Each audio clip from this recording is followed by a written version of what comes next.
And that's what we're doing today. We'll keep this short so we can get to the panel. Like I said, we'll do more a little bit later. Sean, do you want to add something of that? Yes, just in terms of housekeeping, the bathrooms are in the hallway that you walk through to get here. Coffee and tea is going to be available only until 10:30, so get your fill while you can. Yes, if you need extra. And we ask that if you are coming in and out, just to be as quiet as possible and represented. I think that is all. I think that is all. All right. Okay. Kim is going to kick us off. Okay. Well, so thank you so much. Now, we really envisioned having this like real open space, but Rutgers is Rutgers. They had the thing set up this way, so we couldn't move things around as much as we wanted to. So we're gonna have the presenters come here, and I'll tell you why we are doing this first panel this way. We decided that it was very important to start with the ancestral practices that have kept us going. We always say we had our ancestors got through, but how did they get through? And because I'm a historian, I'm going to give you a little bit of history to start this from where I study in Brazil. It is, there was a report of a doctor in 1840, physician Thomas Nelson, who was charged with the care of Africans as they landed from slave ships in Rio de Janeiro. He described huddled closely together on deck and blocking up the gangways on either side, cowered or rather squatted, 362 Negroes with disease, want, and misery stamped upon them with such painful intensity as utterly beggars all powers of description. A majority of these people suffered from ophthalmia, which is a dangerous eye disease caused by the swirl of excrement and effluvia as they were forced to lay on their sides, and which often led to blindness. Nelson tended also to broken bodies, suffering from dysentery, smallpox, ulcers, and emaciation. But invisible to Nelson, there were other festering wounds left by the slave ship. We swim, as Christina Sharp reminds us, in its wake. Nelson's ministrations were labeled as care. But how can we contextualize care within the societies, economies, and politics in which they take place?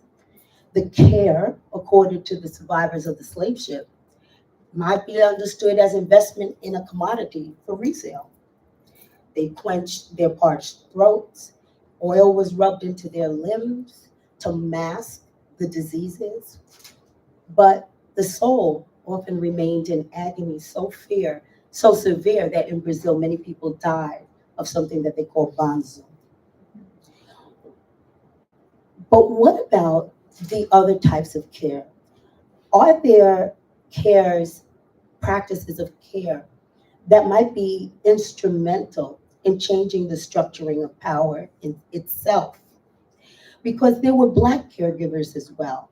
In societies that valued only the Black body, healers attended to broken spirits as well as emotional and sexual trauma. Black caregivers stood in to restore the bonds of family for the living as well as the ancestors. It is a radical act to subvert the ways in which Black bodies were intended to be used. And one of the most important things that people plugged into was the guidance of ancestors that were supposed to be severed from us. And there were sciences of restoring those connections. And it is really wonderful and important for us to start today with people who are expert in that work as it occurred in the past and as it continues to work today.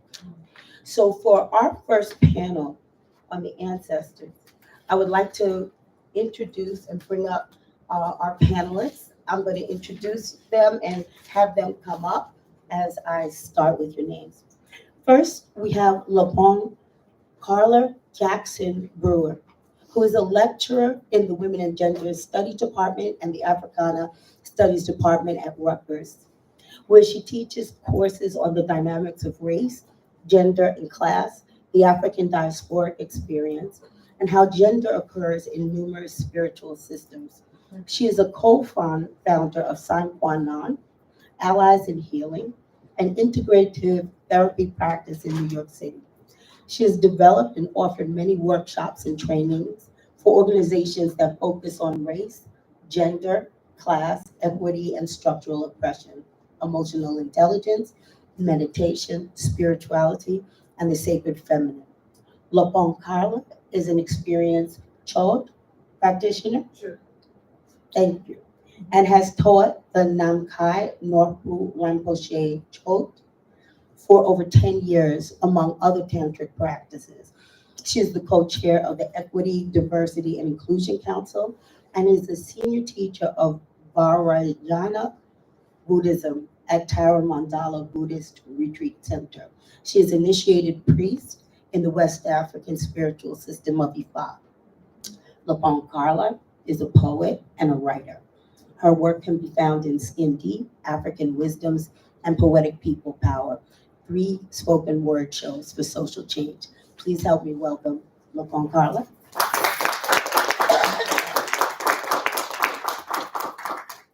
The next speaker is Akisi Britton, assistant professor at the Department of Africana Studies. She received her PhD in anthropology from the Graduate Center of the City University of New York with certificates in women's studies and Africana studies.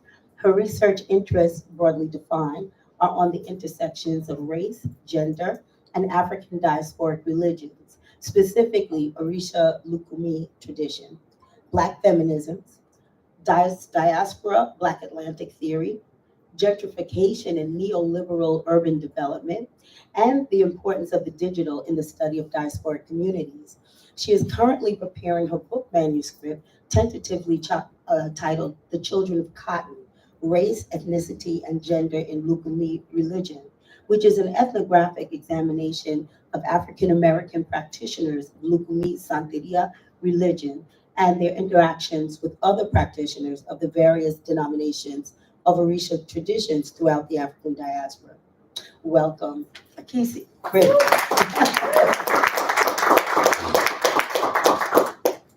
And finally, I would like to introduce Timothy McGee, an African American initiated priest in the Yoruba, Ifa, and Lukumi traditions. He earned his bachelor's degree from the City College of New York as a double major in Black Studies and Anthropology. Tim continued his studies to pursue a master's degree from Columbia University in anthropology. Currently, Timothy is a 4th-year PhD student at Rutgers University in the anthropology department and a Mellon Mays Fellow.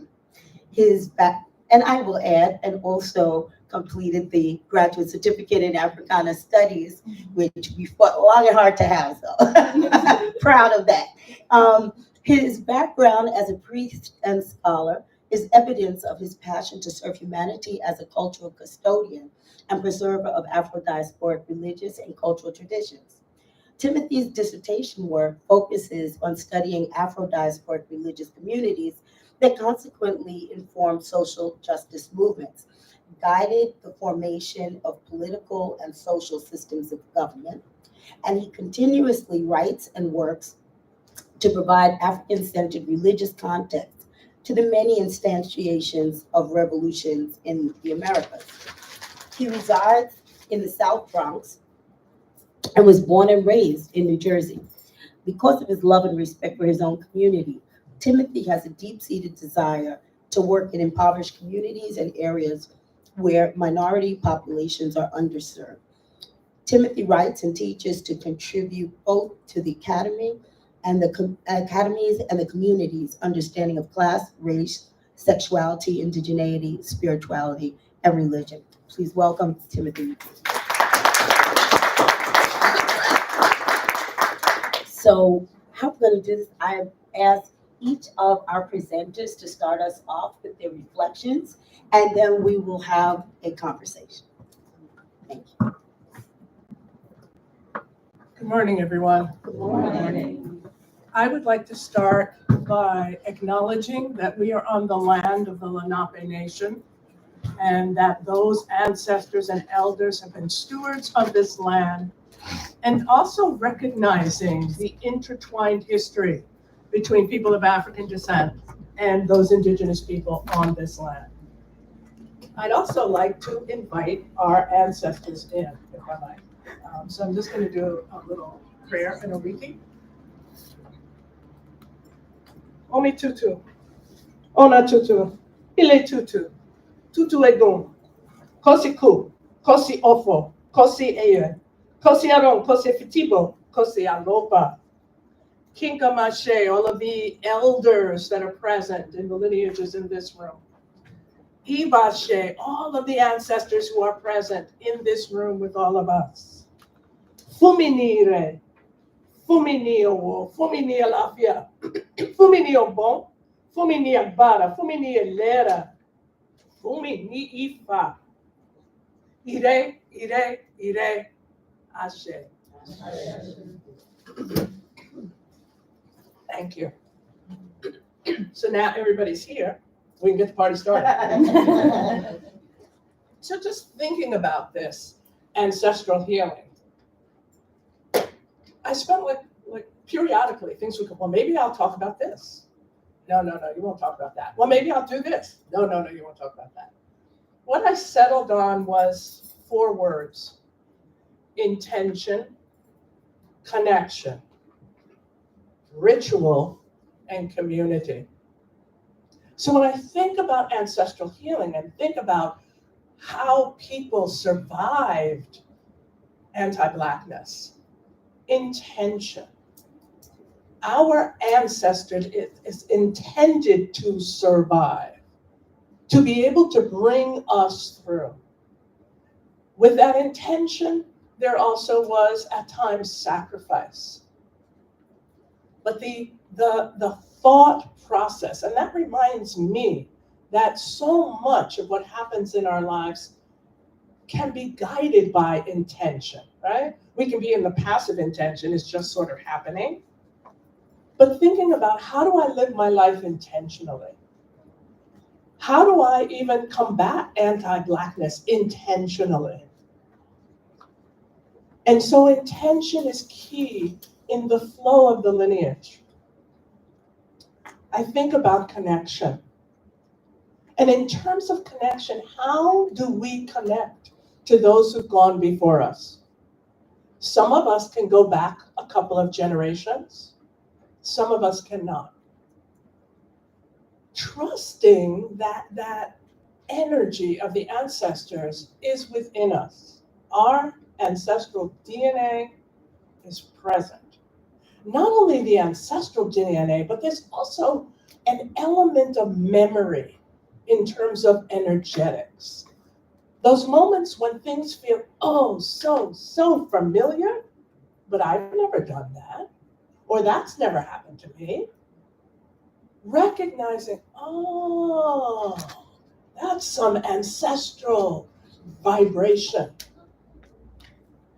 There's a reason for me to have an awareness about this. Many of us might know how to strengthen these connections, learn their names, say their names. The more we say it, the more we think about them, the more we're shopping in a store and it's like, oh, my mother used to wear that cologne. You know, you smell it. It brings her energy closer to us. Mm-hmm. And when the ancestors are close to us, which they always are, we always have support.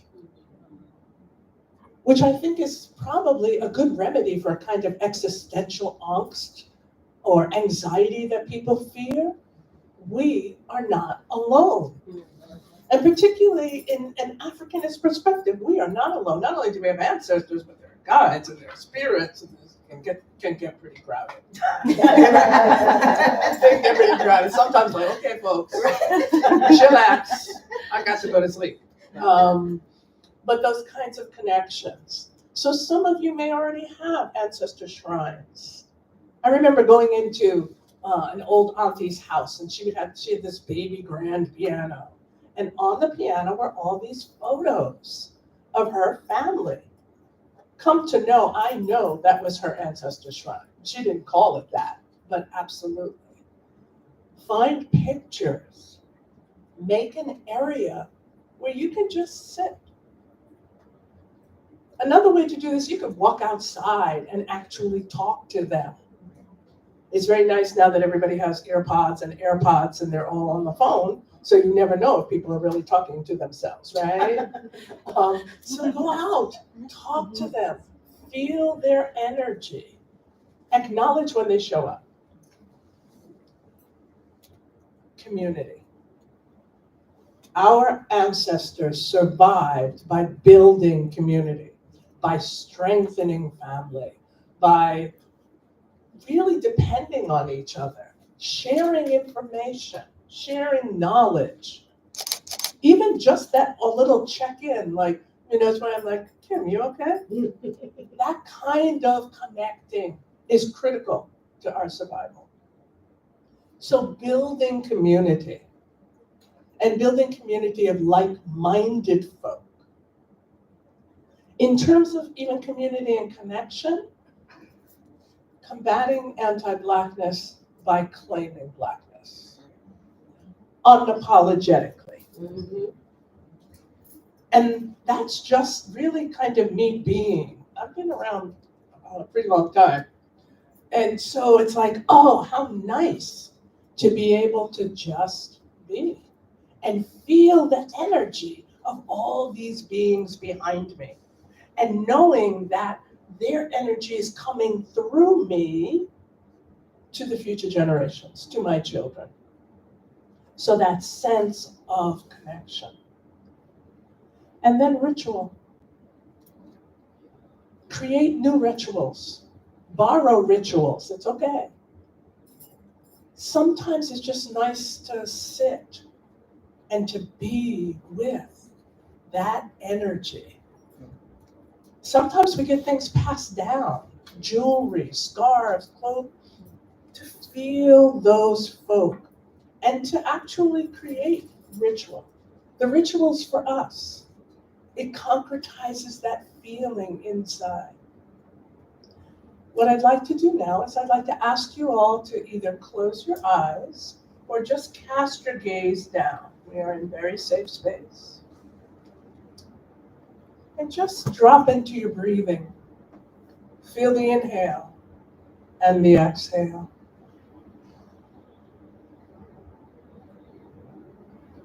Bring your awareness to your heart center, sort of underneath your sternum. And imagine that there's a double helix of golden light that is reaching and spiraling out from your heart center, out into this room, out into this region, out into the atmosphere, the stratosphere, reaching all the way to the realm of ancestors. Just imagine and see if you can feel some energetic connection running on this spiral.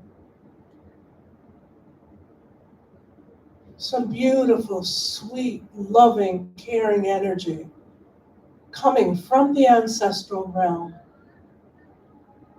down that beautiful golden light double helix chain, dropping into your heart and then swirling throughout your whole body.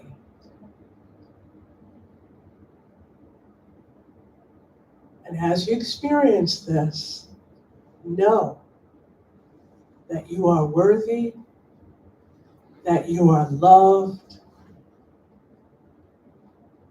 that you are appreciated. Just feel yourself being held in the energy of the ancestors.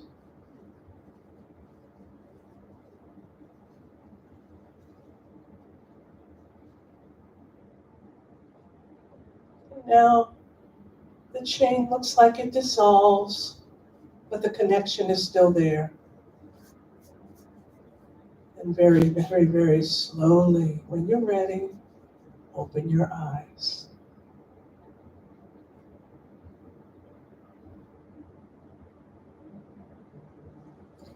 We fight anti-Blackness by reminding ourselves we are worthy, we are held, and we are loved. Thank you. Thank you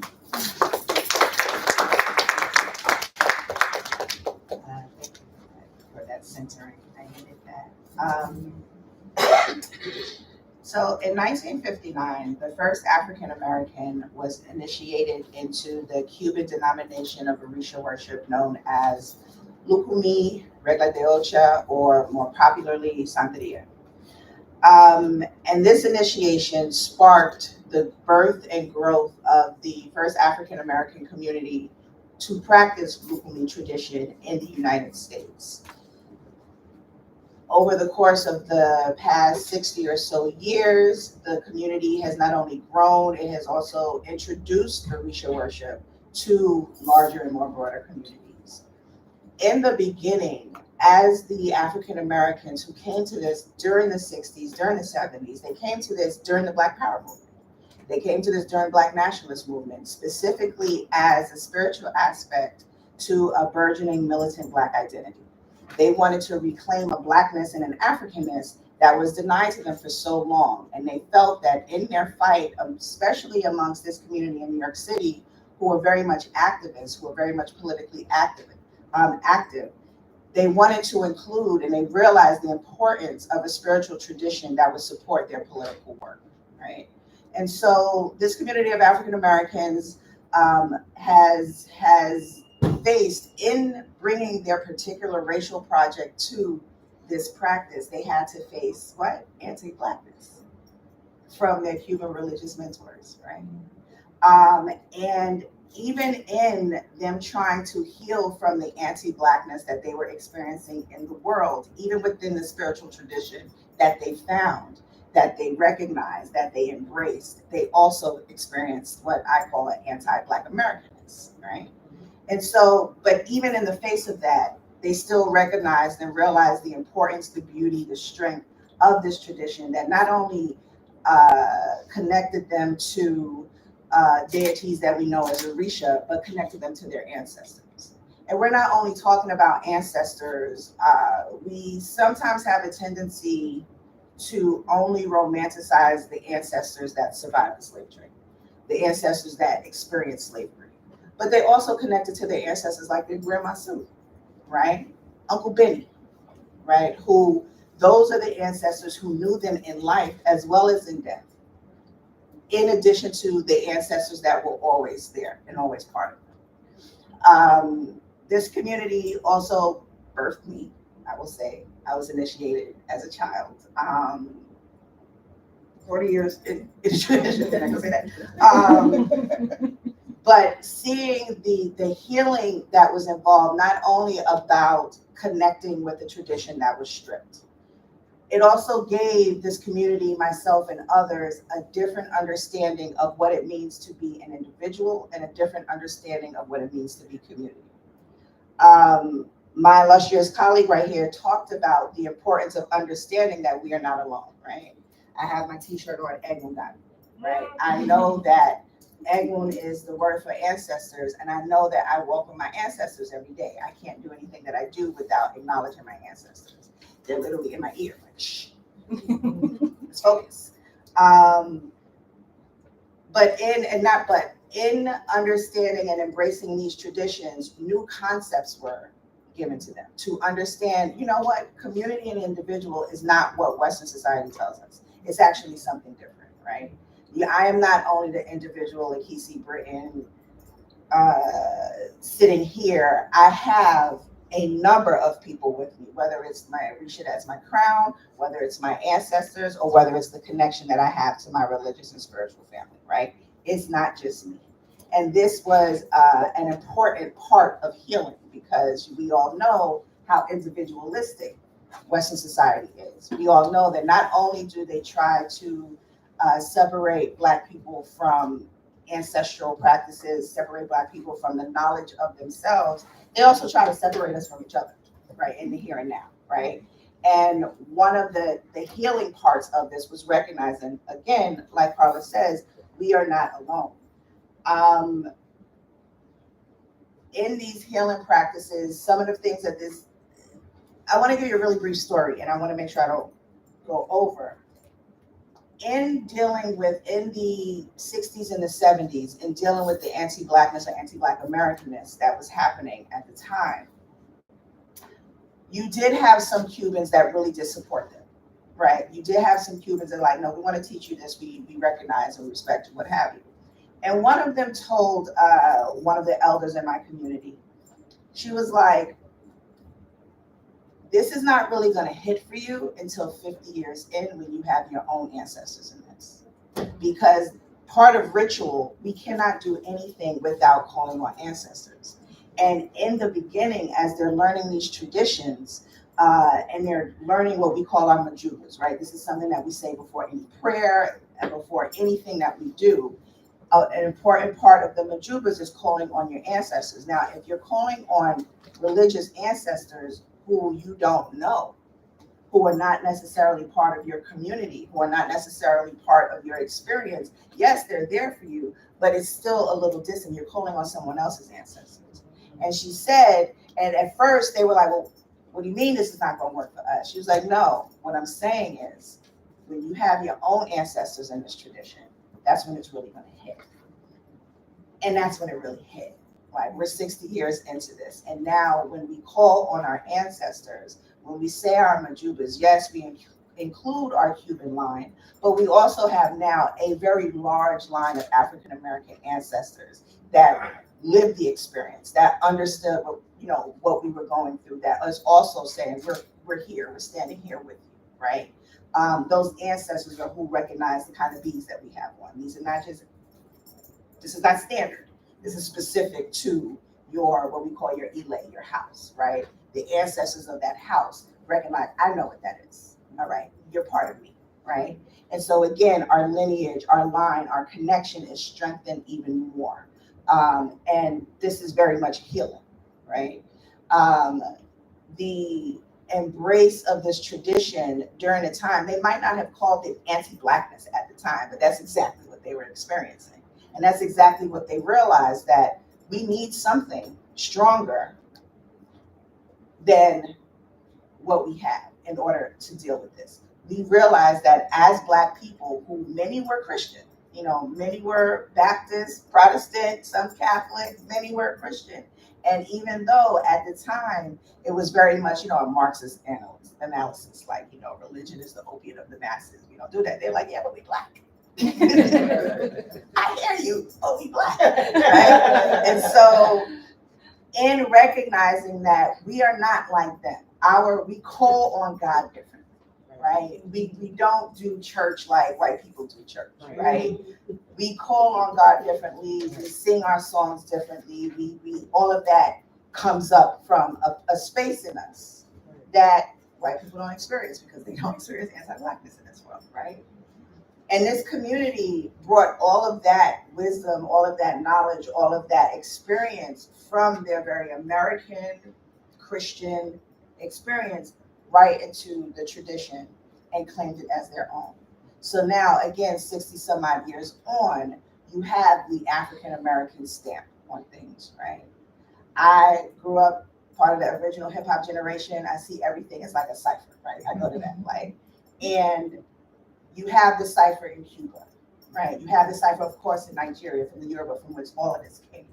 You have the cipher in Brazil, right? And all of these different places are respected for what they bring. You now have the cipher in the United States, where African Americans are like, we're putting our stamp on this, right? This is what we're offering to global Orisha tradition, because we all need this, right? This is for all of us. You all, each, Cuba, Nigeria, Brazil, have all given us something to strengthen us, have all given us something to be able to fight this fight. We have something too, right? And so I'll end it there. Thank you. Hello, everybody. I want to say first, thank you to Dr. Butler for inviting us here. Thank you for having the conference. It's much needed, much appreciated, especially in times like we are experiencing now. And I want to also say thank you to my elders on the panel. I am here because of the work that you guys have done for decades, and it does not go over my head. That is an honor to sit with you on the panel. Thank you very much. So I'm not really interested in talking about anti-Blackness for white audiences. I want to talk to the folks, to the people, right? So some of the things that I'm going to talk about are particular to the experience of people of color, Black people, Black Americans, Latino Americans, or Latino people from whatever country you come from, but people of color in the West, right? Some of the things that we have to think about when we're talking about anti-Blackness have to do with the way we understand what exactly is anti-Blackness for us. How does that manifest for us through our bodies, in our lives, through our lived experiences? And as I'm thinking about this, I was thinking about the way we define mental health and our need to redefine mental health and what that looks like for us. Black bodies are not allowed a space and time to feel pain or to feel joy or to move freely or to even feel anger. And what does that look like? How does that manifest in the way you comport yourself? You comport yourself now as if you are being constantly policed, as if you are now unable to really express who you are on the inside or even investigate that to a large extent publicly. So what does that mean for us in our fight to be free, right? One of the things that was important to me coming into these traditions was a continuous desire on the inside to be more free. I grew up in the Baptist church right here in New Brunswick, Tabernacle Baptist Church.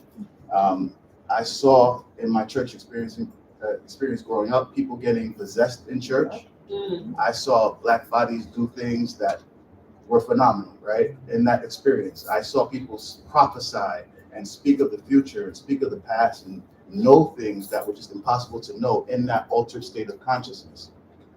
And I grew up in that church experiencing, thinking that that was universal and thinking that that was normal, until I went to church with my white friends and I saw something totally different. Right? It was a dryness there. There was a sense of formality there that didn't exist really in the Black church. And I wondered why that difference existed, right? And this is me being very young, maybe 10 years old. And I understood that one of the areas and the places where Black bodies were able to express ourselves and be free was in our church experiences and through the church. So I kind of felt unsatisfied with that expression because my goal, again, has always been to be free everywhere all the time. And in that researching and going through what I thought was my own spiritual tradition, I've made and retraced myself backwards in time to learn about why do we wear white on first Sundays? Why do we get possessed in church? Why do we have to have a certain order to the way the ushers will come in? And why is there a dance that is a particular to a beat and a rhythm? Why are there ring shouts, right? Why is there a certain medicine that's only available to us through church of laying hands? All of these things were holdovers from African traditions that manifested themselves through our experience as Americans in Baptist church. Then I went to church with my Latino friends, and I saw and learned things that they had retained from being enslaved or from their experience through enslavement, through colonization, that we have kind of forgotten or misplaced or kind of devalued in a certain way. And putting all these pieces of a puzzle together, I said there has to be more. Each of us has a little piece of a puzzle, and there has to be more that I'm not seeing, right? And then again, thinking back to mental health, I'm looking at my family, I'm seeing people who express themselves freely in church, but who are so bound in their personal lives and bound in their lives on a daily basis. And what is the medicine to help them free themselves? So when I discovered at the base of Christianity, which is Catholicism, the way syncretism was an ingenious method of our ancestors to preserve our traditions, I learned what the Orisha were. I learned what the Loa were. I learned what the Nkisi were. I learned how all of these different Catholic saints had African paradigms and African modalities. It was a science there. And it was mind-blowing, literally. So I'm only initiated for 16 years. But in the early stages before, I thought a lot about connections, right? And how the traditions acknowledge deep connections between the mind, the body, and the spirit. So as we're thinking about healing, right, I'm thinking about how the religions also acknowledge past, present, and future. They made us remember our ancestors. They made us remember and kept a recipe book, really, of the medicines that have healed us through time. And in all of that, the ancestral wisdoms and the cures and the healing and the prosperity that was available for us in those traditions, it was demonized through our own communities, in our own communities. We were calling each other root workers and witches and witch doctors and looking down on each other for healing ourselves. And what kind of trauma is that? What kind of trauma is that? How did we get here? To the point where now we look at our own black skin and want to bleach it off. We look at our own methods of healing and want to ignore them for pills. We look at our own mental health states and don't recognize when you're sitting in front of your grandmother, but you're not sitting in front of your grandmother alone. You're sitting in front of all of her mothers before her too. And when you hear wisdom coming from your mothers or your fathers, and it's wisdom that is ancestral and wisdom that you didn't learn that in church, you learn that through being. It's something that comes through, as my fellow panelists was saying, through the DNA. It's a DNA connection of ancestral wisdom. And sometimes it flows through our bodies without us recognizing that we had had a shift in consciousness.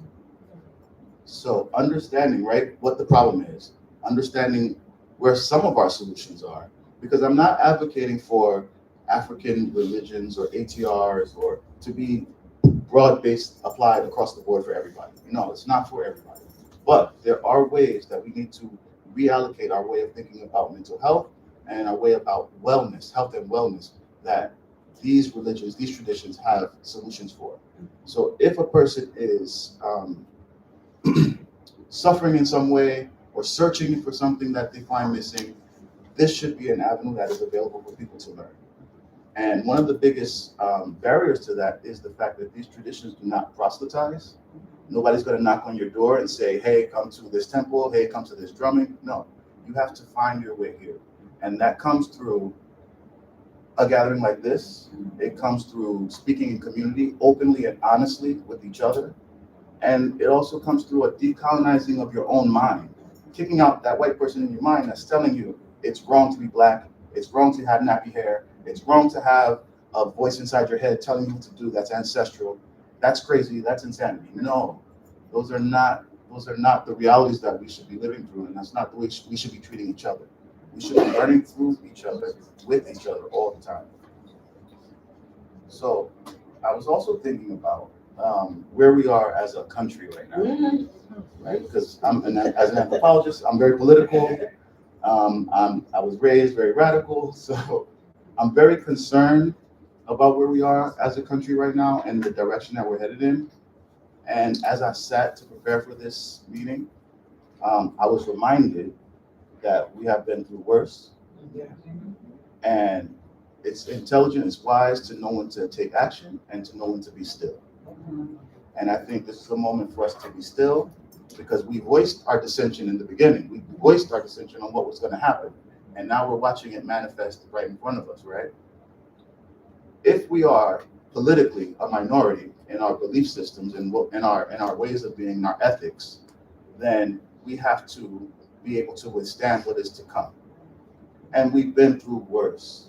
I can't stress that enough. I have to remind you, we have been through much worse. So we can withstand this. This is 4 years of a drama, 4 years of Trump TV. We'll be okay. We'll be okay. Don't spend any money today. And also, I want to remind everybody that healing is a process. Healing hurts. Healing is ugly. And it's scary, right? For me to move out of the Baptist tradition and come into ATRs, it was a very scary process because my family was concerned about what was going to happen to my soul. They weren't worried about me in this life. They wanted to know what's going to happen to your eternal soul. Are you damning your soul by moving into a different faith or believing in God in a different way? And they didn't really trust the traditions, but they trusted me because they knew me. They knew I wasn't going to do anything crazy. So 16 years later, they've seen how my healing process, my healing journey has unfolded in beautiful ways.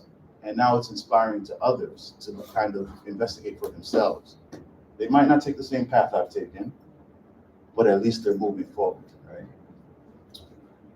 We run through many different cultures, many different rituals, and we know less about our own than we do about religions and traditions halfway around the world.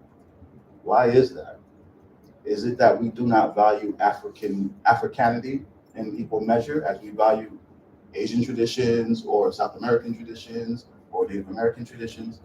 Or is it that our information has been strategically kept from us? And when I say us, I'm talking about people in the West in general, because there's a propaganda campaign to downsize the global impact of Blackness. Black people, Black-bodied people, melanated people are the majority on this planet. And we must always remember that. And we must always remember that there is an active campaign, an ongoing colonial project to undermine the influence and the power that Black melanated people have in this world. And the first step to doing that is to detach you from your understanding of God and the understanding of God within yourself. So, thinking about solutions.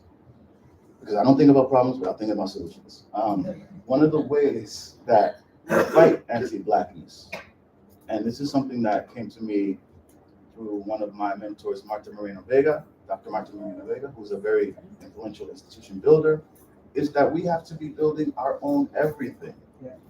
My grandparents, God bless them, they told me that they think the worst thing to happen to Black Americans was desegregation. I agree.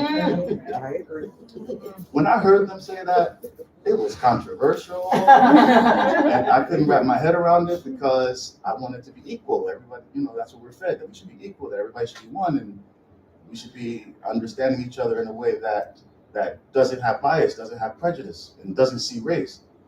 So I had to really sit down and trust my grandparents and say, why would they say that? And hear their stories, understand what they said about the lives they lived before desegregation.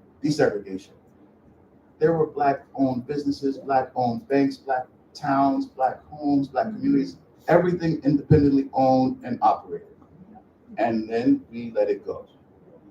So if we are to maintain a desegregated society, which who knows because the way Trump is going, but if we are to maintain a desegregated society, we must begin to have institution building. And institution building means operating and owning in every aspect of the word are the institutions that reinforce pro-Blackness, that reinforce understanding of Black history, Black culture, and a redefinition of where Black futuricity should go.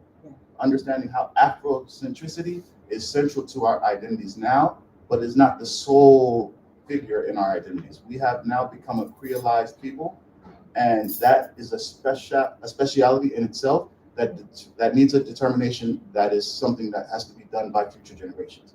But if we don't set a platform of institutions to exist for them to understand themselves, then we're not doing our jobs. And we're dropping the ball somewhere. So institution building, whether that is political, religious, social, economic, whatever your specialty is in it, that's what we should be engaged in. Something concrete on the ground that is a building, that is a place, that is a website, that's something that people can touch, can physically see, can physically move through, access, and improve on. If we build these things, of course, we know white people will come. And we need to be prepared to protect what we build. This is where we failed before. We have been too friendly, and we have invited in our enemies, people who seek to destroy our cultures and destroy our prosperity. We have been too friendly to invite them in without any pretense, without any guidelines, without any protection for ourselves. And we must be better as a people in protecting our own self-interest, because that's what everybody else is doing. right? I don't blame whiteness for seeking to maintain itself, for seeking to maintain its own supremacy. It's ethically wrong, but it's a self-preservation tactic, right? We need to be engaged in the same level, in an ethical way. Whatever that looks like for you, however your understanding of that is, I will leave it to you. Thank you very much. Thank you. So, thank you all. This is exactly what we needed. Exactly what we needed. So, what we're gonna do now is we wanted this to be interactive today, a conversation today. How do you do? A conversation today. So we only have one mic. So we'll keep the mic up here for the responses, but we can just project it in your questions, okay? So I'm gonna leave the mic here so that we can, because we're recording. I should just also say, if you want to share this with anyone, we are live streaming this whole thing on our YouTube channel. So if you just go to Insurgent Intersections on YouTube, it might give you other things, but the algorithm, we only have like 39 subscribers, but you can have a live stream and it can be accessed later as well. All right, so anybody have any questions, would like to say something, would like to share something? The floor is open. Yes. I need to go there, that's that? No, just project. Okay, perfect. Yeah. Hi, bom dia. Bom dia. Bom dia. First of all, I ask for the blessings of the panel. Thank you so much for sharing. My name is Azania. I'm from Brazil, the Brazilian South. I just got here 2 months ago from Salvador. Yeah, and this is everything I've been looking for the past 2 months. So thank you so much for this space. I'm a geographer, and I'm here as a visiting scholar researching economic emancipation in Black territories. So everything that being said here is very much what I'm doing, especially because I also come from a family from Umbanda, Brazilian traditional practice, many generations. And my question is very, I couldn't pass the opportunity to ask, how do you feel, how do you see the idea of emancipation? And considering that for me, all that I'm doing and looking in all the territories that I belong to, and also like researching, I don't know, the idea of being free, the idea of future is very ancestral. It's very like going back, not in a crystallized way, like you mentioned, like we are going to steal some stuff and reclaim some stuff. But yeah, I would love to hear more about your thoughts on emancipation and what the future could look like, having the ancestral experiences that we now have with us.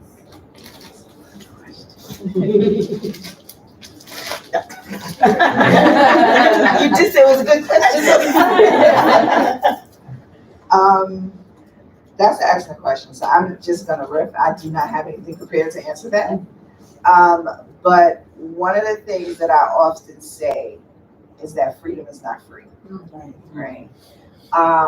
We recognize that our ancestors, when they fought for their freedom, not when it was granted to them, but when they fought for and dragged their freedom to the front, even once they became free, there was still a price that they had to pay, that they were willing to pay, right?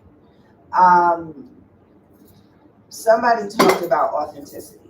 I don't know, it was yesterday at the film screening, but also I think somebody up here talked about authenticity. In order for us to be free, we have to be brave enough to be authentic, right? We have to be brave enough to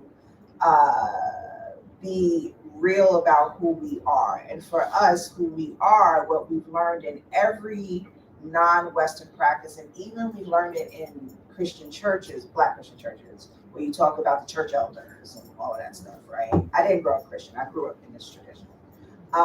But as Black people, we always understood that our ancestors are not back there. Our ancestors are right here. And our ancestors let us know what we need to do so that we can go forward, right? And so I think for me, I don't know if this is answering the question, but for me, the idea of emancipation, the idea of freedom is being willing to pay that price. Freedom is not always fun.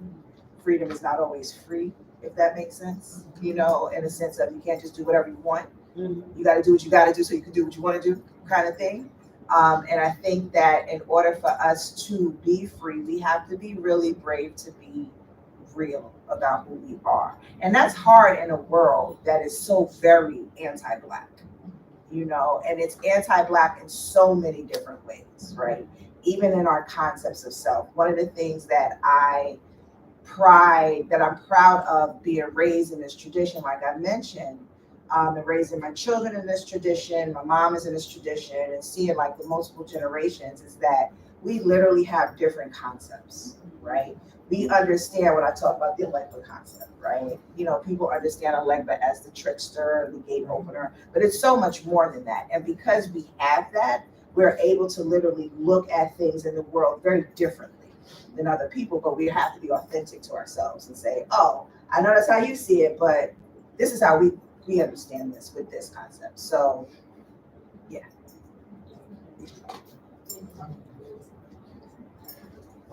So that's a little bit of a complicated question, right? Because it's open-ended to interpretation and imagination.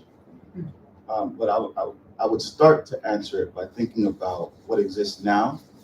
And as I've traveled through different Afro-diasporic communities in the West, through Cuba, Dominican Republic, Haiti, Puerto Rico, I see that there exist levels of emancipatory behaviors in all diasporic communities that are different. You notice this when you see the eye contact people make with each other. In the United States, we make much less eye contact with each other than people do in other countries, Black people do in other countries, and that is a holdover from enslavement. You see it in the confidence of the people when they're walking down the street. In Africa, you'll see people walking with their heads held high, you see them with their chest out, you see them with a confidence that has been unbroken in a way. Here, it's a little bit different. People have to be more cautious, you have to be more guarded, right? You see it in bodily freedom, the way people are able to move, to dance, to scream, to express their emotions, to communicate with their hands, right? Here, we have to be more demure. So, and you see it in interactions with authority, right? Definitely, the way we interact with police, with parents, with any authority figure above you is much different than other people do in other Black communities in other countries. So to think about what the future of freedom and emancipatory practices looks like, it would be a blending of the best of all of those societies. It would be a place in space and time where fear is not embedded in the DNA of Black bodies, right? And to expel that fear, it's a personal work first, and then it becomes a communal project because it's a learned behavior. It absolutely is a learned behavior. And until we recognize that we are moving in this world afraid, we are going to continue to teach that fear and embed it into our children. So recognizing where that fear comes from, why it's there, how to manage it, and how to get rid of it is, I think, key to solving the issue. But imagining what that complete freedom looks like is very difficult because we have not, at least in my genetic memory, experienced that in a way that has been sustainable. Also, in terms of authenticity, providing ourselves time to check in. Is this me? Do I still believe this? Do I not believe this? Is this in sync with my identity or how I see myself in the world? So giving ourselves space to be able to do that, or even like the recognition, it's like, oh, I'm policing myself. Why am I policing myself? Is it strategic? If it's not strategic, then I might want to see, well, what might a little space of freedom look like right here? Or if I miss an opportunity, right? Shoulda, woulda, coulda, should have said something. knowing that there's going to be another opportunity, right? So note to self. That's always my favorite. Note to self. When this comes up again, take the risk. And maybe I won't, but I'm still intending or pushing myself to take the risk. So really, you know, and with the fear, it's like, well, why do I feel afraid? Am I carrying somebody else's fear with me? And I was like, okay, let's look at that. And to always do this with compassion. Because I don't know about people here, but I have spent so much time fending off other people's judgments, including my parents, you know, how I should be, what I should be, etc. That I do that. And then it's like, no. Be compassionate. Just look at this. Like, what are my options? Absolutely. Thank you. You know, as we collect the next round of questions, I just wanted to say, first of all, baby, welcome. And I just wanted to say one little thing. Having written a whole book about freedom, is that there's a real interesting play on language between emancipation, freedom, and liberation. And somebody used the word liberation work, and I love that, and it sort of fits into what, you know, Dr. Kesey is saying about freedom's not free. You know, there's a real difference between what somebody's going to give you and the work that you do for yourself. And I think, you know, this is definitely time to give out some liberation work. All right, so other questions and comments? And Hi, my name is Rachel. Can you speak So thank you for everything. I feel like this is my community. I came from Cuba like 10 years ago, but I have been trying to find that community, you know, with the IFA and the community. So this is my people, you know. But my question is, like, coming from Cuba, like in Cuba, we're like really proud to like be in the community, even though we also experience anti-Blackness and everything in Cuba. And then coming here, I was talking to my Black friends, Black Americans, Africans, and there was this sense of Black magic when we were talking about the Santeria, the Buni, you know, all of this. So I started to like now wear my collares. I was like, oh, I don't know if they're gonna think that I'm doing Black magic, you know. So I guess my question is, how do we try to talk to the people, the Black people, the people of color that are not into this religion, but like not, I don't want to like be like, hey, like this is you too, you know, like our ancestors are there too, like where's mine? But they feel like I'm attacking them, like doing something bad, like a witchcraft or something. So is that Yes. So I just came from Cuba yesterday. I've been there for a year doing my dissertation fieldwork. I received Cuchillo in Cuba and San Lázaro ceremony. So my advice to you would be that you don't have to explain yourself to anyone, to anybody. You don't owe anybody an explanation, and neither are you their teacher, right? Live for you. Remember your roots, your culture. Be proud of that. Hold that dear to your heart and express it freely. That is your work to do, right? Don't let anybody give you a complex over who you are and what you know, because what you know is different than what they know. And trust me and believe me when I say this, the people who criticize you the most will be the first people running and knocking on your door when the problem comes up. So please do me some this, that, and the third to solve this problem. Okay? So take comfort in your faith and in your security and yourself and your identity, because you have something that's a precious gift that many people don't have and many people are missing and looking for. And the people who condemn you for it are not your people. Right. Move away from them. You know, I was gonna say, if they think you do Black magic, let them. Like, yep. You wanna mess with me? You know, no, but seriously, there's the people who you don't have to teach. So that's the other thing. We oftentimes think that it is our role to teach. No, it's not. That's the beauty of not being in a proselytizing religion. I don't have to convince you. What will convince you is you seeing how I live. Yep. And that always brings them to the yard, always, without question. The strength in just wear your Lakers, wear your colares, right? Wear your day, wear whatever, right? Because like you said, those people who will criticize and demonize you will move away and your people will come forward. The interesting thing that's happening right now is that the demonization that many Black people are doing is heightened because more and more people are coming out the box with it, right? More and more people, celebrities or whomever, are either mentioning Orisha, talking about their initiations, including clips of, I just told my son the other day that I heard SZA's song she has a clip to, I think it's Oshun in the song. I was like, oh, this is interesting. So they're all gonna come around anyway, but it's not up to you. It's not your job. Your Risha, your Egun, they have something for you to do. And so you do what you need to do and, don't worry about them.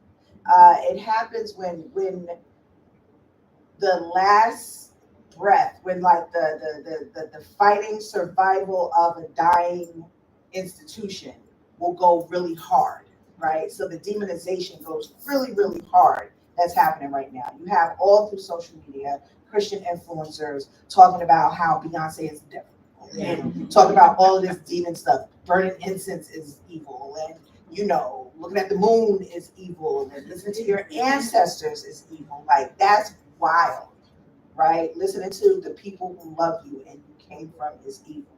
So, they're gonna do their thing. Just be free. This is a free country. I didn't mean that, but free country. It's live your life. Do what you need to feel good, and it'll all work out.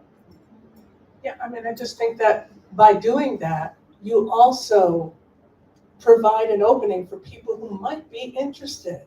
Like, so I see how you live. I see what's going on, and I see those beads.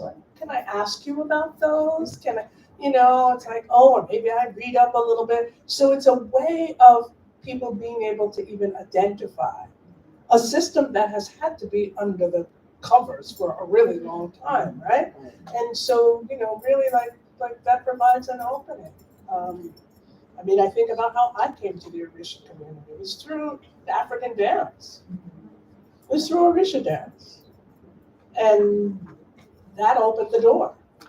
So just, I assert, be you. We don't have to explain. Unapologetically Black. Yeah. I'm Black, y'all. I'm Black, y'all. I'm Oh gosh, how refreshing. Okay, we have a little more time. So, I see lots of hands. So I'm going to go like this. Let me see how we are. We're going to, why don't we do this? Because we're going to try to really stick to our schedule there because there's so much to come. I'm going to invite each of you to say what you'd like to say, and then we'll turn it over to the panel. All right, so I'll start with you. Thank you.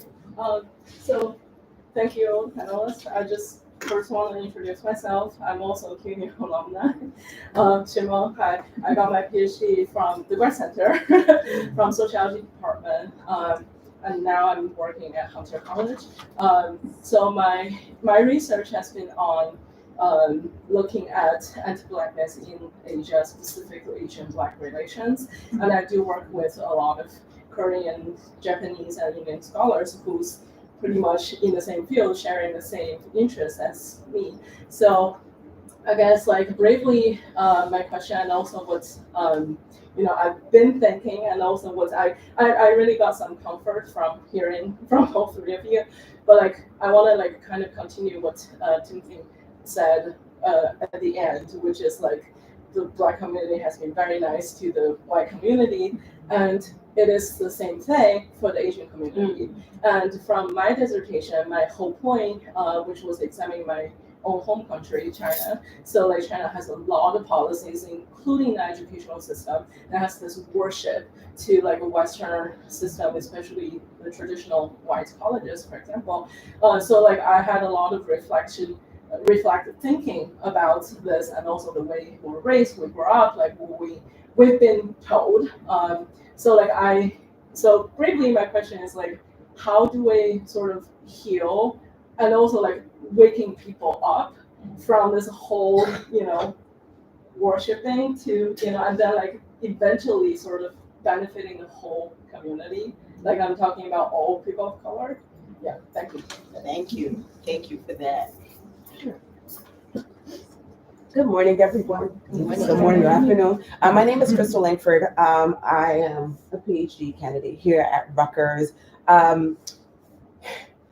My question actually is for you, Timothy, in terms of like that transition phase. I didn't come into like ancestral work until I started doing history work with this organization that I'm a part of, the Lost Souls Project, where we talk about enslavement here in New Jersey and how these individuals actually survived using African tradition, right? So me learning about this, it actually got me closer to my own history. I am Haitian. So our history is like very in terms of like the revolution and all that extra stuff in terms of like voodoo. However, I also grew up Christian, right? So I'm in the transition phase. I'm trying to find my way. I know my ancestors have been talking to me, guiding me, but I'm like,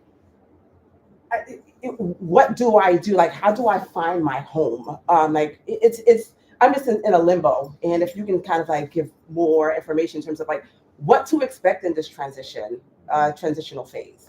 And another question I do have is, I think it's even pointing to what you're saying, even what you mentioned is like not necessarily educating folks, like teaching folks, but how do we get our people to be comfortable with ancestors?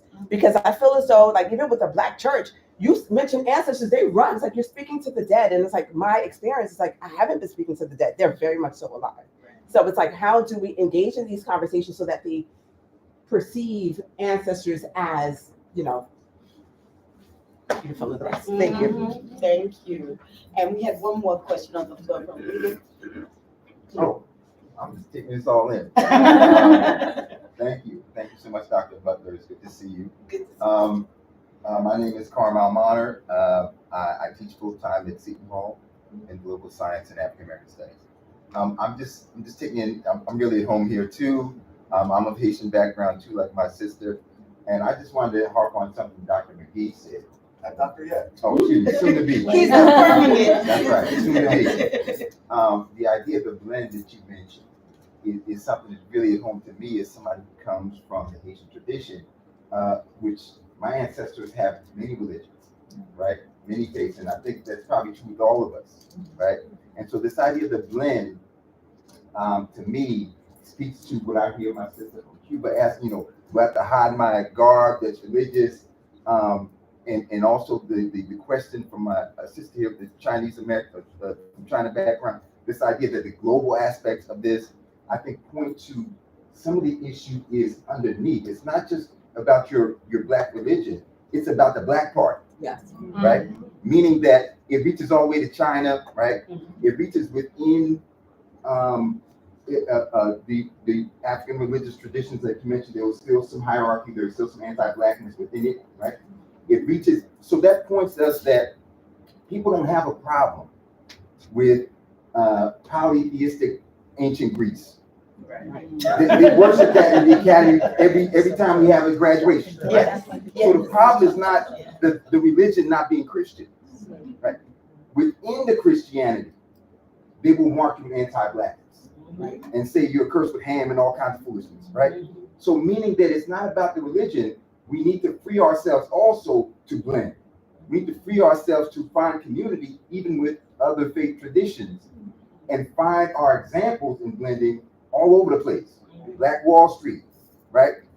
Places in different religions. It could be Nation of Islam or whatever. So whatever the best examples of us in the past are, we need to claim all our ancestors, because guess what? Our opposition, they're doing that. And the idea about, my sister said, oh, I got to feel some kind of way about invoking my ancestors. There's a famous part, John Quincy Adams, who represents the Amistad, as they go in and he's representing the Supreme Court to free these black rebels who took over this enslavement ship, right? And one of the famous parts in it, and there's a great film on it, where he goes forward and he says he's invoking Thomas Jefferson, all these so-called founding fathers statues there in the Supreme Court. And he makes a comparison to the Mende people who, Senke, who's the leader, who's representing, he said, just like their culture, we have our own kind of ancestral invocation. So he's showing the cross kind of similarities. We just put a funny thing on the black version. Same thing in the Catholic Church. I grew up in the Catholic Church. They got all kinds of ancestral stuff in there, right? But when it's black, we say some spooky stuff, right? So we gotta leave that alone and realize it's not just about our religion. Last thing I say is this: I come from a legal background. I'm a former full-time lawyer. They do the same thing in law. They did the same thing in science, right? Race science, all that foolishness, right? The same thing they do in religion. They do with everything inside of it. So we need to deal with broadly freeing ourselves to unite with our folk and those who are allies, and also seeing it's not just your religion. Do all your faiths, but realize that there's more freedom work that needs to be happening, emancipation work underneath all that, which is uplifting all Blackness. It's not just in one institution. That's right. Thank you. Thank you so much. All right. So I'm going to ask you all to give a quick response. And we have great time and whatnot.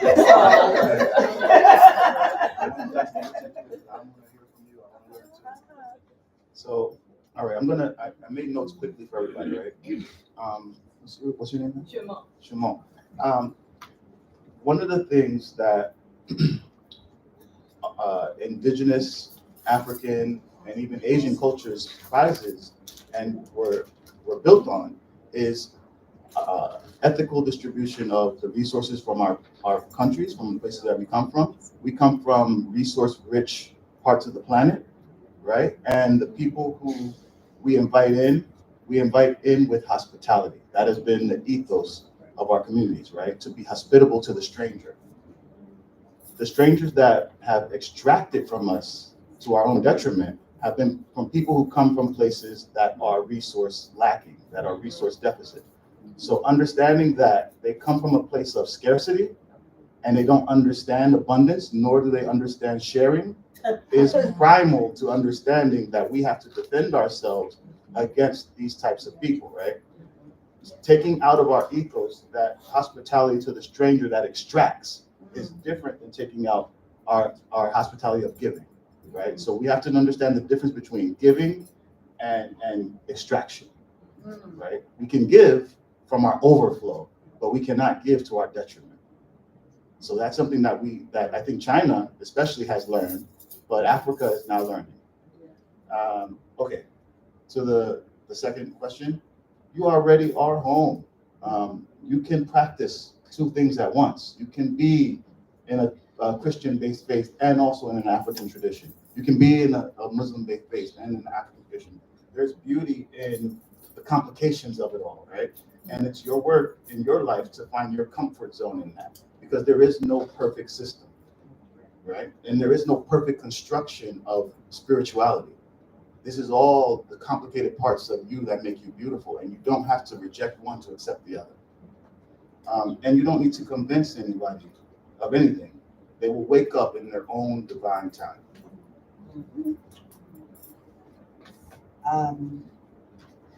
Speaking to the blend,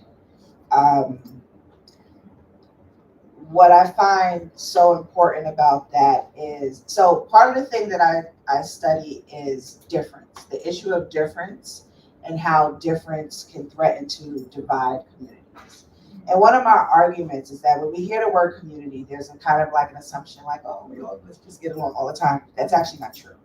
We come together when we need to. And then at other times we don't need to, we kind of go back to our corners, right? I feel like that's, for me, a more realistic understanding of community, that we don't always have to, at every moment, always and forever, be kumbaya and recognize, sometimes our differences are real and we shouldn't get rid of them. We need to acknowledge them. Absolutely. We have ancestors. I remember I was at a spiritual ceremony where my godmother had to remind me. I'm not really big on gospel. I didn't grow up with it. My grandmother was Christian. And of course, my ancestors before were Christian. She was like, you have to remember, you're not just African, right? You're not just an Orisha practitioner. You're not just Lukumi. You are also Christian. You also have Muslim ancestors, right? As my father did genealogy and found. So that blending is absolutely important, and it speaks to the additive nature of African traditions. African traditions don't exclude. They're like, that's what your people do, include that. It's the other traditions that exclude. So I think that going along with that, it's all blending, doing it all together is what we do as African people. So, just speaking. Okay. Okay. I practice actively two traditions: the Vajrayana Tibetan Buddhism and Ifa. I don't really have a problem, and in both communities, people know what I'm about. In terms of it, I realized that we use my Tibetan title, Lopan, which just means teacher, right? But to feel comfortable, because one tradition, I don't know, wasn't really like holding it all for me. And so, with honor, practicing them, and sometimes what it allows me to do is to see, oh my gosh, Tibetan Buddhism is so African. They don't really get the sound, the noise, the energy, the etc.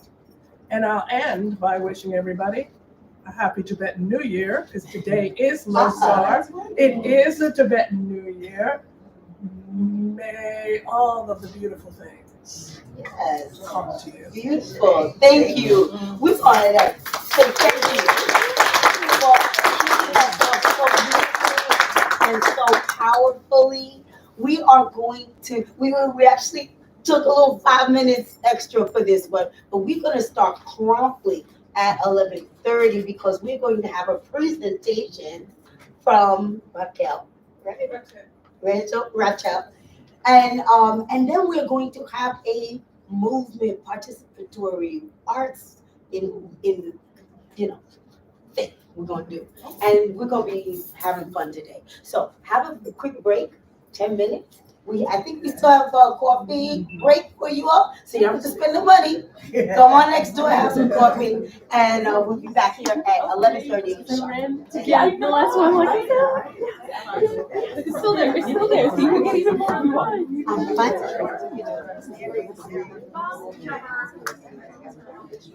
Yes. Okay.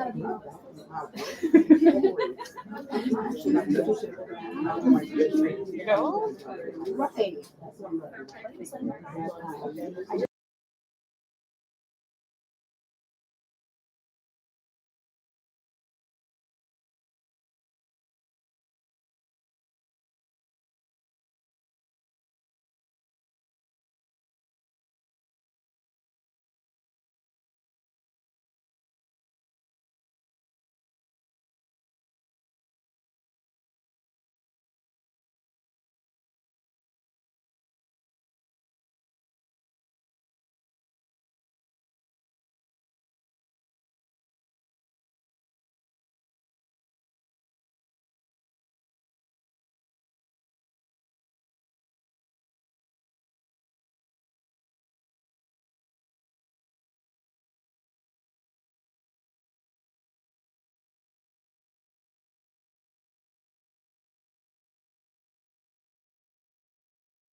All right, lovely people, we are going to get started. And it is on. I can hear it.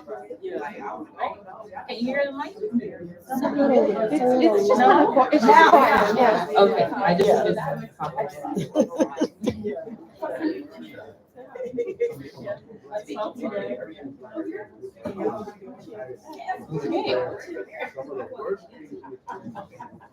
So, wanted to thank everyone again for being here. I loved the first panel. I feel like it really set a nice vibe for us for the day, right? To get rooted, get grounded before we go. And I want to introduce someone who you've already heard from a little bit, but I have the honor of knowing, who is Rachel Perez. So Rachel is a Rutgers alumna. She just graduated last year. Yes, last year. She's an artist, a dancer, and a scholar whose work bridges Afro-Cuban heritage, Black existentialism, and social justice. She is the founder of the Rutgers Union of Cuban American Students, where she led workshops on dance on campus. She has been immersed in Afro-Cuban rhythms since her childhood. Rachel has a deep cultural connection to the Lukumi community. She began dancing professionally at the age of 6, mastering all Cuban dance forms, though she finds the deepest joy in folklore. Her artistic practice is now intertwined with her academic research in Africana and Caribbean philosophy, with an interdisciplinary focus on Black personhood, gender, global dynamics, and legal identities. Currently, Rachel is a researcher with the Museum in Color Research Circle in New York, studying how 20th century Black Southern migrants preserved their cultural legacies. Beyond research, she has contributed as a model and poet to social justice photography projects centered on Black womanhood, both locally and internationally. She's also a fellow at Harrison Middleton University, producing blogs on popular culture and philosophy. Through her work, Rachel continues to explore the intersections of scholarship, art, and activism, using performance and research to challenge exclusion and affirm Black existence. I had the honor of being Rachel's professor for 2 courses and an advisor for her honors project, which was absolutely incredible. Like, just, yeah, she is a philosopher for real, like for real. She is currently applying to grad schools and looking at other opportunities in academia related to Africana philosophy. So if any of you, or any of you in the live stream, know of opportunities that might suit her, this is my job as her mentor. Please talk to her. Yes, reach out to her. She is in the market. She is an incredible mind, and we have to foster, and support her work, because it really is incredible. So let's give some love to Rachel.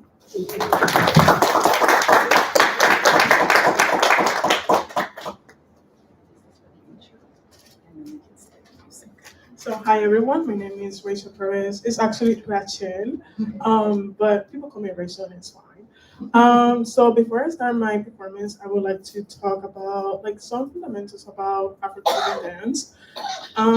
So we dance barefoot, like no shoes. It's a way to connect to the mother nature, and also it's like a line with the earth and the spiritual realm. For the movement and flow, we use the plie and torso movement. It's like really flowy, organic. It's no strict. There's no lines. We also respect the drums and the tempo. Each tempo means something. It's for Marisha. It's for calling them. We were taught to honor the ancestors and the deities, and when we are performing, we have to represent the history, the elements, their traits, everything, in order to convey whatever the energy is happening, the energy is in the room. And then for us in the local community, dancing is a way of liberating the stress, the energy in the room. It was a way how Afro-Cubans were communicating how to start the revolution and where they had to meet. And so as a local I'm always dancing. If I'm depressed, I'm dancing to the drums. If I'm presenting something, I'm dancing to the drums. It's just a way to dance and liberate and just heal as an individual, but also as a collective. And so for this performance, I'm gonna be putting together like a lot of movements that it shouldn't be together because they're different orishas and different tempos and stuff. But I'm putting everything together so you guys can see as much as you can. And it's a short performance, and I think we can start. Let's give Pache some energy.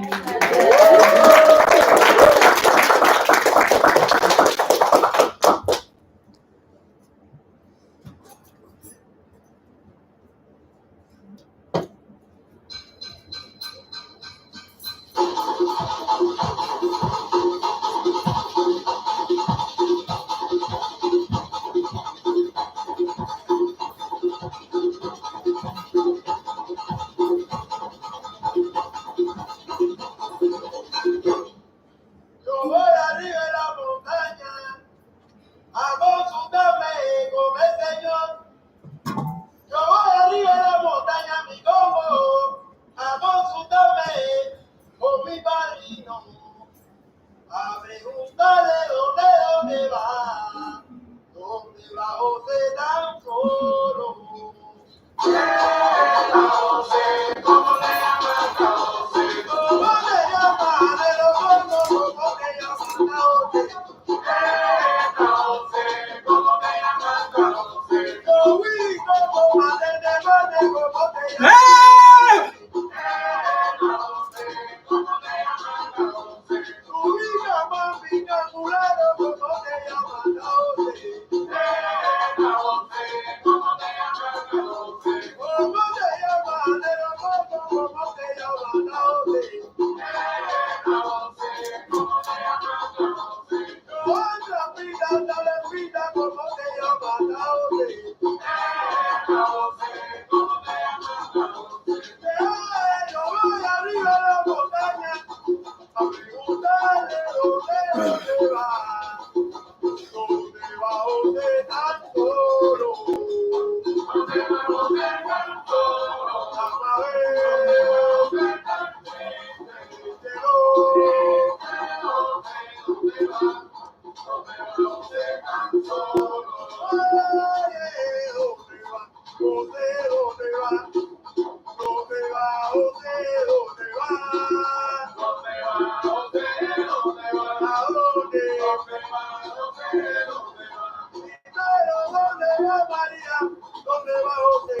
¿Dónde va los ojos que yo lo quiero ver? ¿Dónde va José? ¿Dónde va? ¿A dónde? ¿Dónde va José? ¿Dónde va?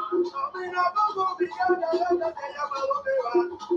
¿Dónde va mi coco? ¿Dónde va, güey? ¿Dónde va José? ¿Dónde va? ¿A dónde? ¿Dónde va José? ¿Dónde va?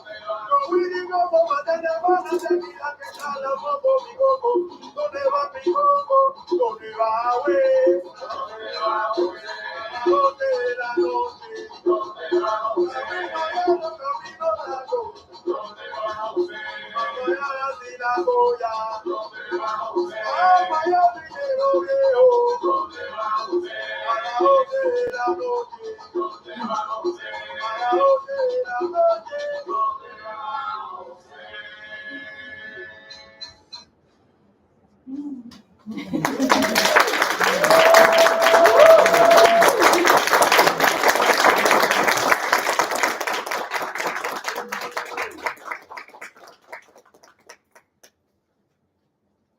Thank you so much, Chache. I can sense the energy, like, ooh. When you ended, it was like, okay, she wasn't alone. No, not at all. So we want to continue this energy of drawing on the arts as a way to heal. And thank you. The arts have always been a space of healing for Black people, whether it's music, dance, drumming, painting, right? Poetry, hip hop, the ciphers, right? This is a cipher. We're creating a cipher right now. And so I really want us to think of that, right? Think of the arts as spaces for Black healing, because when you create, it's a lot, as I tell my students, it's a lot easier to destroy something than it is to create something. Yes, yes. And art is a process of creation. And so when you are creating, it is harder, right? It is harder because you have to be true to yourself and you have to be confident, right, in order to create. It's a lot easier to stand behind a screen and type out things and criticize people on social media than it is to actually sit and create. And so I want to honor all the creators in the room, which I believe is likely all of us. Okay. So for this panel, I'm very happy to be welcoming to the stage two folks whose work I'm very just like honored to be in the presence of. The first is Shana Jean-Baptiste, who's an assistant professor in the Department of French at Rutgers-New Brunswick. Her research and teaching interests lie in the Francophone West African and Caribbean literature, with a special emphasis on Haitian literature. Her expertise extends to identity formation, gender politics, visual art, music, and Afrofuturist aesthetics within the Francophone context. Her current book manuscript, Global Jim Crow South, Mapping Jim Crow Violence and Intimacies Across Haiti and the US South, contends that Jim Crow violence shaped and was shaped by the US empire. It centers Haiti as a crucial focal point for understanding the global scope of Jim Crow violence, and argues that the violence that structured the 1915 to 1934 American occupation of Haiti was not peripheral, but integral to the racial violence of the Jim Crow South. Her second book project delves into expressions of futurity and Afrofuturism in the Francophone world. She holds a joint PhD from Yale in French and African American Studies. Please help me in welcoming Dr. Jean-Baptiste.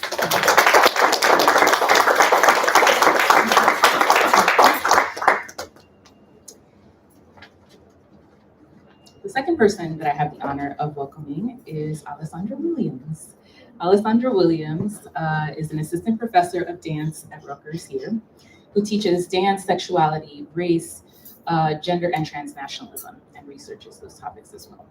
Her anthology, Dancing Transnational Feminisms, Ananya Dance Theater and the Art of Social Justice, was published with her co-editors, Ananya Chatterjee and Hugh Wilcox.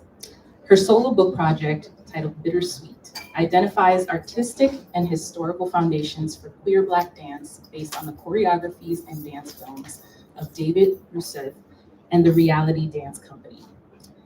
And as a senior, I don't want to mess it up, Yorcha. As a senior Yorcha educator, vinyasa yoga instructor, and Africanist aesthetic practitioner, she facilitates workshops on movement, vocal work, and intergenerational memory. And I have been a friend of Alessandra's for 20 years now. It was 20 years. We went to college together. So, and happened to end up both teaching here, which is incredible. So help me in giving a warm welcome to Alessandra.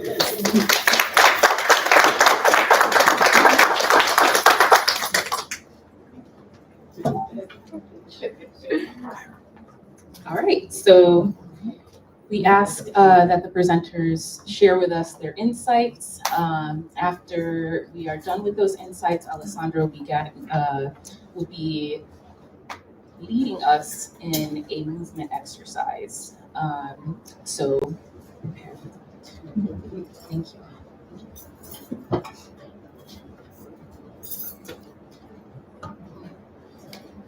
Thank you very much for being here. Thank you. I'm happy to be on this round, especially. So I'll just jump right in. So, as I was preparing for this conversation today, Toni Morrison kept coming to mind. Her novels, her speeches, her essays, her relationship with writing and language, her genius just hurt.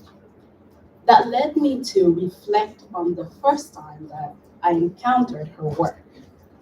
I was 17 in my final year of high school in Haiti, and I was preparing for the French baccalaureate exam, like the high school exam.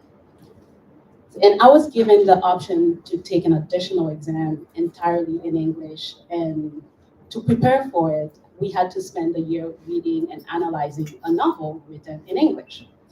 The small group of us who chose to take this exam had to stay an extra hour or two after school with our teacher.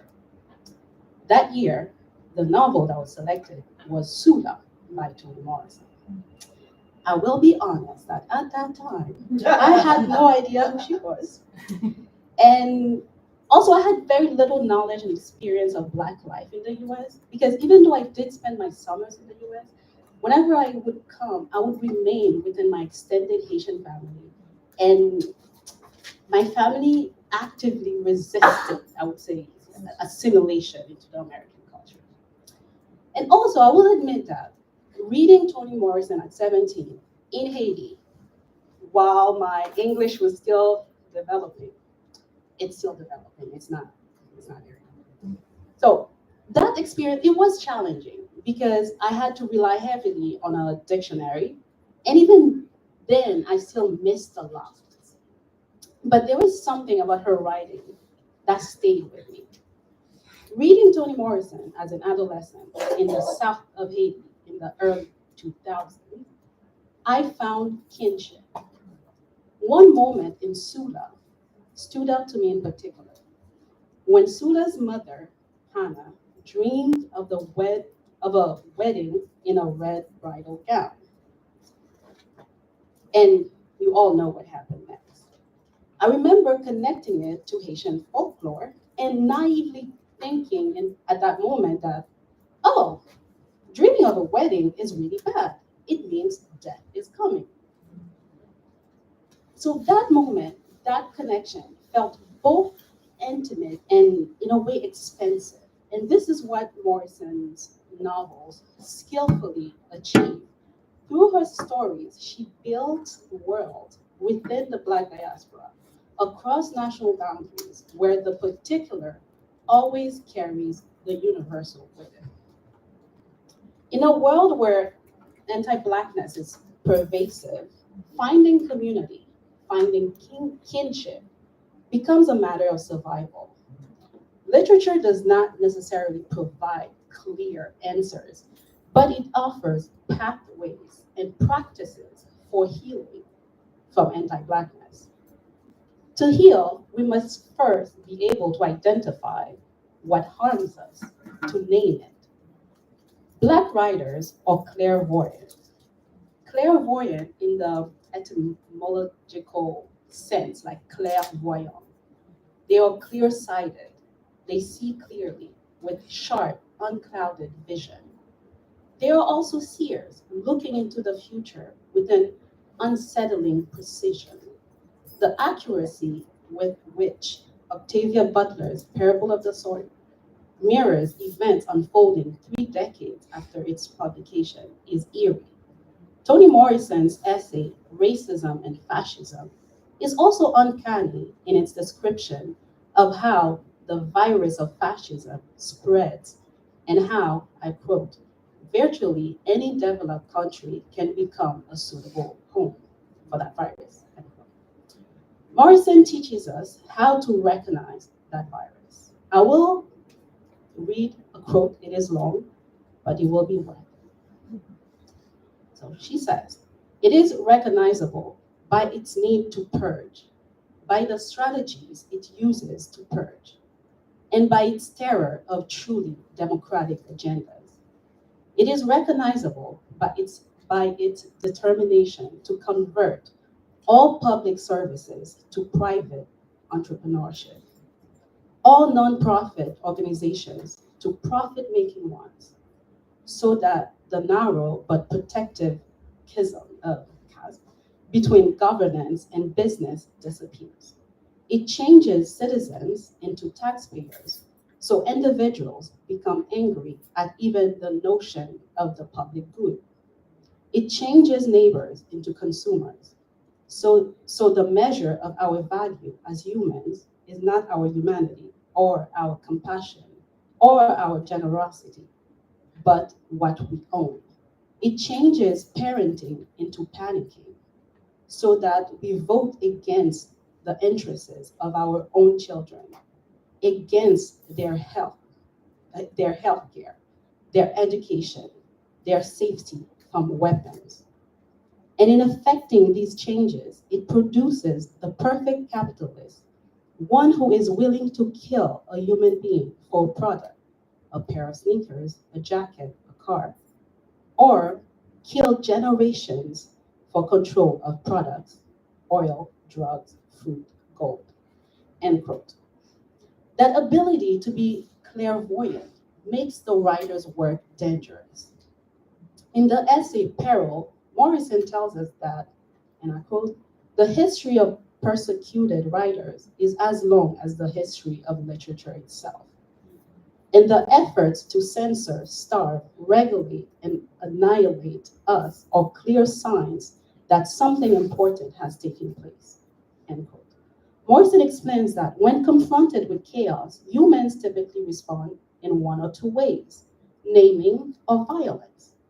But there is a third response, stillness. She writes, such stillness can be passivity and dumbfoundedness. It can be paralytic fear, but it can also be art. Those writers plying their craft near to or far from the throne of raw power, of military power, of empire building and counting houses, writers who construct naming in the face of chaos must be nurtured, protected. And it is imperative not only to save the besieged writers, but to save ourselves.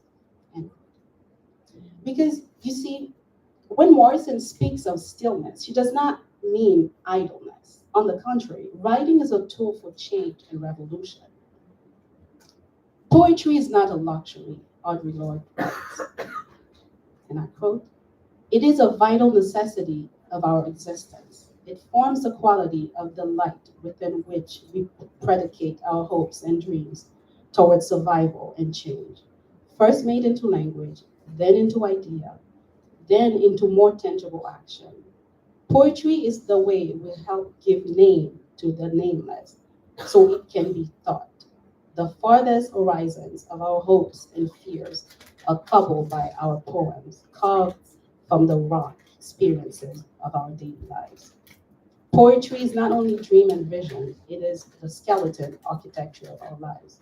It lays the foundation for a future of change, a bridge across our fears of what has never been done, of what has never been before. End quote.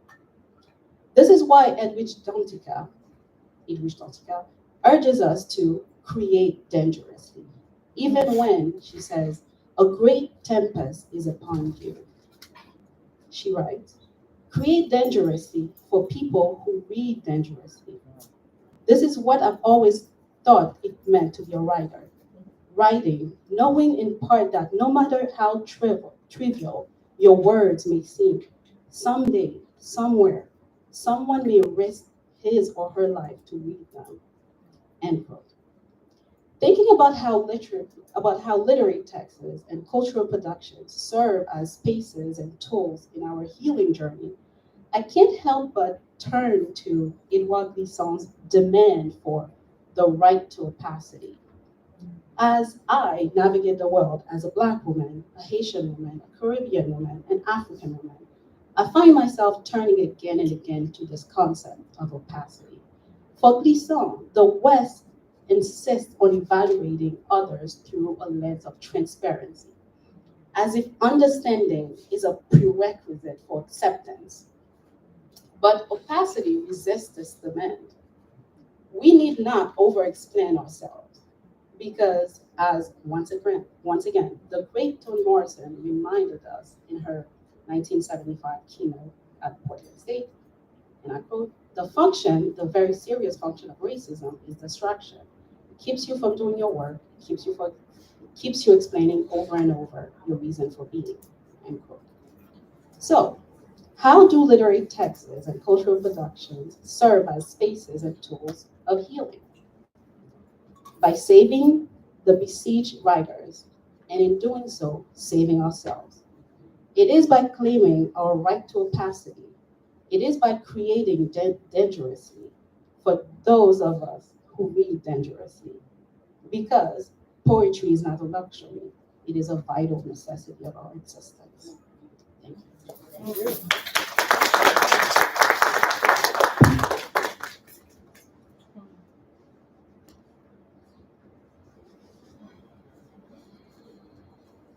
Can I take this chair, please?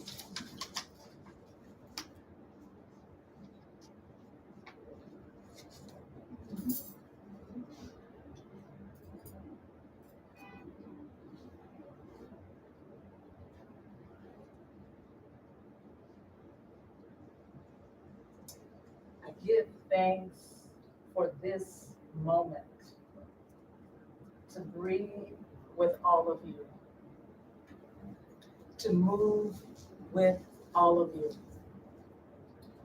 with complete care, with self and collective awareness of our bodies, of our physical capabilities and abilities. My name is Dr. Alessandra Williams. I'm a dancer, a vocalist, a vinyasa yoga teacher, a facilitator of intergenerational ritual, and a researcher of transnational performance methods. I am a student of Dr. Ananya Chatterjee, professor of dance theory and choreographer of contemporary dance performance. I am the daughter of the Ba family, who immigrated to this nation from Nimba County, Liberia, West Africa. I am the daughter of the Williams family, who worked this land as sharecroppers in Louisiana. I am the great-great-granddaughter of Minerva McGee, who is the daughter of enslaved persons on this land. My ancestors are many. My teachers are many, as are yours. Please let us take this moment to acknowledge, to honor our teachers, our mentors, our advisors, our educators, our loved ones, our family members, our colleagues, those who have helped us to survive and to get to this place. They are many. I invite you to take your hands and place them on your thighs.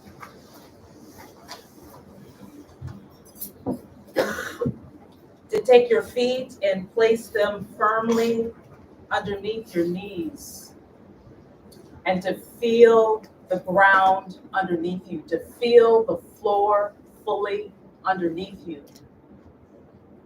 to feel where we are on this land, this indigenous land of the Lenni Lenape, and to be here and to be present fully in your space, in your body.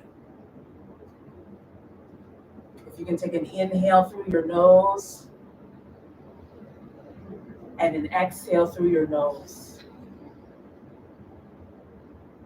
Inhale, sealing the lips to exhale through your nose. Continuing to breathe deeply, lengthening each inhale and lengthening each exhale so you have that full breath in your body. Let's take the shoulders and reach them up toward the ears and down the back, rolling the shoulders. With each roll, feeling your body, your spine getting longer, taller. Feeling the crown of your head reach higher toward the ceiling for that nice, long extended back. Take 2 more rolls of the shoulders in your own time. And then settling the shoulders down the back, feeling that length in your spine. Take an inhale through your nose and a deep exhale through your nose.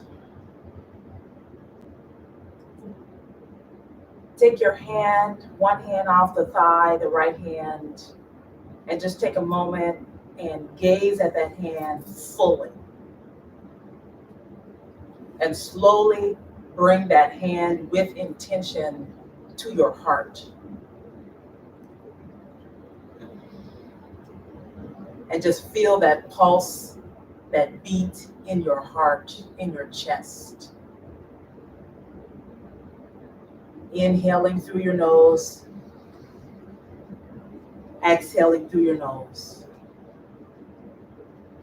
Just being with that pulse that keeps you alive in every moment, each day.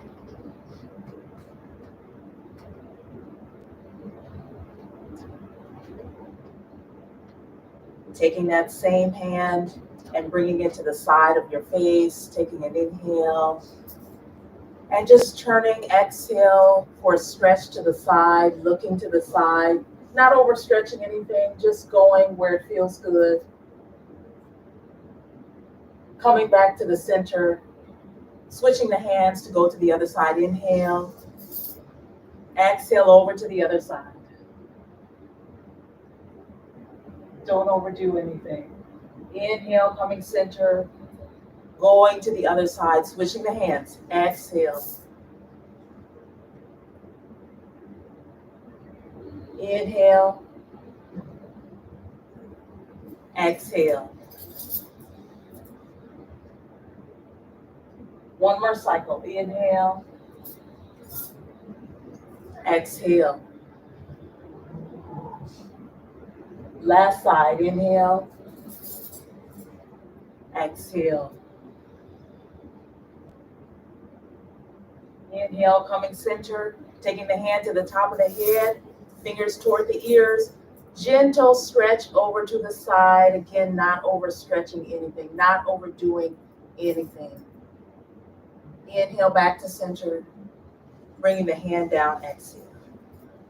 Inhale, other hand. Exhale with grace and compassion, feeling a light stretch. Inhale back to center. Exhale, release. Inhale, hand. Exhale, side. Inhale, center. Exhale, hand. Other side, inhale. Exhale. Inhale, center. Exhale, hand. Last set. Inhale. Exhale. Inhale. Exhale. Other side, inhale. Exhale. Inhale, center. Release the hand. Exhale. Good. Take your hand, carefully placing it to your chest. Other hand, placing it to your navel. Inhale, feel the chest expand. Exhale, feel the belly contract like you're rounding inward. Inhale, open the chest fully, like you're curving your spine. Exhale, reverse, bringing it in. Letting the upper chest go. Inhale to open. Exhale to release. 3 more cycles. Inhale, full extension of the breath. Exhale. 2 more cycles. Inhale. Exhale. Last cycle. Inhale. Exhale. Release the hands back to your thighs. Feel the full weight of your hands, your fingers on your thighs. Breathing here. As you are able, just carefully see if you can lift your right foot off the floor and then carefully place it down. Try the other side, lifting and placing it down. Now this time, lift that other side and see if you can really drop the weight of your leg down. Feel the weight of it and hear the sound of your foot. Other side, drop the weight and lift. Drop, lift, drop the weight, lift. Don't hold on to any of the weight. Lift, drop it down. Drop, drop, and drop, and drop, and drop, and drop. Keep it going.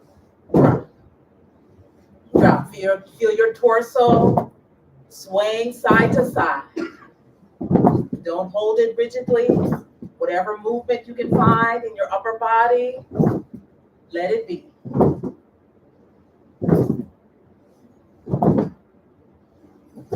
Enjoying the resonance of this sound we're making with our feet. Enjoying the fluidity in your upper body, in your torso, letting any stiffness go.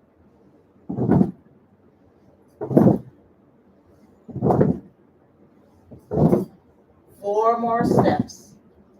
3, 2, and 1. Just keeping the torso fluidity moving.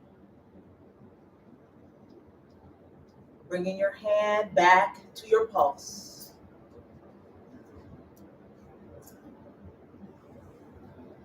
Keeping that full breath. Letting your torso feel like the waves of the ocean. 2 more cycles of breath. Inhale. Exhale. Last cycle. Inhale. And exhale. Finding stillness. Releasing that hand back to your thigh. Inhale. Feeling that length in your spine. Exhale. Just coming a little bit forward with your torso. Inhale, feeling that length. Maybe a little bit more forward with the torso if that's available to you. Taking care of where you want to be. Inhale, finding that length in your spine. Maybe exhale to your shins. Seeing what that might feel like. Inhale.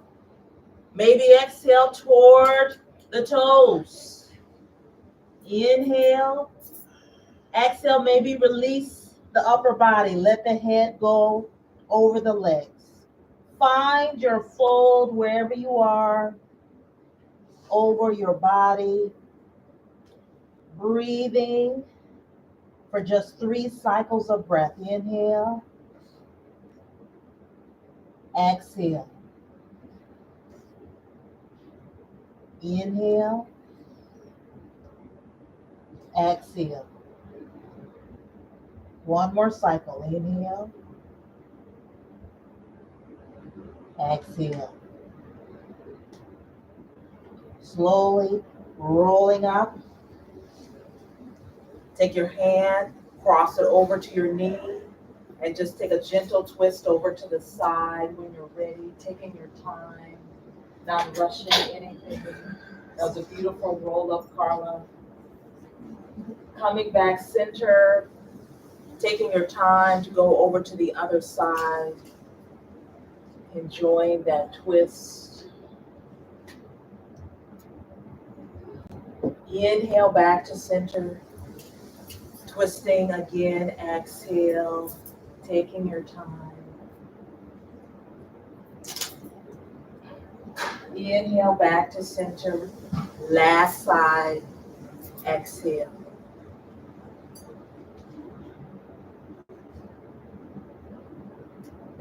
Coming back to the center,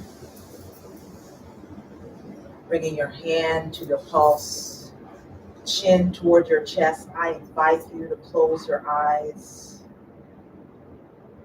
returning to the memory of our teachers, the memory of our mentors, our advisors, our family members, our loved ones, our colleagues who have helped us to get to this very moment. Remember their names in your heart.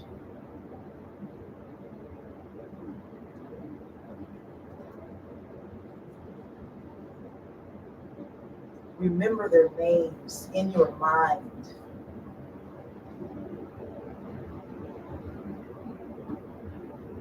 Remember their names as you breathe.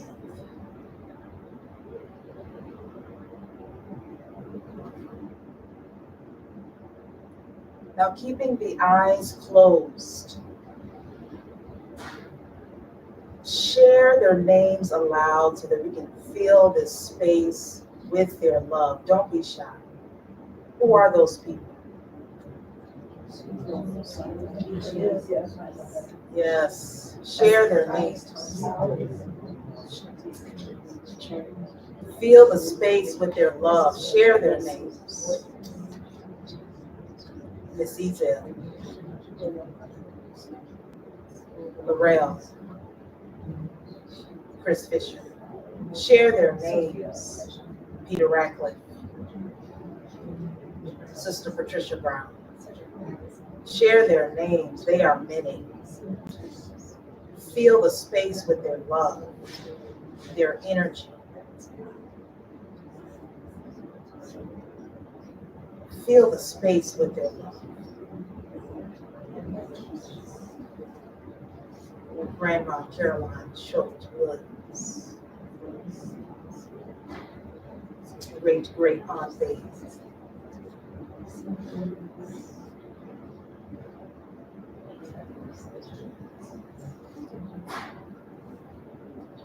They are many.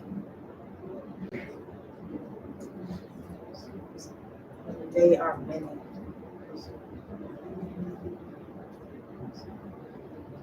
They are many. They are many. They are many. They are many.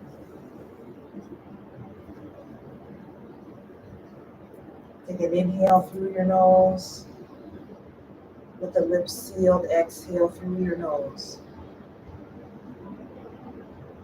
Inhale through your nose.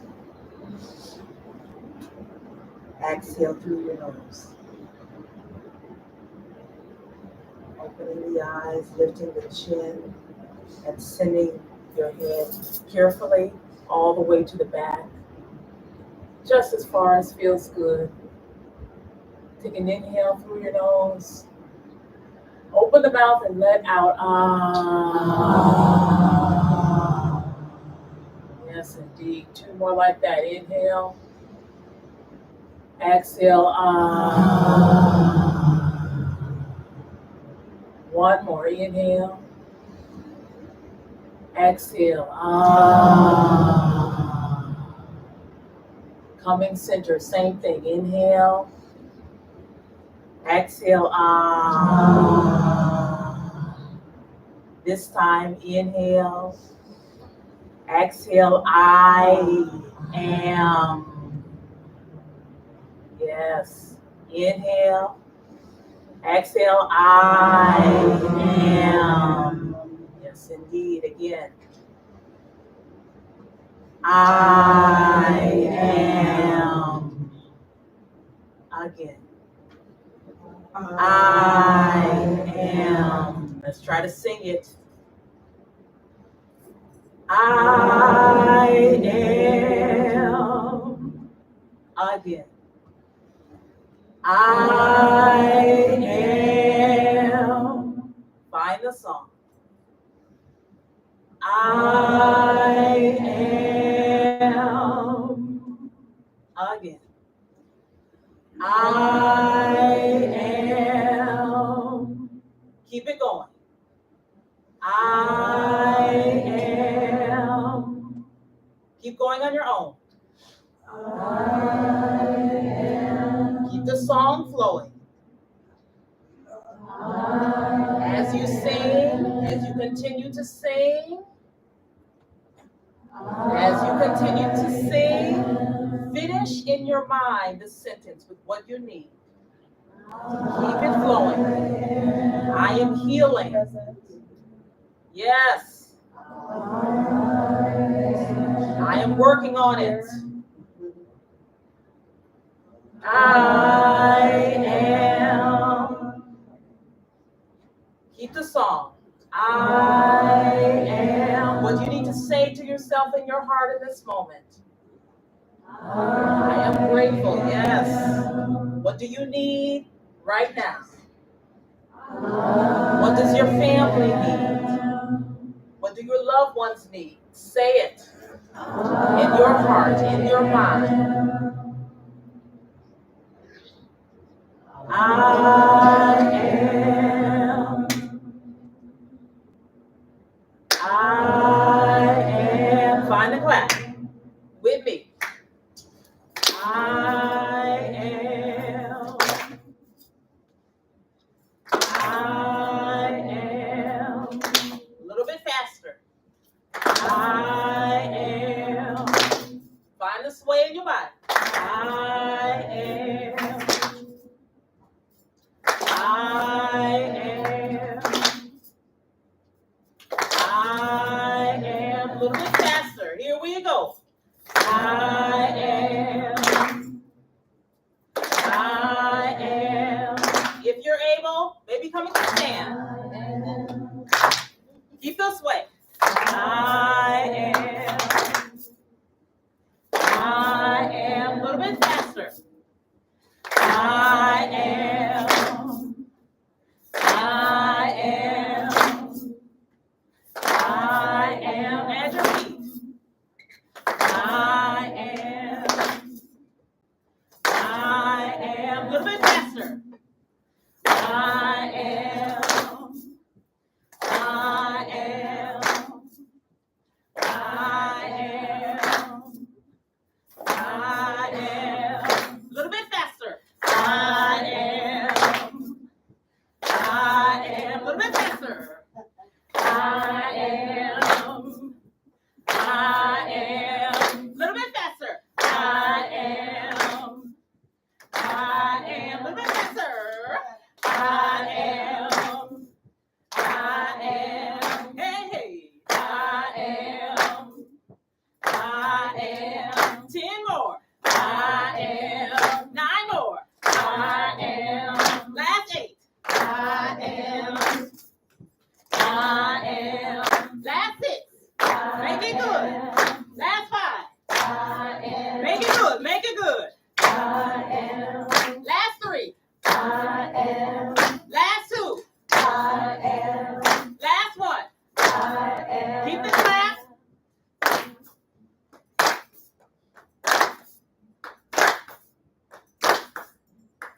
Lose the cap, clap. Keep the sway.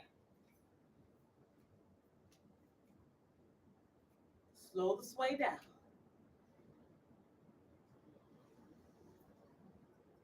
Open up your hands. And just feel the energy in the space that we've created for each other.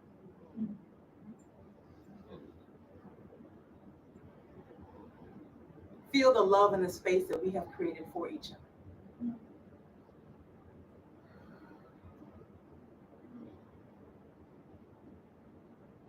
Take your hands and open them out and send that energy to everybody in this room to give them what they need in this moment, seeing each other.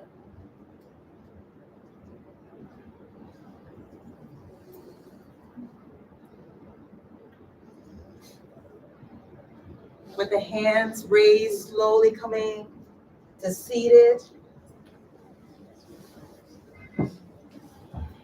Slowly bringing the hands back to your thighs. Chin to your chest. I invite you to close your eyes. Taking those inhales through your nose. And with the lips sealed, exhales through your nose. Continuing to breathe deeply. Grounding yourself back into your seat. Feeling the full weight of your feet on the floor, on this land.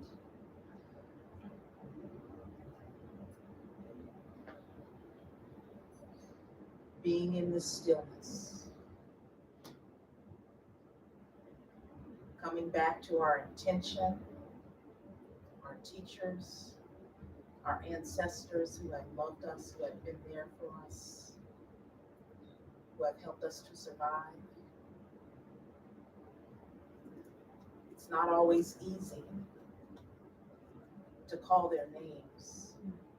It's not always easy to remember them. It's not easy. So we need our breath. We need our bodies. We need our pulse. We need our song. We need our chanting. We need each other's voices. We need the vibration. We need it all to keep going.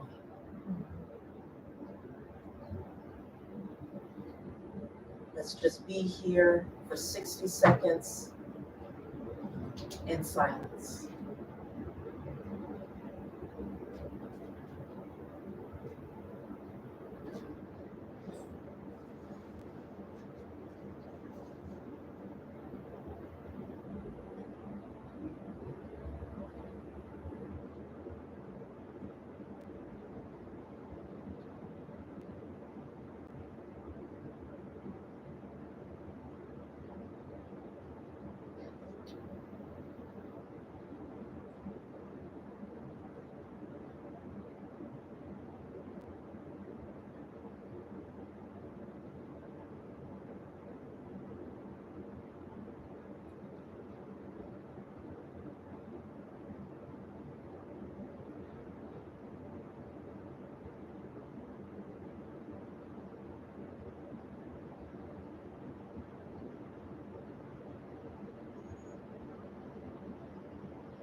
Inhaling through your nose.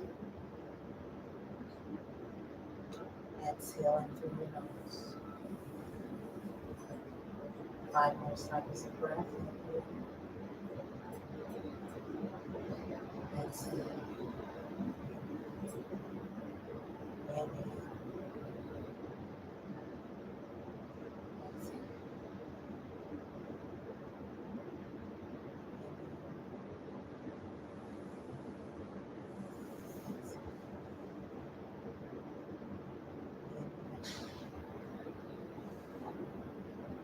Exhale. More cycle. Exhale. Lifting the chin, opening the eyes to see and acknowledge everyone in our space.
I'm just letting you sit this for a moment and enjoy.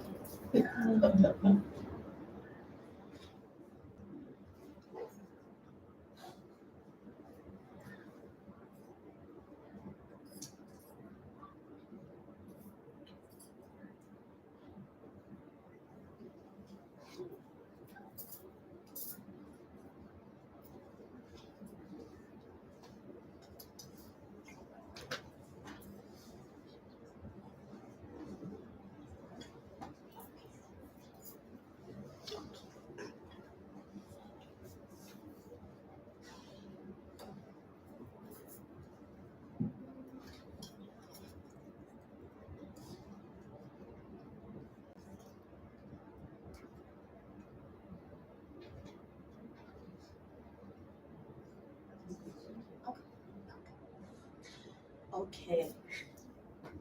I have to admit that sometimes, the forces out here get you down. They get me down sometimes. And this space that we are creating today, you know how you know something in your head and it's different when you feel it? It just reminds me we do have what we need to get through. Because they want to make you feel sometimes discouraged. We got what we need. We just need to remember it and plug into it. So we have some moments to just, if anybody would like to share anything or have their own reflections, again, this is a space we are all creating. How you doing? This is a space we're all creating together. So our wonderful panelists are here and you are here. So if there's anybody would like to say anything or share, we're going to have more coming up later in the day. We have, including a nice lunch. But the floor is open.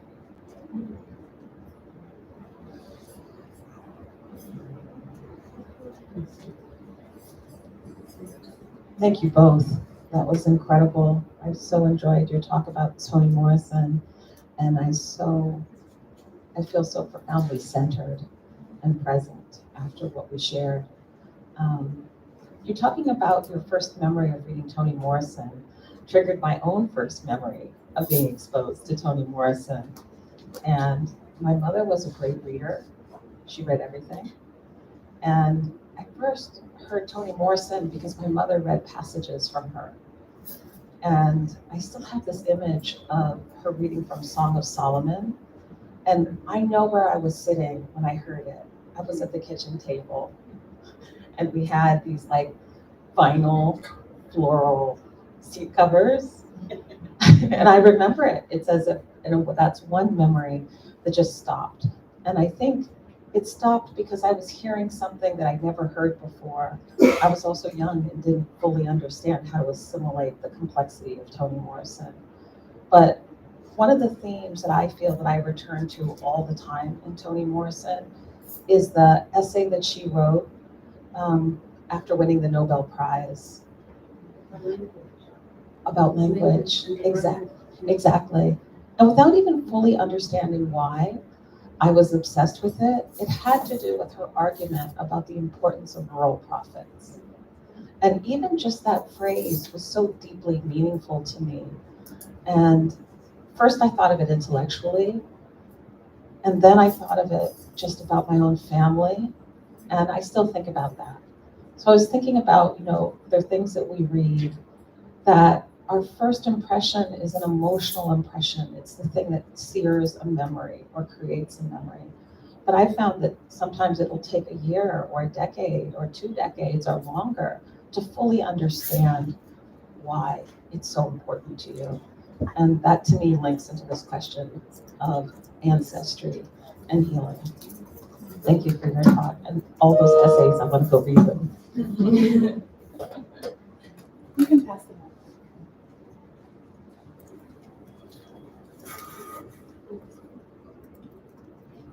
I will add that when I first read Sula, I did not understand. I was 17, I was young. I read it again in college. I understood it a little bit better, but I still didn't get it.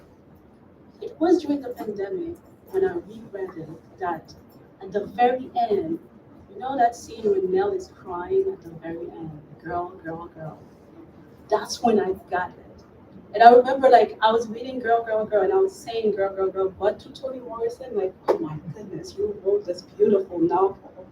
And it's like I found, it's not even that I found myself, but I found something that I'm still thinking about, that I'm still trying to find the right word to express. But there is something that's deep in me that Morrison was able to translate through that novel.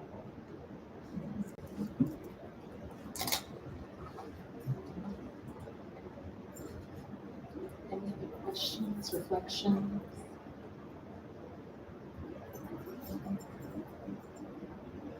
Everyone seems so peaceful. I love it. Gotcha. Here's the thing though. So, I'm a dancer. I love to dance, and that's like my third. But I was having this conversation doing my research, and I feel like when we're talking about Black art, it's fundamentally different than when we're talking about art as a whole thing. Like I feel like for us, art is a way to claim humanity, and like so many.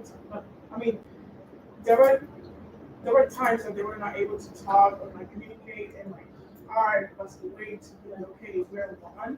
So like this workshop was really like reminded me of, okay, art and like the body maybe knowing what I don't know in my mind, like it might be expressing what I don't know, how to articulate it with my words. So thank you for that. But yeah, I guess my question would be, would you say that when we are in spaces where we're discussing Black art, is it different than when we're in a space where just Black art and White art? Like, did I phrase that? Yes, I got you. Rachel? Rachel. Richard? Mm-hmm. Yeah. Okay. Thank you for your question and for your beautiful, beautiful dancing that you shared. Your full embodied energy and concentration and conjuring that you gave us. Thank you. Yeah. Wait till the folks on the live stream can hear too.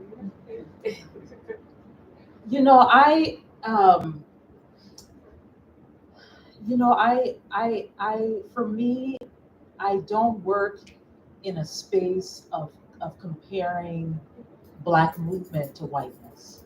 And I really resonate with what you shared, because the teacher that I shared at the beginning, Dr. Nanya Chatterjee, my greatest dance teacher is from India.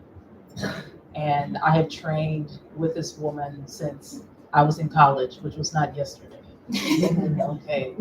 And so my intersections and the blending that we've been talking about, it is not through whiteness. It is across Indian ocean worlds that I am exercising, activating Africanist aesthetics.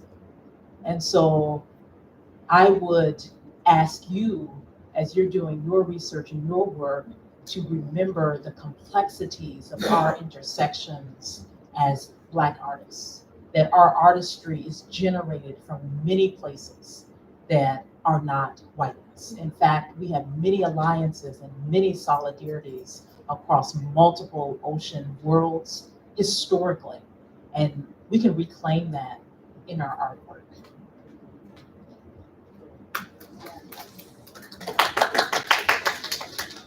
I wanted to say quickly that going back to this idea of opacity of that I mentioned earlier, that we do not need to explain ourselves through this Western way of this Cartesian way of transparency. They are, like Alessandra mentioned, they are South connections that doesn't make sense when you look at it through the European, the Western lens. And it's okay. We need to claim that opacity. This makes sense for us. We don't need to explain it.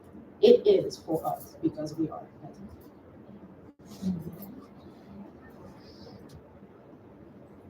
Profound thank you. Or as I say in Swahili, asante sana. I appreciated all three of the presentations. I first saw that dance when I was in Cuba many, many years ago. My son is named Toussaint, so bonsoir. Appreciate thinking about Toussaint and Dessalines and our folks that were fighting. And I do libation, and so when you were asking us to do an exercise, I'm thinking of libations that I've done many times, and acknowledging and appreciating our ancestors, the sacrifice, the struggles, the opportunity for us to be in the world the way that we are right now. And so while I'm calm, I'm also feeling like it's time to fight. And I think that as we're energizing ourselves and thinking about the challenge that we face now and the challenge that our ancestors faced before us, and that this moment in history, what people say about us 50 years from now, how did we resist? How did we tap into Toussaint, Dessalines, Patrice Lumumba, Harriet, Fred, go down the line? What did those ancestors sacrifice and lessons? How did they view in us? How are we going to use that to fight this move and the millions that we're supporting?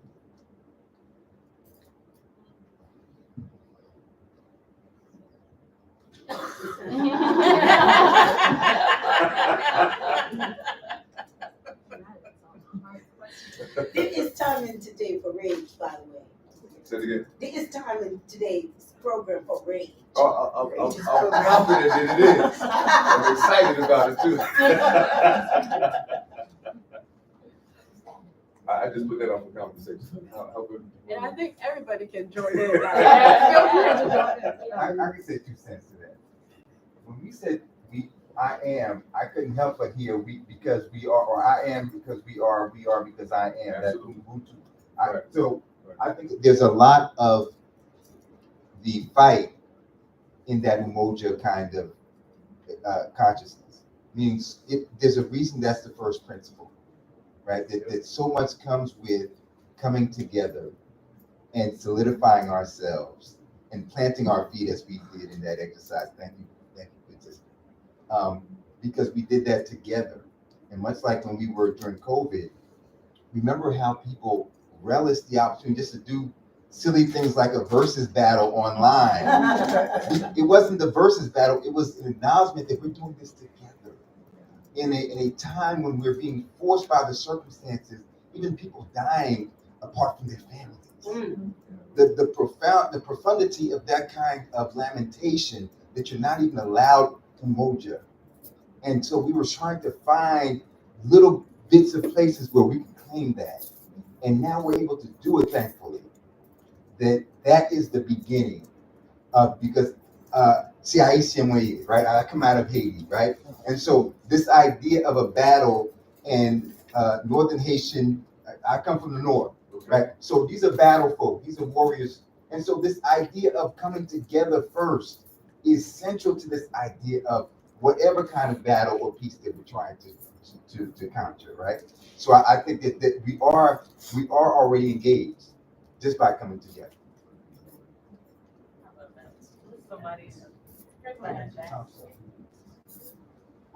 Hi, I kind of noticed I'm probably the youngest in here. I'm a freshman here at Rutgers, and I just want to say thank you guys so much for hosting this. As an African, I'm West African, grew up in Africa.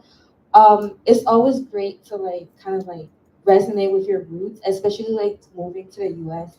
It's kind of hard to find people like you and things like that, especially coming to Rutgers. I've just been trying to figure out my space and where I can be, and I just want to say thank you for having this space for us. And going back to the battle or fighting back society of the notion that they have on us. Like you said, togetherness is powerful. I feel I'm very inspired when I see a lot of us together, or just watching Black artists and things like that. Like she said it before, art, we really do communicate through art, because if you look back in history, we wasn't educated, at least the slaves wasn't educated. So dancing, singing, that was a way of fighting back, and really reflecting just now through the therapy, a little bit of a therapy session that was for me. Just having that moment of quietness, thinking back ancestries of how, like, the battle that they went through, they had a much greater fight. And I'm just glad that we're able to continue that, and thank you. I think I just want to add to this really important question and comment and insight about rage. I think that we need space for so many emotions as Black people. And there's a lot of pain right now in this moment. There's a lot of sorrow in this moment. And we need space to be angry about that pain. And I think at the same time, we need space to mourn. And we need space also to grieve loss. And so something that has been working for me is to give myself 8 or 9 minutes to mourn. And if I need to cry those tears, I cry those tears. If I need to go into the ugly cry, I go into the ugly cry. I do what I need to do in those 8 minutes that I have for myself. And that is my mourning and my grieving work. And I think as Black people, we have to have that space to deal with the loss that we have in our lives. Because for many of us, it's a lot of loss, and we need that time.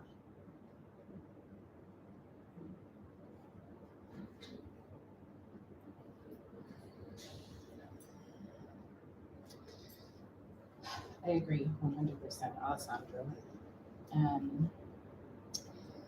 I don't know how to transition from this because I feel so like connected and like we're already starting to work through those emotions that you're talking about. Yeah. Okay.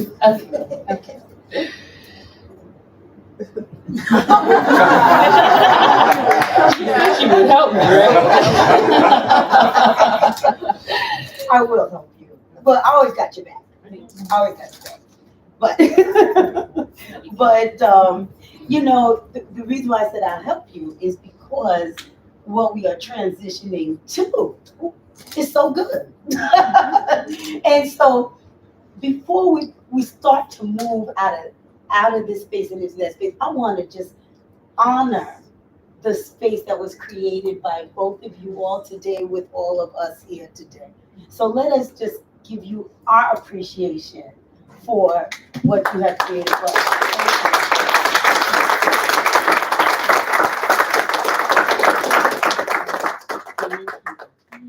And we can just stay where we are for a moment because I will use this because I am still healing.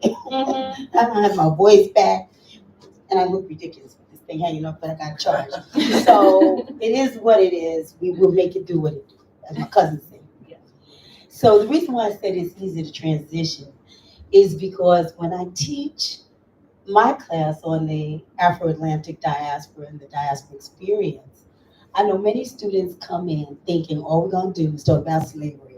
Slaves.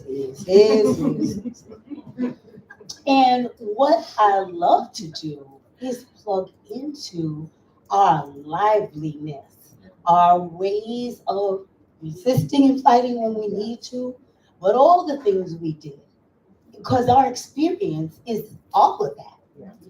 And one of my favorite classes, my students' favorite classes, is when we start to talk about the cultures we created and we get to talking about food.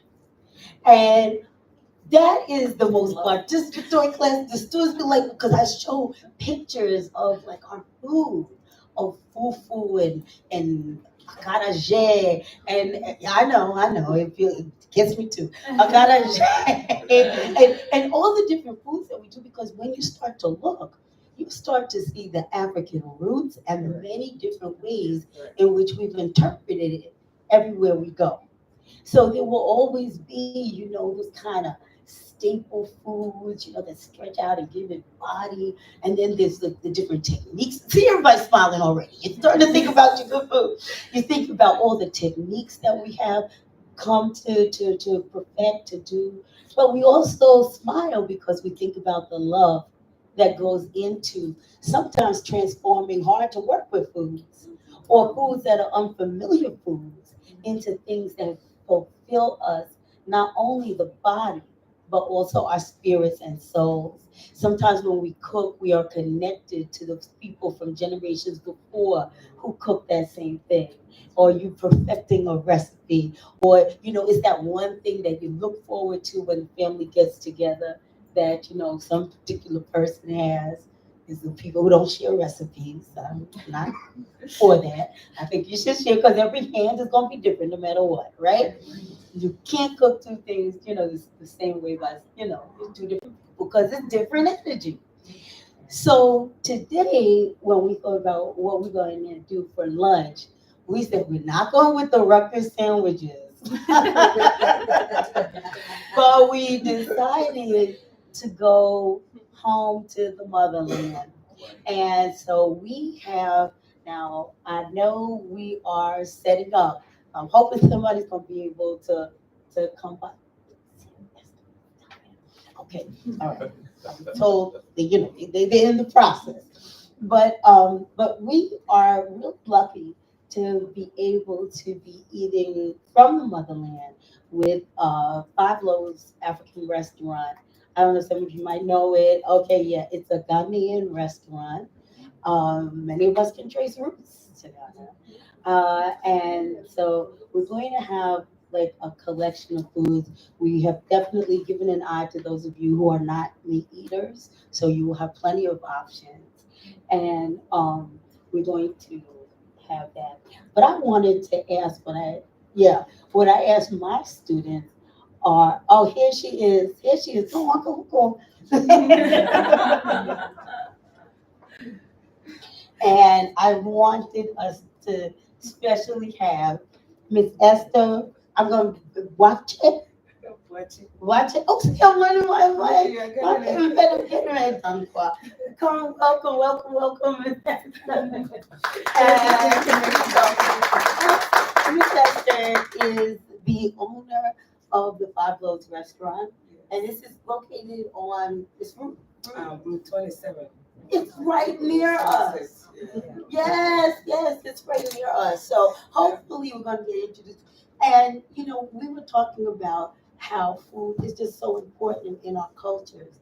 And I just wanted, because you decided to go into cooking and nourishing people, I just wanted you to share with us your own thoughts, really briefly, because I know you got stuff to do, on why food is just so important. Okay.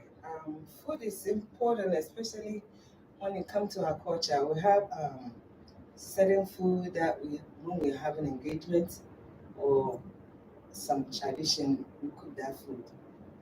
Certain like plantain, and then the sweet plantain, the green plantain, we put it together, we blend it together, and then we add peanut butter, mix it, and palm oil on top with some eggs around it for everybody to sit down and eat. Especially when you're having you turn 16, or when you get, as a woman, when you get to your period, that's when we do that. So in our culture, we have different kinds of food that make us feel at home when you cook that food.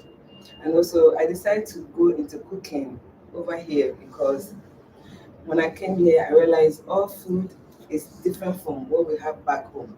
So I would really, really love to cook my culture food or my country food for people to try that as well. So when you look around, it's not common, that kind of food that we have is not common everywhere that to find, unless you go to African area before you find that food. So I appreciate if you guys will try the food and tell me how it goes. Thank you so much. I'm gonna let you just I know you have to sit up, right? Right. Okay, so I'm gonna let you go. I hope you guys have really enjoyed it. Thank you. And I just watched me stand up. There's one more thing I would share is that I was very fortunate to work with the brilliant Bernice Johnson Reagan. Some of you might know who she is. And I remember she was known, I think, most for her work with the Slick Freedom Singers, but also she became a singer with Sweet Honey in the Rock. And she's also got a PhD in history. And that's how I came to work with her at the Smithsonian Institution.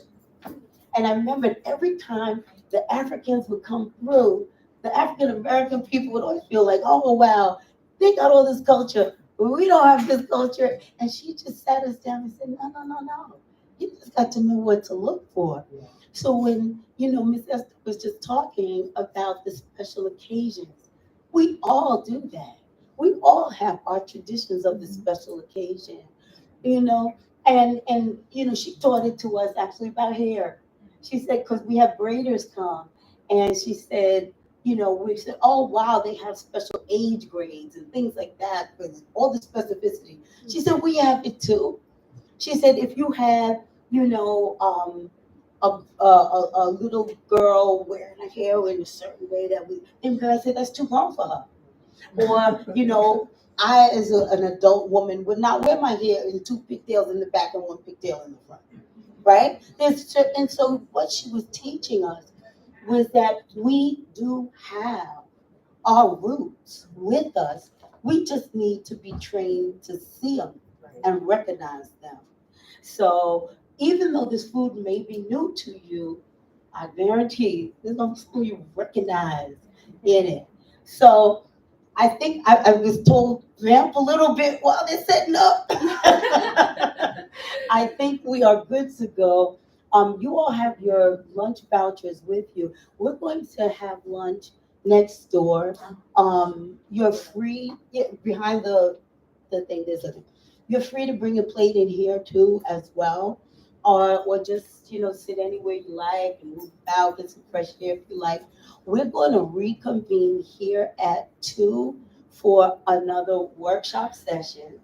But for now, if they need a little bit of moment, we'll just see. But just be a little patient. But we're going to go and break next door. So I would like to thank you all for being here for this morning session. Thank our morning presenters, all of you all, and thank you. So we'll see you back here at 2. Enjoy lunch.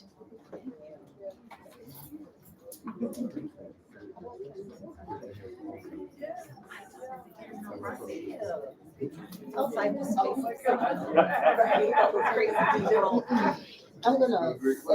I was gonna Oh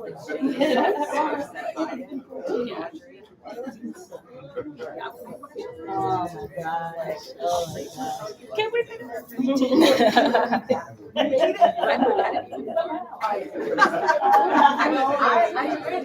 I know you're very tactful, but I kind of wanted to be like, how dare you say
Should be good.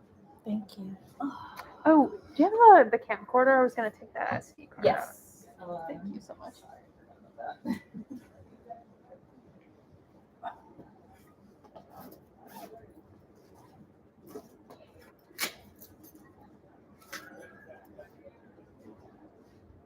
Oh, you're gonna have to take the box. Okay, I was like, you have to like take this up and it just oh, thank you. That is very helpful. I can see how often I use this. Right? It's fun though. It's like it's Yeah. really, like, It's nice. it reminds me of like Oh, here. Okay. All right, we're going to get started. With the All right.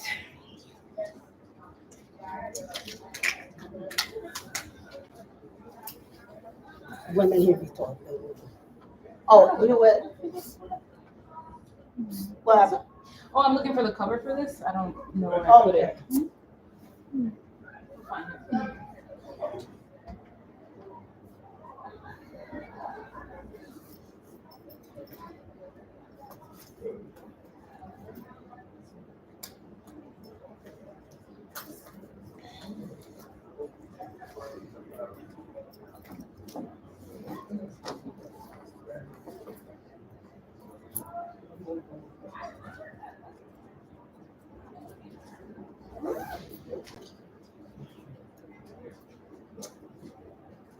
Okay.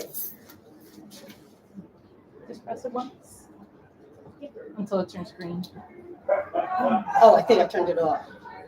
Okay. There we go. There you go.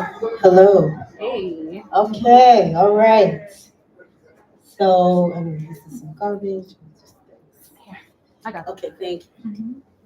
All right. I know it's hard to transition back from lunch, but we have so much good stuff left to do. And I don't want to shortchange us on anything. I'm going to just talk loud so people can hear that it is actually beginning and we're not just saying stuff. So, but I hope everybody enjoyed the lunch. As we gather, I just wanted to say a word about, part of the reason why we're doing the things the way we're doing it now is because all along in this project, we were always very intentional about the fact that our learning is not only in the academic realm. That's not the only space where we can learn and grow. And so we wanted to always plug into our the arts, our activism. All of these are, ways in which, we have spaces, our institutional spaces of learning and growing, but then also all of the things that we do to make us whole, like the food and whatnot. So all of this plays a role. So as we welcome everybody back in, okay, and we just want to jump in. What we're doing this afternoon, this next session, is an active workshop. And it is my special pleasure to be able to introduce our facilitator for this is my sister and dearest friend, Dr. Mwangaza Michael Bondele. And we are plugging into our bonds, right? Yes. So Dr. Bondele and I actually met in graduate school. So at Howard. Thanks you. Yes. So what Dr. Mike Bondele is doing for us is a hands-on workshop. I gotta read the thing so I don't just go off, because I could just go off on a tangent about what I know about the incredible Dr. Mwangaza. But let me read her bio and then I'll make sure it's said. Okay. Dr. Mwangaza Michael Bondele is a veteran educator, facilitator, and higher education administrator. She is a cultural strategist and healer who prepares individuals and organizations to vision and achieve highly. With a terminal degree in history, Dr. Michael Bondelay uses skills of the historian's craft to track behavioral patterns that inform individual and organizational practices. As a former executive, Dr. Michael Bondelay directed multi-million-dollar federally funded teacher education programs throughout the United States before semi-retiring. She currently operates the Blacknificent Life Education Complex, a digital learning center that teaches people of African descent how great they already are and how to become even greater. Dr. Michael Bondelay enjoys nothing more than activating individual and organizational strengths, often undistinguished. As a mother, grandmother, and community resource, she is honored to bring maternal wisdom to efforts that celebrate, heal, and expand human capacity. And with that, I am going to invite us all to welcome Dr. Mwangaza Michael Bondelay to come. And the floor is yours. All right. So we have this on for the live stream purposes, but you're free to work with it as you need. Because I have a clicker in one hand. Okay. So I'll just keep it close as I can. Okay. Is the audio okay? Yeah, Can no, you hear you're it? good. Okay, wonderful, wonderful. How are we today? It's such a pleasure. No, but right, you need that. Okay. No, I just want to make sure we're set up for live stream. Okay. It's such a pleasure to be with each of you today, and I'm just looking forward to getting on this train that I've already experienced that has us knowing more about who and what we are and how capable we are of dealing with, I say, avenging this notion of anti-Blackness. Like, what is it? Like, really, right? So I want to first thank the administration here at Rutgers for this wonderful, wonderful learning program, experience that has been supported, particularly the Africana History Department, under the leadership, this particular project under the leadership of Dr. Kim Butler. Couldn't do it, yes. And team. I cannot forget your team. Yeah. Because I've been in communication with them, and members of them, some of them, and it's just been wonderful. And my co-director, we are co. That's my best girlfriend. That's Yes. Absolutely. So we are having this opportunity today to just really, really focus our time and our attention on this notion of combating, engaging, dissipating, I would say, this notion of anti-Blackness. I'm going to begin with the title, The Curative Power of Self-Love. So I'm going to walk us through a process. At the Blacknificent Life, just back up a minute. At the complex, we work on educational learning experiences that fortify them in many ways. And the healing of anti-Blackness is just one of them. I so apologize in advance for my back being to you, but I'm going to have to click at this thing here. I think you can stand over there and Can I? Yeah. Okay, Yeah. It's still click. Yeah. Okay. Can you tell I'm just like a tech woman?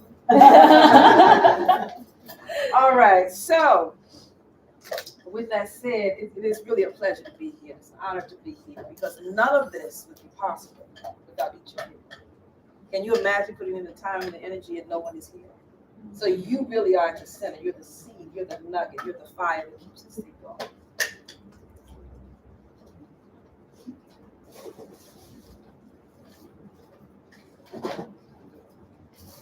Okay. And so,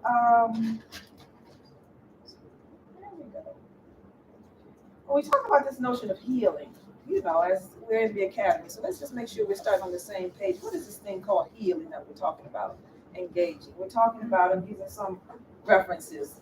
We're talking about being in a process that engages anti-Blackness, and that would be, anti-Blackness would be that which is opposed or hostile to Black folks, right?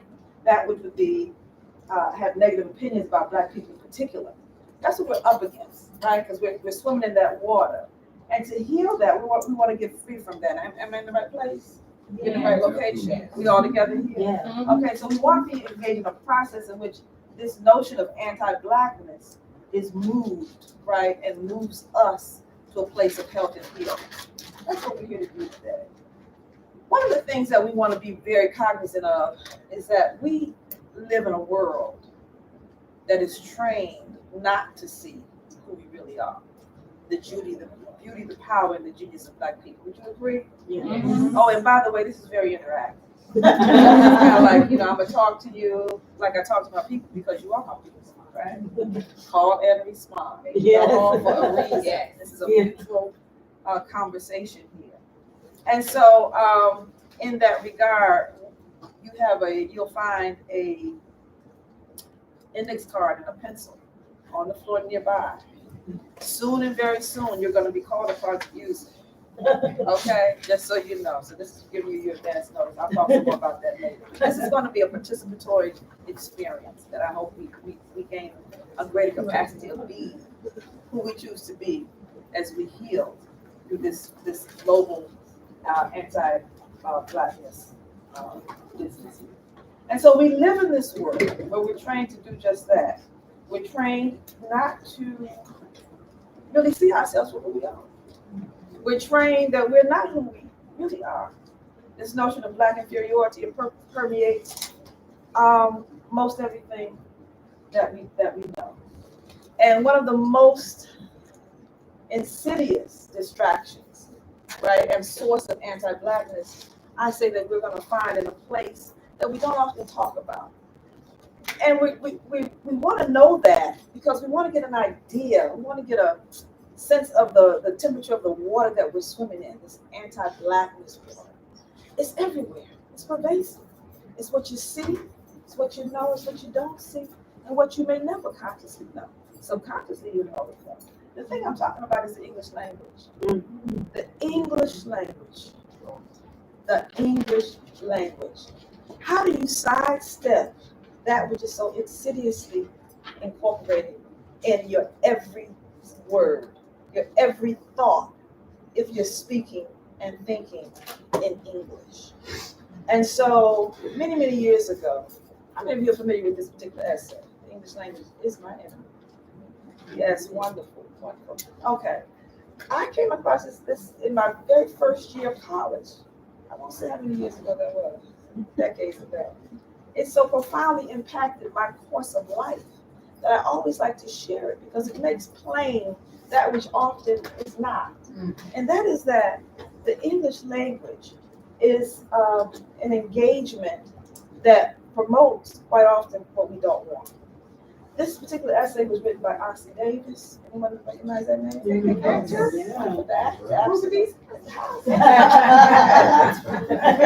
Boo. Okay. And so what he did, he wrote this profound essay in 1967.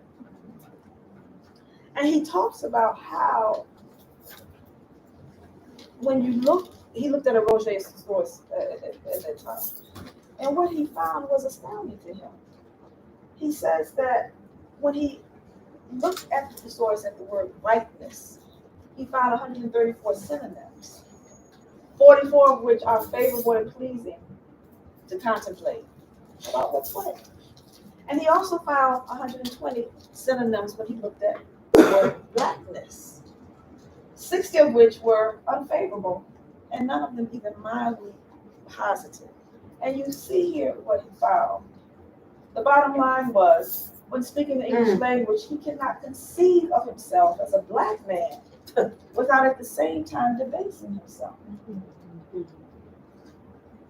I just took a moment and looked at the online version of the Merriam-Webster thesaurus last night.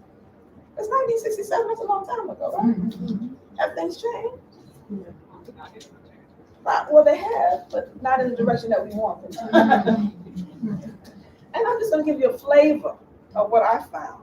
Under the synonym of Black, I found depressive, darkening, dissolute, solemn, depressed, sullen.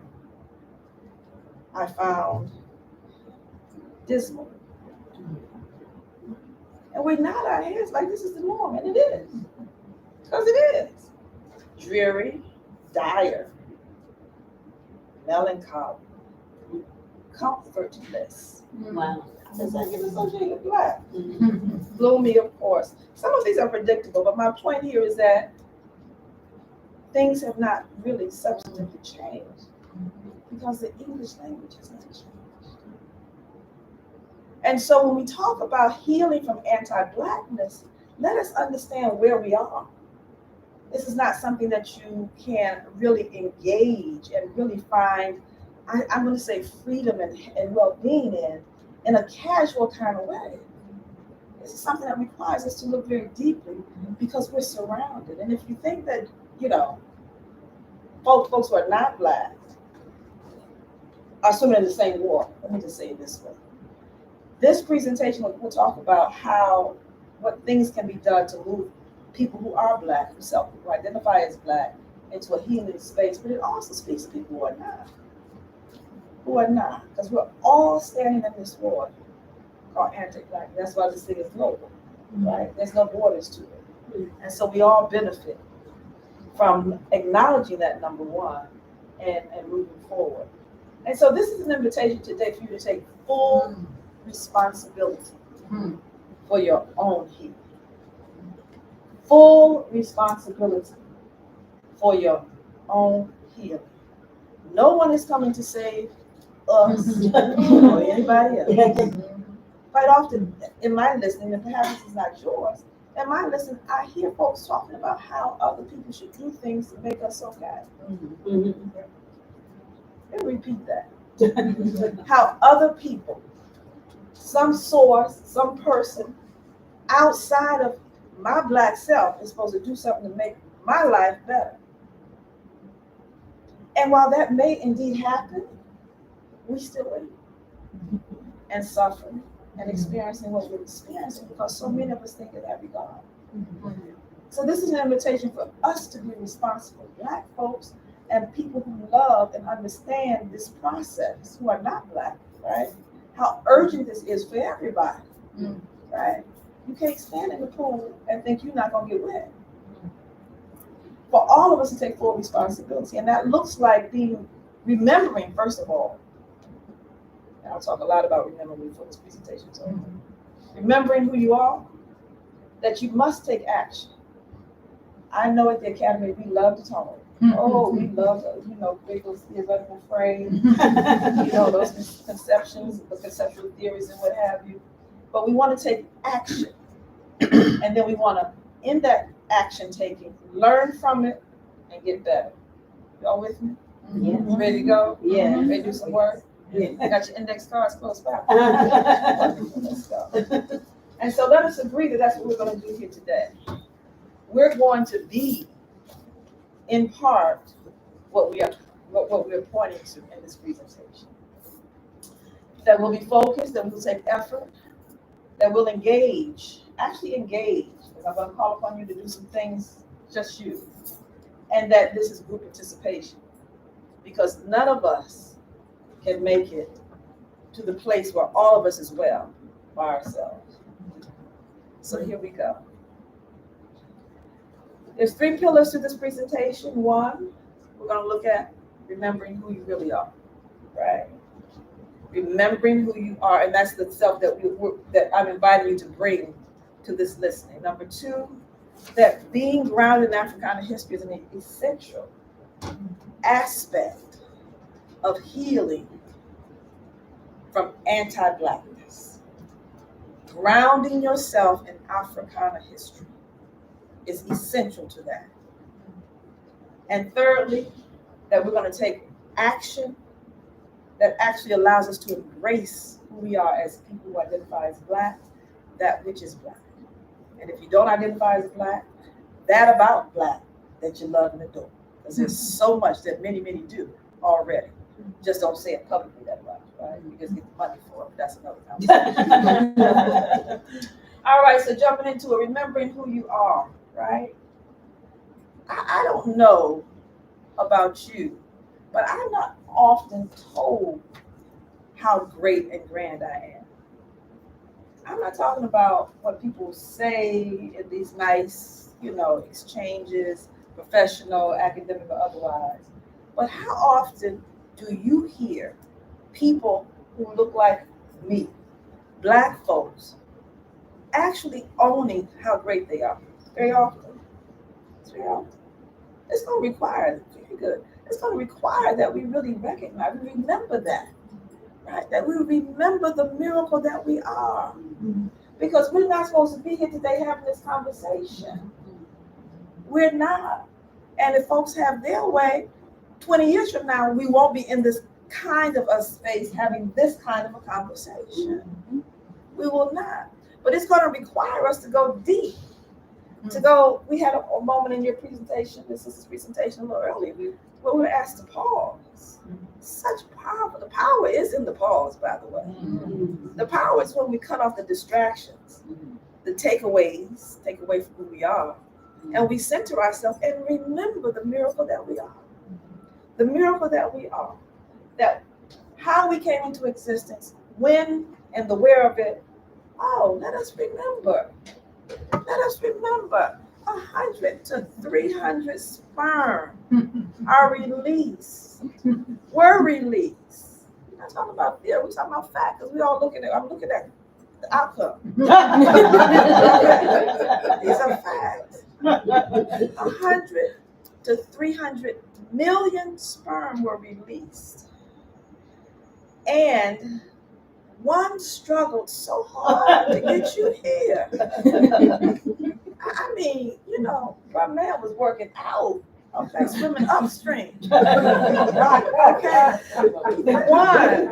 But it took that many to be activated, to create the possibility that is you. To meet that one egg. Oh, and she had to be robust and ready. And able. She wasn't on her last leg, otherwise you wouldn't be here. Okay. So you got the strongest sperm. You got the most able, meeting the most able that met, hit the jackpot, and there you were. So from the very, that's right, from the very beginning, you are built from the what? The best. The best. You are built from the best. No accidents. And while the conditions under which this occurred are what they are, because you and I both know there was some I'm going to say exceeding conditions, exceedingly innovative, sometimes sad, sometimes very joyful, all kinds of considerations in terms of how two people came together. But the truth is this, when that occurred, you made it through. And for most of us, particularly if you identify as Black, do you have an idea? Do you remember? Do you recall? Do you have a recollection of how many people prayed for you? How many people prayed for you? How many people died for you? How many people just willed themselves to stay here so that you could be? Do you know how much sacrifice has occurred so that you could sit here and hear these words and be reminded of what you are made of who made you, of what was poured into you, and what continues to be poured into you, just so that you can exist in the world? You know, Joe. You are built from the what? The best. That's right. And I'm reminding you of this in this point in time because that's exactly what's going to be required.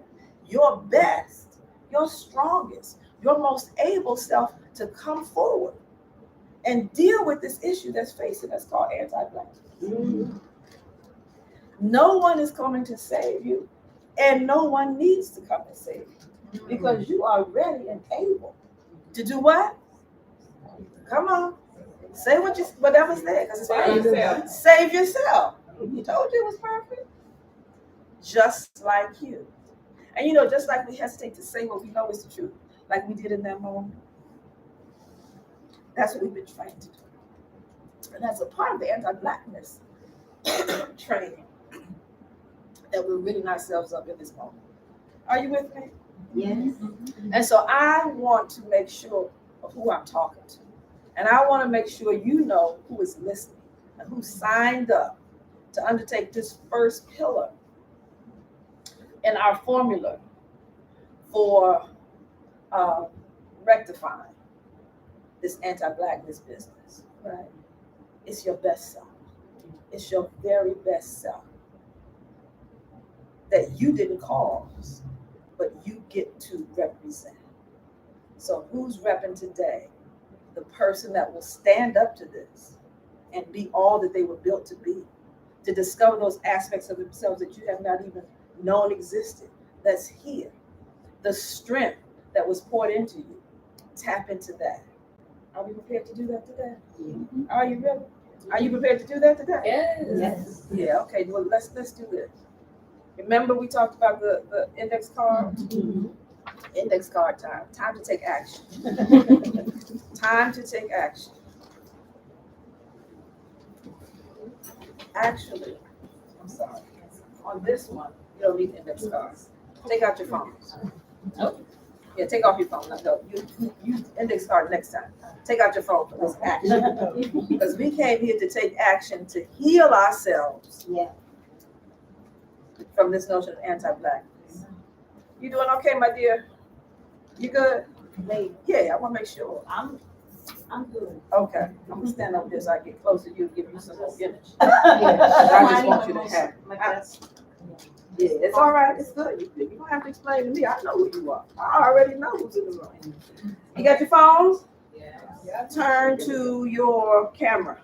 We all know how to take those selfies, right? You got your phone? Listen, in the introduction, they said I'm an educator, right? I done taught everything from the second grade all the way to the academy. That's why I'm probably doing this. Like it feels like I'm huffing. I am. Take your phone off. Got your camera? Mm-hmm. Okay, turn that camera so that it's looking at you. It's like a mirror in your face. It's like a mirror in your face. Now, I want you for the next 30 seconds to look into that mirror, a reflection of your best and able self, a reflection of the person that is forwarding their best and bringing the absolute power that they are. Don't look away. The power that they are into this process. We need every inch of you. We need every dream, every possibility, every prospect of your greatness to show up right here and now.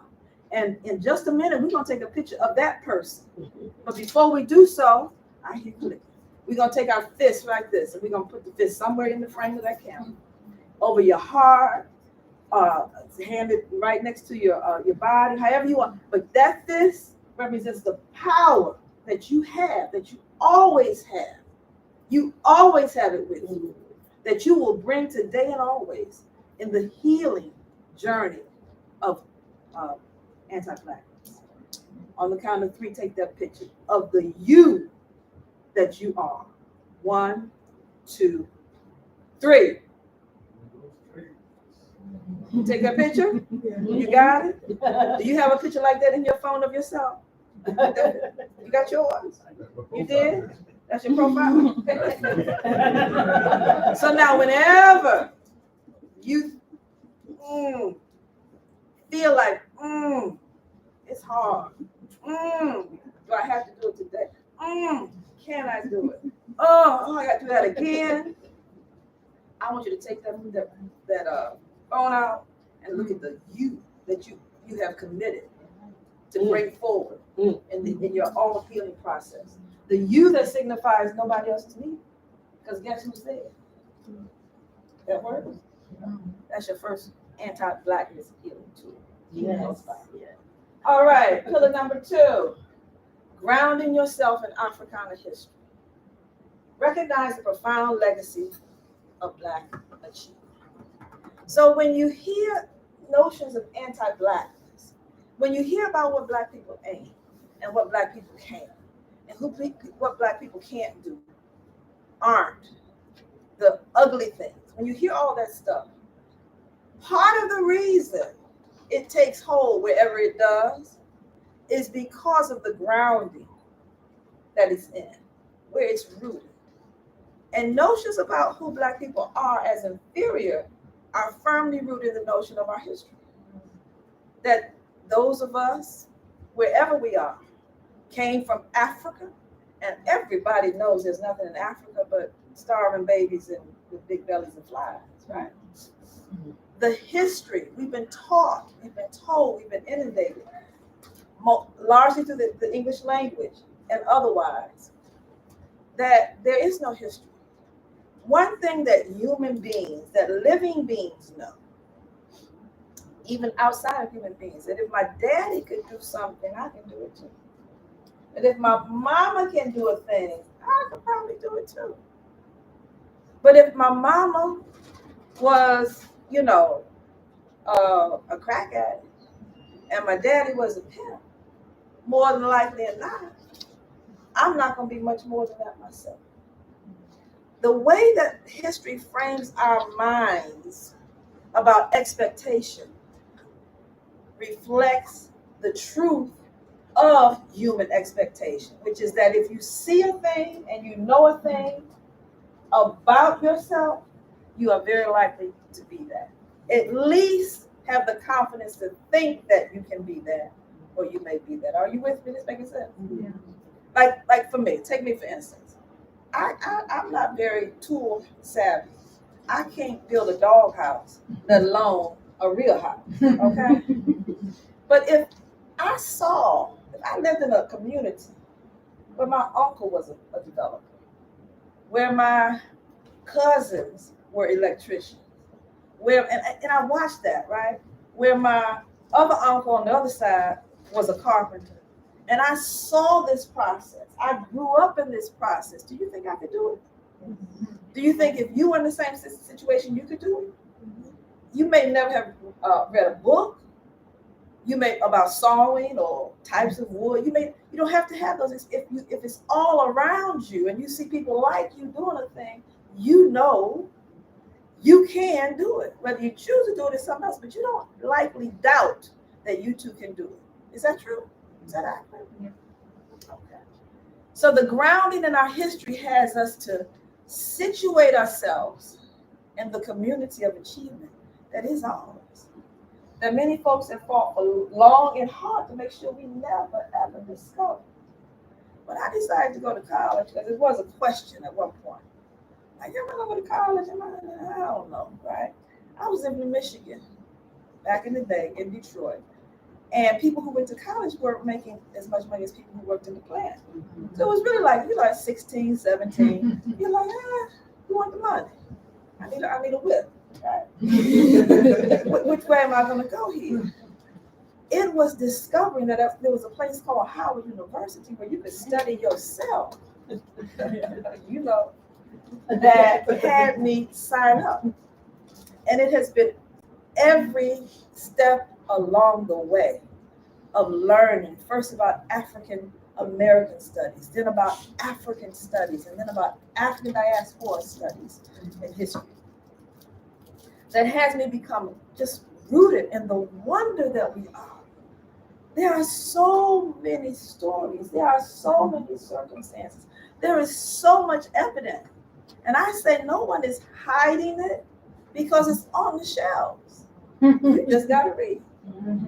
That's all about who we are. And when we think about who we are historically and healing from anti-Blackness, it becomes a matter of the more you know, the less healing is required. The more you know, the less healing that is required. Why? Because it's like hearing somebody say those orange boots are green. It's not true. Yeah. It's like hearing somebody say, them Black people, they've never achieved anything.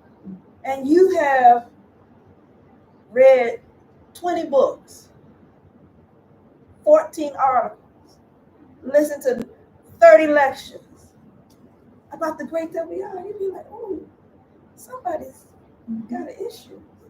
And it's not me. I think Toni Morrison said it best when she talked about, she was asked a question about what should we do about racism in America? She said, what should you do about racism? This is not a problem that you invented. Right. You take this back and you do it. So when we talk about healing from anti-Blackness, it's not a problem of ours. Okay, how do I know it's not a problem of ours? Because when you ground yourself in Africana history and you begin in Kemet, game is over. You don't even have to go any further. We can, we will. But when you talk about our history, if this Black History Month, most often, where do we begin talking about our history in this country? When we talk, what subject matter? Where do we begin? Oh, slavery. Slavery, exactly. That's by design. It has a purpose and a function. But when you begin your history, your historical account, the journey of your people in a place called Kemet, the game is over. Now, and I just put up there a couple of things that I know you've already heard. You've already heard about the greatness of the great civilization, all that has come from Kemet, have we not? Yeah. So we don't have to spend a lot of time talking about that. It's everywhere. The deal is, people are trying to decide and confuse, I say, quite often, what was originated from Black folks and what they're not. All you gotta do is a little math. Go back to the earliest developments. There's no conversation, discussion about where the people of ancient Kemet came from. We know where they came from. Where? From the south. The area we know is Sudan, right? Kush, Nubia, black folks. So you don't have to worry about, is this really Black folks? Was this really not? The beginning was. And there's plenty of evidence that says so much of what came from this great, quote unquote, civilization came from African minds and hands. But I'm just saying this to you in terms of the timeline because you don't want to get caught up in that kind of back and forth. Even though there's plenty of evidence that makes it plain that ancient Kemites were just a gift to this world. And so my suggestion to you is never think about yourself. Never think about Black people without thinking about Kemet. That's your mama. That's back at the house with mama and them. Remember them. Don't separate yourself from them. Because this is the place, the time, the space. These are they produce the evidence of how great we are. In addition to Kemet, make sure you study Maranaj history. We said we want to heal from anti-Blackness, global anti-Blackness. When you look at Maranaj history, and this is just, again, I picked out just a few. It's so hundreds of Maroon communities existed in the world.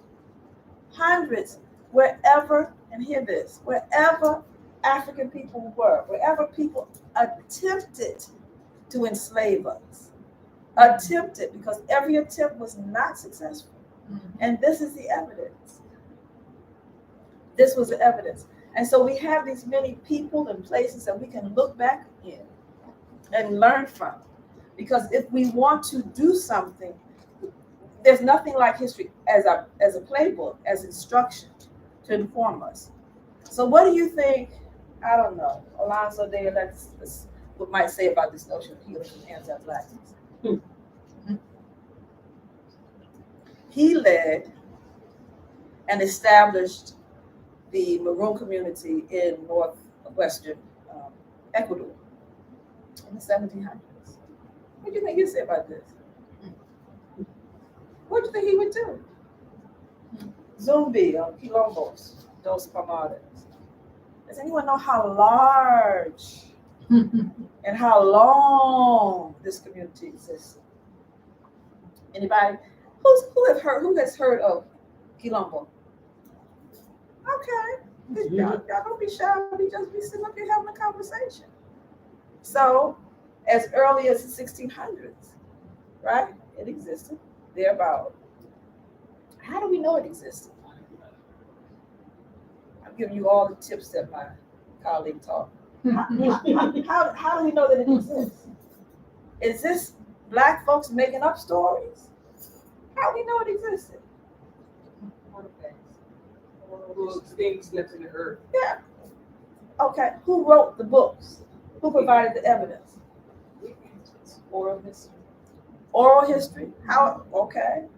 Any documents? But also, they caused so much trouble that the Portuguese were writing letters all the time. Bingo. And the Dutch. Bingo. They were talking about how, oh my God, these people will not allow us to enslave them. We ran away. We established a nation of, some say, up to 20,000 people who lived there. That was organized, a nation as in there were different regions, different cities. And how long did we exist? Free. Free. How long were we in existence? Anybody? Why don't you tell me? Well, that one alone was like a century. But there's a lot that still, people are still living today who are descended from active living Hmong society. Yeah. How many knew about 20,000 Black folks who decided, no, you will not enslave me? And a place, how many knew about this? This is the grounding in Africana history that has you look at this healing from anti-Blackness and say, oh, we gonna handle that. I'm gonna bring my Quilombo self. I'm gonna bring my Zumbi self. Yes, ma'am. I just wanted to share, even if they didn't leave, they made the space intolerable, so much so that they would not insure, the white community insurance agencies would not insure against fire in South Carolina because Black enslaved people were burning down the property. I mean, even if we were in that space, we weren't of that space. Right. So I think there's a lot of richness that we might be in it, but we're not of it. Yeah. There's a whole genre of history to explore. Marronage history, Grand and Petit, when we stayed and when we left. It's there for our understanding and for rooting, connecting ourselves to, because we are connected. We just don't know it. We just don't know it. Do you think waking up and understanding that you are the descendant of that person who said, oh, hell, no, not today, is going to help you to deal with this anti-Blackness business? I think so. And if you forget, look at your phone, look at that picture, because that's what I got you. Okay, so, before we get to that, yeah, let's do this. Let's do this. We deal with history. How's my time? I know we started a little late. Yeah, we should probably wrap it in about 10 minutes. Okay, great. The other reason that is so important that we deal with history is because when you do not know your history, it's the equivalent of being an amnesiac. Amnesiac. Having an amnesia is a diagnosis. There's a problem. I used to ask my students all the time, what would you do if you woke up with amnesia tomorrow? What would you do with your life? How would you know what to do? Who's your friends? Who are your enemies? Who to associate with? Who to run away from? How would you know? Not knowing your history has you being an amnesia. And one of the outcomes, because there's many kinds of amnesia, of being an amnesia, is that the brain will invent false memories to fill in the gaps. The brain will do that. This is a scientific fact. There's a thing called the reticular activating system. It's a one of your brain's functions that has you focus on what you want. So if you want something, whether it's real or not, that brain will figure out a way to make you believe the lie. And when you look at us, as we look at this thing called anti-Blackness, there's so many lies we tell about being Black. Fill it in the gaps. So it's imperative from a medical point of view, if we're talking about Black well-being, we must cure this amnesia so that we know where to start our next day. Dr. John Henry Clark has a very well-known quote where he talks about, and I'm paraphrasing here. He says that history is a clock that tells the people their time of day. It is a compass that tells the people where they are, where they must go, and who they must be. End of quote. And without history, I mean rooted, not something you do, for 2 hours on Saturday or Sunday, but knowing who you are because of your ancestral legacy is integral to bringing your full self and moving through this anti-Blackness business. Oh, there's a quote. Okay. And so, action number 2. You ready? You ready? Yes. Okay. Index card and pencil or pen in hand. This is what we want to do. Write down in 30 seconds, and I'll count down. Write down as many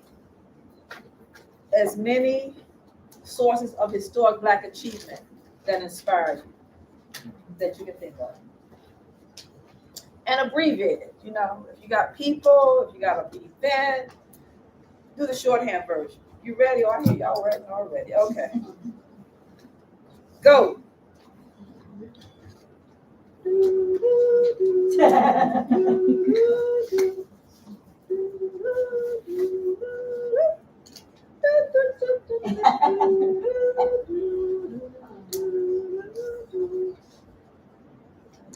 Okay, we got about 30 seconds left.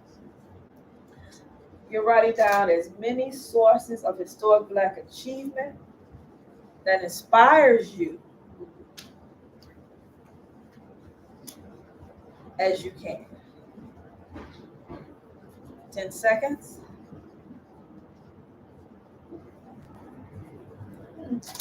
5 seconds. 3, 2, 1. Pencils down. Oh, I love the way you kept writing. So wonderful. So wonderful. We're going to talk about, I'm going to leave time so we can talk about it because I really want to hear what you have. Who inspires you? That is your second tool for healing anti-Blackness. When you forget, need inspiration, you have a source. That's him.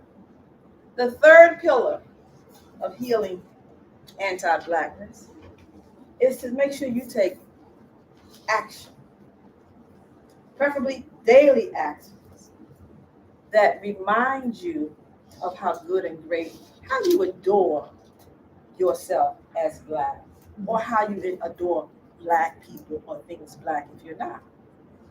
Okay? And I want to talk a bit about the gift of melody. The gift of melody.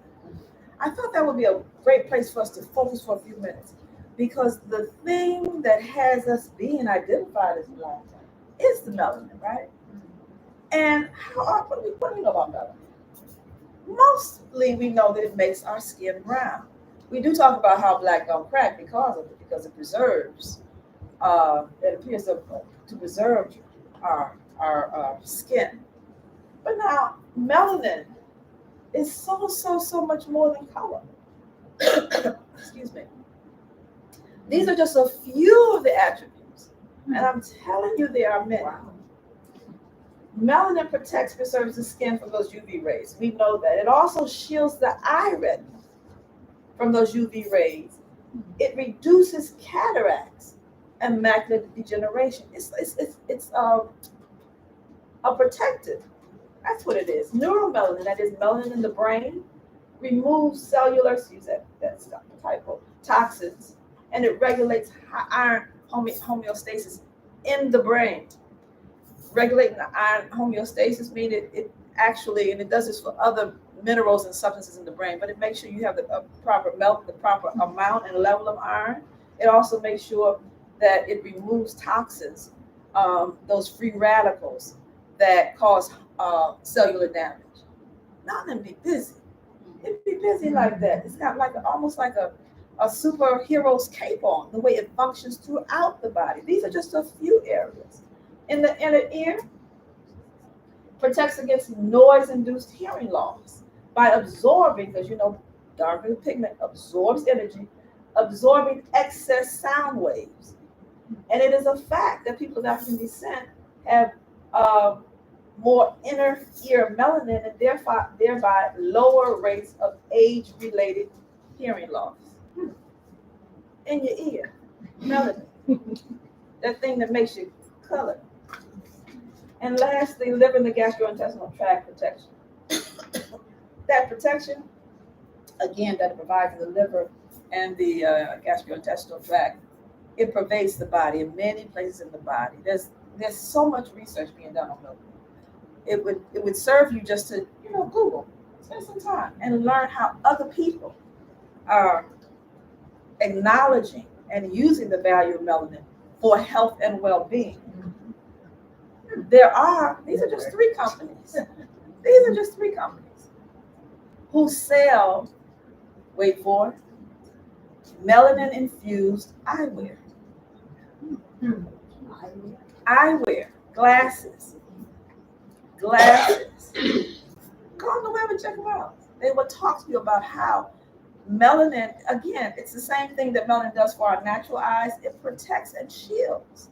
And so they figure out a way to infuse it. So pilots, right, who need that acuity of vision and who are always looking across horizons, their eyes are affected. You have special glasses for pilots. You have special glasses, of course, for the sun generally. You have special glasses that have been created and invented for people who want to have that precise vision. Reading glasses, I mean, it's a whole industry. Who knew? Melanin. Now, when you begin to understand, again, who you really are and all of your anointed melanin, do you begin to like feel good about being Black? Because thank you so much. Because that is the point. Does this help? This is a question. Does knowing these things about melanin help you to have a greater appreciation for who you are as a person? Like that God is Black. Because yes, no, maybe, yeah. These are things you can begin to wrap your arms around, wrap your mind around, wrap your heart around. So that when you hear these stories about anti-Blackness, you be like, okay, that's what they say. I know. Okay. Because my inner ear is functioning really, really good because of all of this goodness right here. So check it out. Again, look at the value in the marketplace of melanin and begin to understand who you are. We're going to cue up that video. I'm going to go a little faster because I want to get through this. There is something called extradermal pigmentosum. It's a genetic, disorder that causes extreme sensitivity to ultraviolet light. And people who have this, they don't have the protection of melanin. You can put it right on up. I want you to watch. This is a less than 3-minute video about. We're back with a summer ritual for countless families sending their kids off to camp. And for most, that means long days of fun in the sun without a care in the world. But for some children, going to camp is an entirely different experience, one where the fun can't begin until the sun goes down. Our national correspondent Kate Snow has the story. During the day, this summer camp in upstate New York doesn't look much like a camp. The kids are all hanging out inside. But at dusk, everything changes. This is a camp for kids who can't be in the sunlight, so they play and swim at night. There are more than a dozen rare diseases that force kids to avoid the sun. 10-year-old Brady Whedon has one known as EPP, which affects about 500 people in the U.S. It's a genetic disorder that causes a painful reaction to any sun exposure. Do you remember what it was like when you didn't know and you stayed out in the sun? Yes, it was not pleasant because I didn't know it was happening. Some patients say the reaction feels like being stabbed by knives. Back home in Bethesda, Maryland, Brady just finished 4th grade at his public school, but he stayed indoors during recess on sunny days. When he has to go outside, he wears a long-sleeved hoodie and runs from shadow to shadow. Does it ever bug you that you have to sit in the shade? Sometimes. I wish I could just be like them, my friends. Throw it as hard as you can. If I throw as hard as I can, I'm gonna hurt you. Please don't. There is no cure for EPP, but Brady's mom, Kristen, has been advocating in Washington for an experimental treatment that might offer some relief. It's his hope. I let him have that hope that someday he will get to lead a normal life without this struggle. Implanted under the skin, the drug increases pigmentation for 2 months. What it does is give a layer, a protective layer, kind of like a coat of armor. That's a great way to look at it. The drug is available in Europe, but not approved in the US. So for now, Brady will spend the summer looking for shadows, except for that 1 week in July when he'll return to Camp Sundown. It feels like I'm a normal person. A place where he's not alone in the dark. Kate Snow, NBC News, New York. NBC News fans, thanks. XP. XP.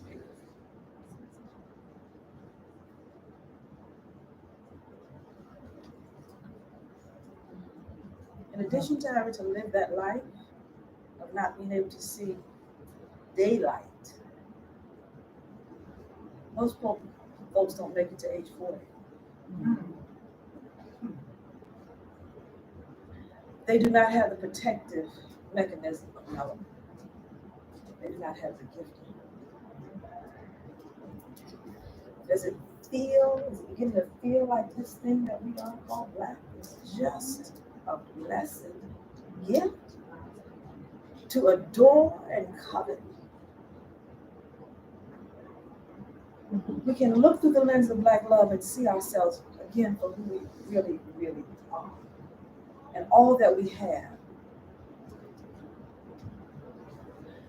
I don't want us to think that this notion of Black self-love is something that is just for healing anti-Blackness. Self-love is a matter of mental well-being for anybody. I don't care who you are. And it's so fundamental to being able to stand up and be who we need to be in this world. To hold ourselves, to be healthy and whole, and to be responsible to ourselves. We must have it. We must have it. Black self-love becomes imperative because we have been trained and conditioned to think that the Black that comes with self-love is not good. And it is. So know that and heal thyself. Use it, as was said in the previous video, as your armor. Black self-love is your armor, signaling your readiness, that you are protected, that it preserves, that you are covered. And just like a football player on the field, it's going to minimize impact. It's not that you don't get out there and play football, but try going on the field without any protective cover. Melanin is your armor. It is your armor. It is your fuel. It is a power source. It is an energy source. It generates your movement, gets you up in the morning when you remember to love yourself. That's what I'm talking about. Black self-love will pick you up, and it will serve as an accelerant for the things you want more of. All right. The idea is to administer daily doses of Black self-love, again, to mitigate the impact of anti-Blackness. Okay, I'm going to wind up in the next 3 minutes here. But for the next minute, take your index card up for the last time. And in 1 minute, ready?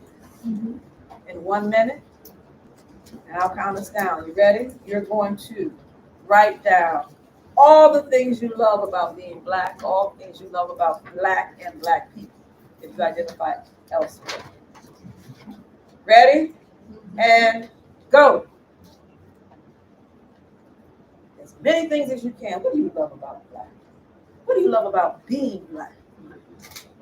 What are those things? Write it down. List them up.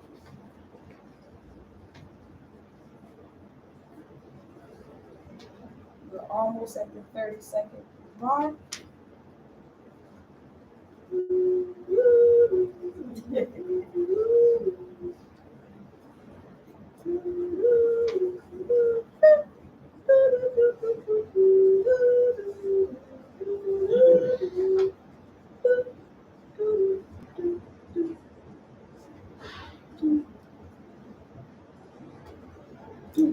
Stop.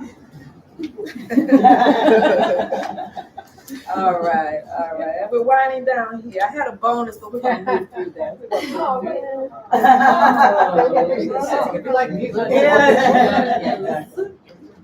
We had a bonus. We're a little bit short on time, so we're going to move through that. Remember who you are. This is a reiteration of those 3 pillars. Remember who you are, and you have your tool in your where? Where do you have your Black self-love tool? Your healing anti-Blackness tool? On your phone. That's good. Remember, you're bringing your whole self. Made from in your heart, and that too. Right. Where's your tool for grounding yourself in Africana history? Your list. And your for taking Black self-love, you have a list of reasons why you love being exactly who you are, like that Black, yeah. Okay, the one that's gonna have you hearing and experience anti-Black this and anti-Black that, and have you like, okay, not distracted, not off your post, not out of your lane, staying in your lane and doing your work. That is the point, and that is the process that indicates that we're healing from anti-Blackness. It's not the point of your attention any longer. So, at the Blacknificent Life complex, my company, we have developed a course in Black self-love that will soon launch in the next 30 days. And some of the things we talked about here and a lot more will be available to you. So if this is something that you would like to have more of in your life, it's a digital course, excuse me, that includes live interaction and what have you via Zoom. If that's the kind of thing that you want for yourself, for your family, for your church, for your sorority, your fraternity, if you want to organize a group of Black folks and say, listen, we need to fortify ourselves for healing against the anti-Blackness and our lives generally, you can sign up, and I'll make sure I let you know the when and where of it, and it'll be available too. And so finally, as we wind down here, I want to just say, the great that you already are, that really are, stay grounded there. That is your point of reference for healing anti-Blackness. Nobody's coming to save you because nobody needs to, because you got everything you need to save yourself. It has been an absolute delight to be here. And depending on how much time we have now, we can review those actions for tonight. 5 minutes? No? You need to hear fewer. Okay. Let's take 3. 3 minutes. Okay. All right. Who has written down something that they really just it like came to you? It's like, oh my God, this is for me. Oh my God, I'm going to use this. Oh my God, this is helpful. The first time, well, you have your pictures. Let me just ask this question. How many people for the last exercise that asked you to write down as many things as you can about how you love yourself or you love Black or Black people? How many people wrote 5 things? How many people wrote 10 things? Uh-oh. How many people wrote 13 things? Ooh, buddy. 16 things. How many did you write down?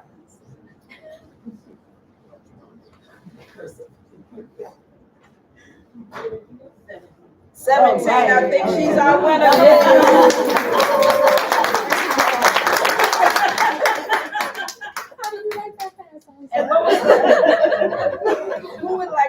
share who really, really inspires them historically. That was the second activity that we did. Who like wrote down somebody that really, really, really they hold in their heart, really moves them, really is a source of inspiration. Anybody? I put the Black church. Okay, there you go. The history of the Black church. Just what it meant for me growing up. I'm from the South, and Okay. the civil rights movement began in the Okay. church. And I put down my mama and daddy, and I put Motown 25. Motown 25, you better say a word to a Detroit girl. Okay. Anybody else? Yes, ma'am. I put down my colleagues Kim Butler and Brittany Okay, all right. Well, with that, because we are people of integrity, we keep our word. We said 3 minutes. We're gonna do 3 minutes. We don't do CP time, people time, color people time, none of that. So again, thank you. It is a delight to be with you, to share with you, and I expect only the best in our collective journey to mitigating the impact of anti-Blackness. Yes. Thank you.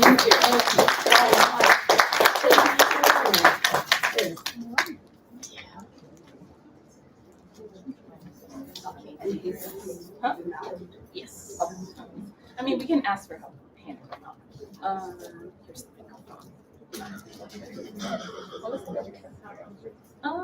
okay, Jenny. Yeah. Okay. Thank you, everyone, for your attention. Lunch was amazing. I know we're all just like processing it right now. It was a lot of rice and plantains and all the good things that made me want to take a nap. So I want to thank first Dr. Mungaza. Can I call you Dr. Mungaza? Sis. Okay. My good sis here. I want to thank my good sis here for guiding us through that journey of self-reflection, self-work, self-love. And we want to keep that reflexive energy going with an activity. So keep that pen out if you have a pen or something to write with. So David is helping us, being so kind to pass out sticky notes for us, and Jenny, thank you, Jenny and David. What we ask for you to do is to answer. 1 second.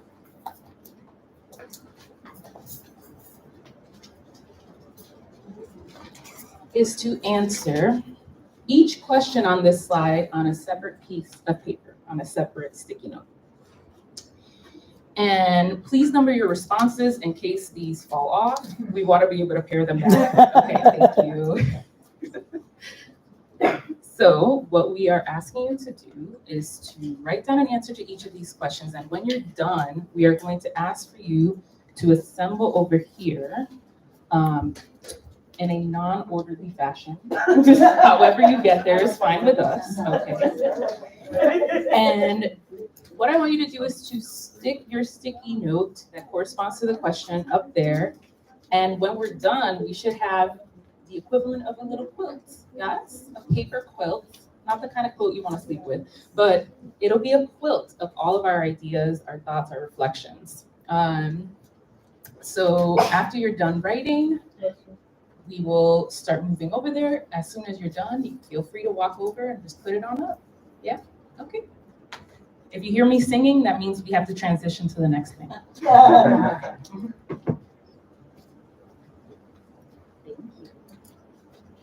I forgot I had to do it too.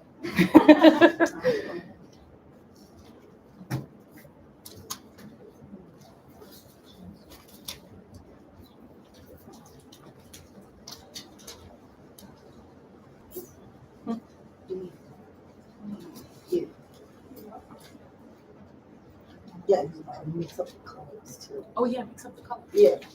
We gotta mix up the Yeah, colors. we gotta mix up the colors. Can I get some pink? Some more colors. Yes. More colors.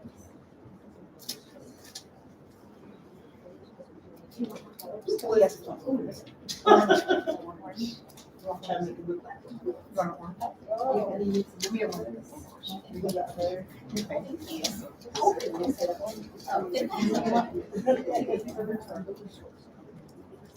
Do as many responses Oh, as you want. okay. Yeah. So you guys want more colors?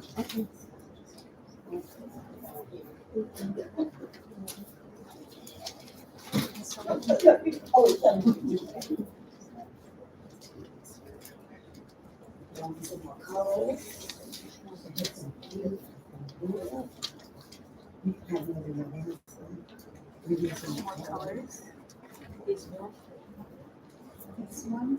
Yeah, you can like split them up so you get multiple colors. Yeah. Oh, yeah.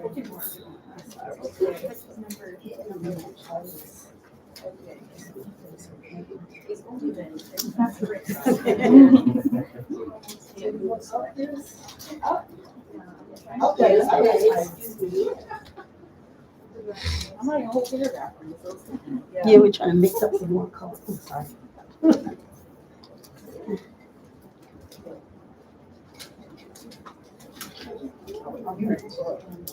You know me too well.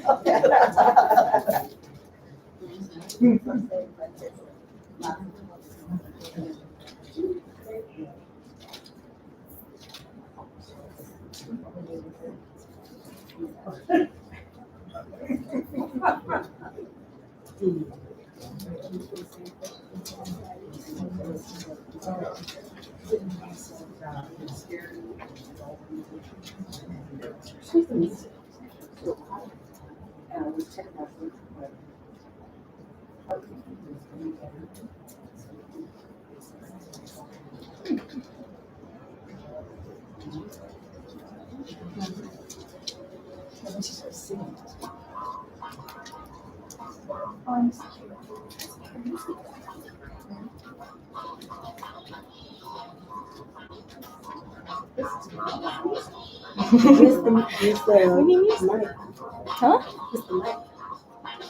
On the side. On the side? Oh, I see it.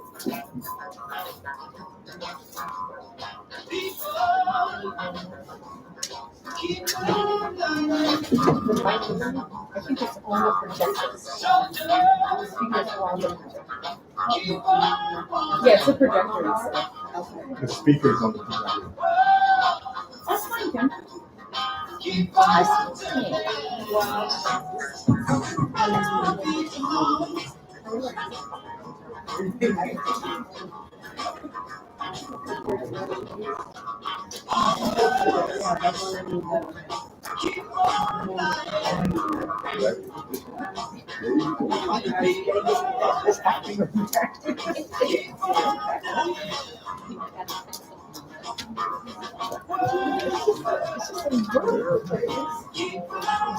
Try lining them up next to each other. Oh, like a Yes, quilt. exactly. Quilt. Close It's quilt.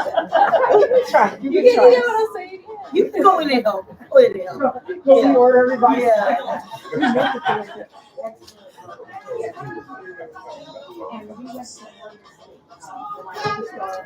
And with the quilt, we're plugging into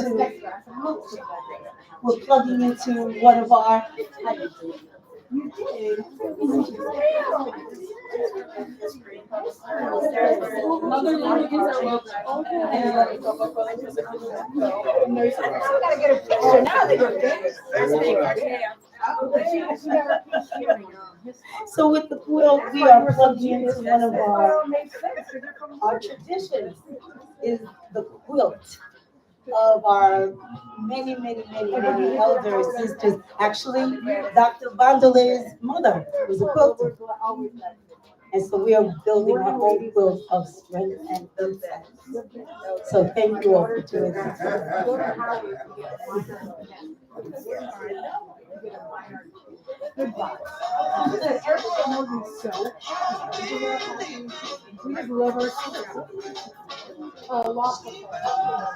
Good, how are you?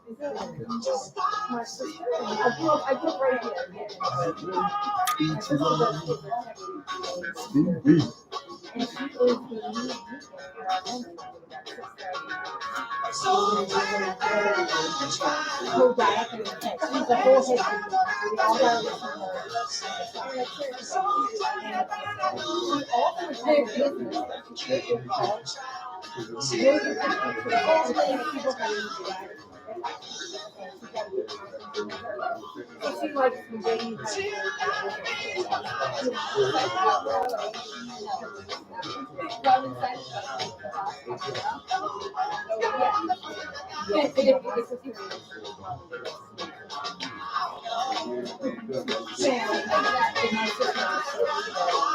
but she's always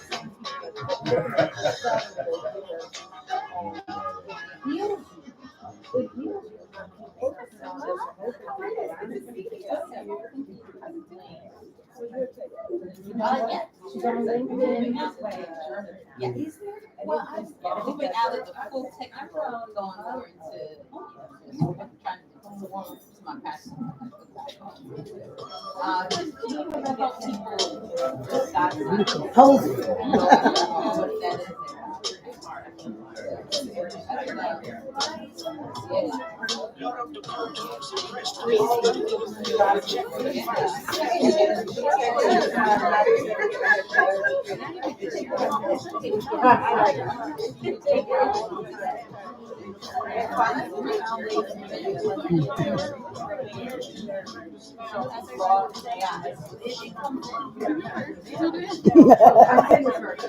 From your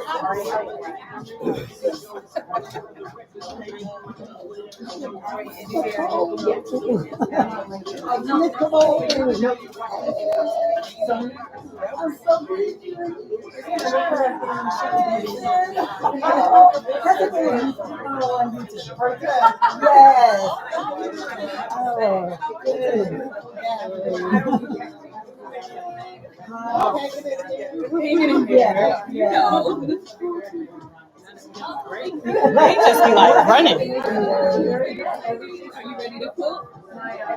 This is it. Yeah. Are you ready to put yours on? I put my what angles here. That's the only one you got. That was the one that came out, but then I remembered to start getting out the other colors. So yeah. So you please feel free to fill it out. We are filling out answers to these 3 questions, and we're putting them in the quick. I was when you asked inspirational about you said my mom. So our mom everything you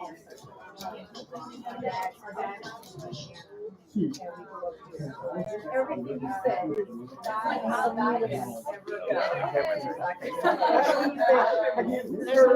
You do anything? You never even have a shy right now. Yeah, it's really good. Don't let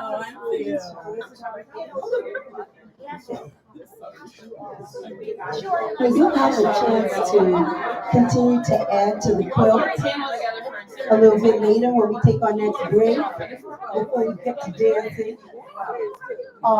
So if you are still working on your you can hold on to them. And you'll have a chance to put them up later if you like. And we're going to get ready to convene. All right, how are you? For our last session before our student keynote, our fire keynote later. So we are about to transition over to our session, Black Rage, Black Joy, and Black Future. So once you had a chance to, I think we need a little bit of blue. Yeah. Yeah. I said that if people heard me sing, they would know it's time to reconvene. Okay. Oh, so you're going to sing. Stop, you're going to sing. So give them a warning.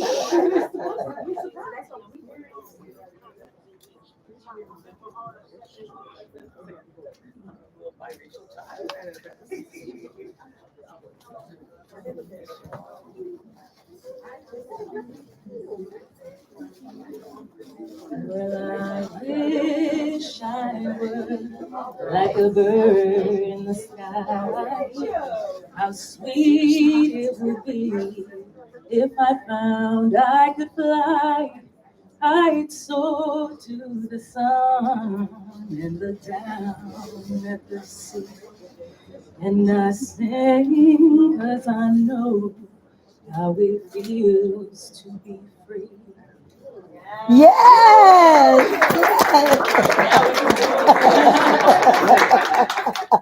I promised my singing instructor I would do that. Yes. That was beautiful. Thank you all. We're going to get started with the next panel now. And the next panel is on one of my favorite topics, which is rage, but also about joy and Black futures. And I will pass the baton to my colleague in a second.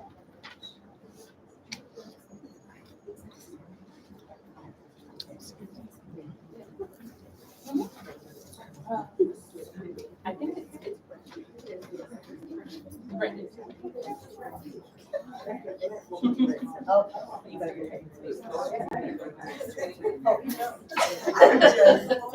Lord have mercy. Thank you all. So I think I have like one I'll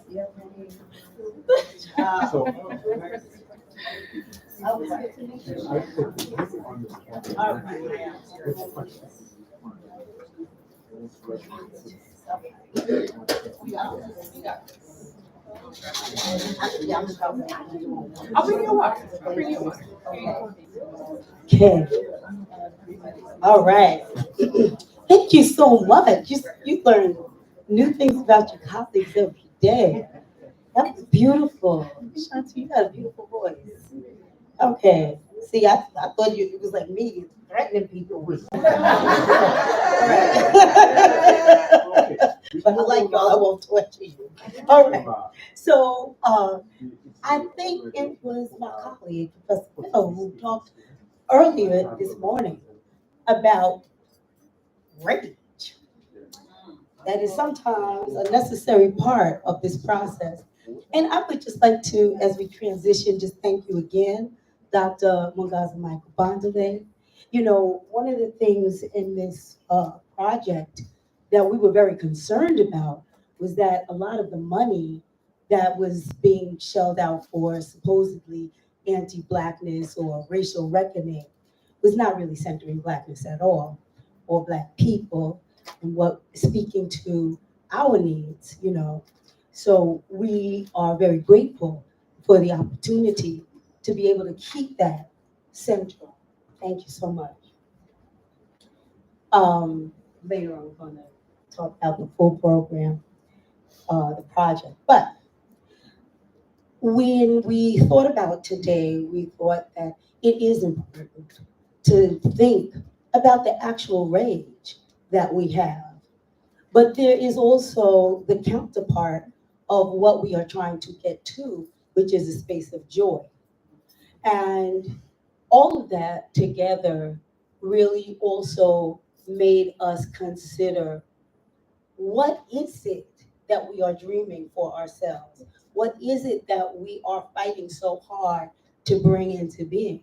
What is that Black future that we envision and that we are willing to work towards?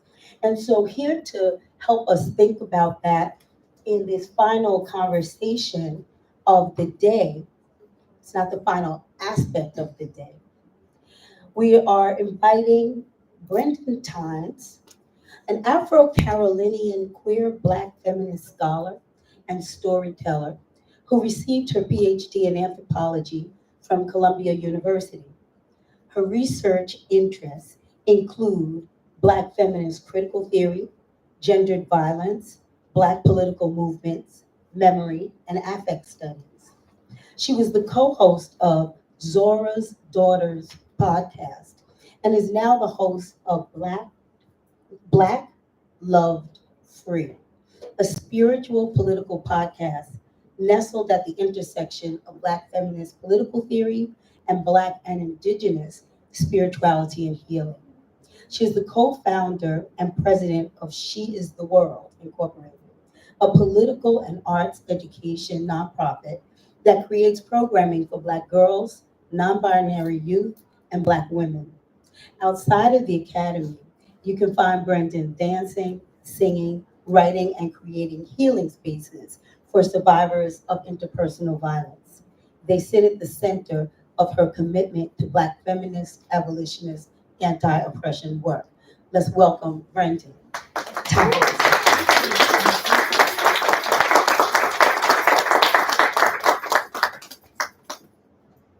Our next speaker is Wilson Kwamoji. Is it Kwamoji?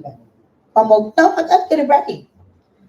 Wilson Kwamoji Okello, PhD, a transdisciplinary artist and scholar whose work engages Black critical theories to advance research on Black being and becoming. Most immediately, he is concerned with how Black critical approaches make visible the epistemic foundations that structure what it means to be human and imagining otherwise possibilities for Black being therein. His work also centers on Blackness as a critical focal point in knowledge production, challenging traditional paradigms that often marginalize or objectify Black experiences. By foregrounding Black epistemologies, his work embraces methodological approaches rooted in Black ways of knowing, being, and relating. This involves not only the application of existing methods, but also the creation of new ones, attuned to the nuances of Black living and cultural production. He is the author of On Blackness, Liveliness, and What It Means to Be Human, Towards Black Specificity in Higher Education, which is published by SUNY Press. And it's a pleasure to welcome Dr. Wilson Kwamoji.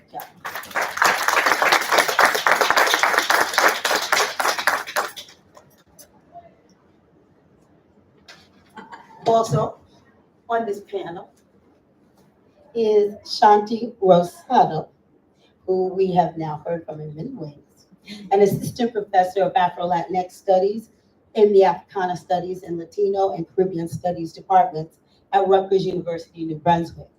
She received her PhD in sociology with a certificate in Latin American and Latinx studies from the University of Pennsylvania in 2019.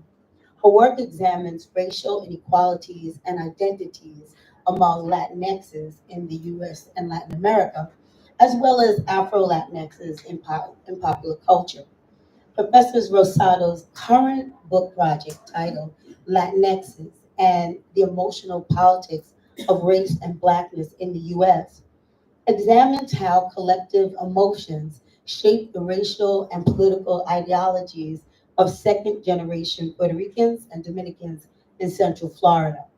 In addition to her solo authored book project, she is currently, it says co-authoring. Oh, wait, you have the book out. I know. Okay, all right. Old. It needs to be Yeah. She is the published co-author of a book titled The Sociology of Cardi B, a Black Trap Feminist Approach. Professor Rosado is a proud member of the Black Latinas Know Collective. Join us.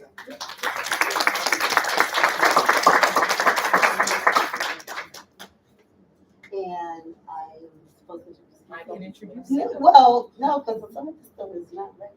Okay, all right. Well, I'll just introduce myself. You know, I am gonna lie. I am coming off of a very busy stretch, so some of this stuff I will be. All right, so I am an associate professor who has an in history at the Department of Africana Studies and the Department of History. I'm really going to have to edit this. Okay, you see, when you don't pay attention right to the instructions. I am at the Department of Africana Studies. I am very happy to be director of our graduate certificate in Africana Studies. And I'm also a member of the graduate faculty of history. My first book was, this is really weird to read my own book. That's why I was like, let me read it. Tell us about your new book. Okay, all right. Yeah, all right. So I will just say this. In this bio, I will just highlight a few things. That it was my very distinct honor to serve between 2011 and 2015 as the third president of the Association for the Study of the Worldwide African Diaspora, or OSWAD.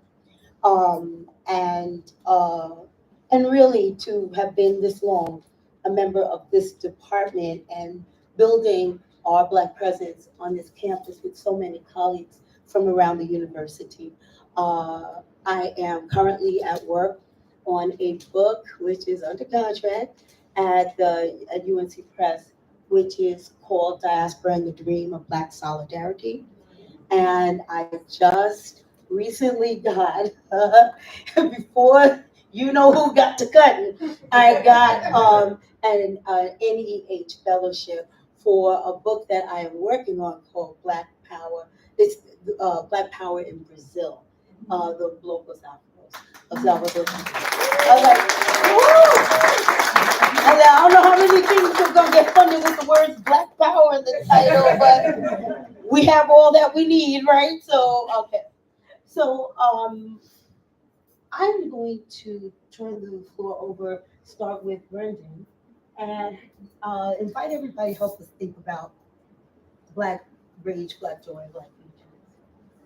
Yes, thank you. And congratulations to all the wonderful work that you're doing, Dr. Butler. It's so wonderful to hear about it. So I'm Brendan. I actually have an ancestral message. I practice hoodoo. I'm a medium. Ancestors come to me in the middle of the night. They woke me up this morning about 4 something in the morning to share this. And so I have this and then just a provocation for us to think with.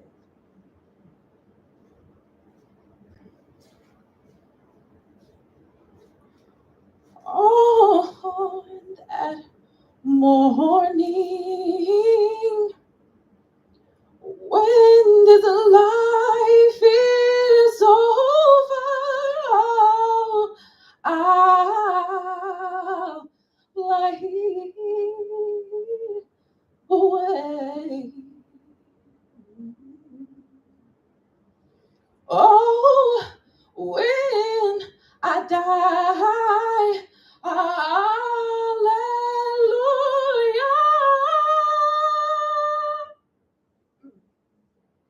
By and by, oh, I'll fly away.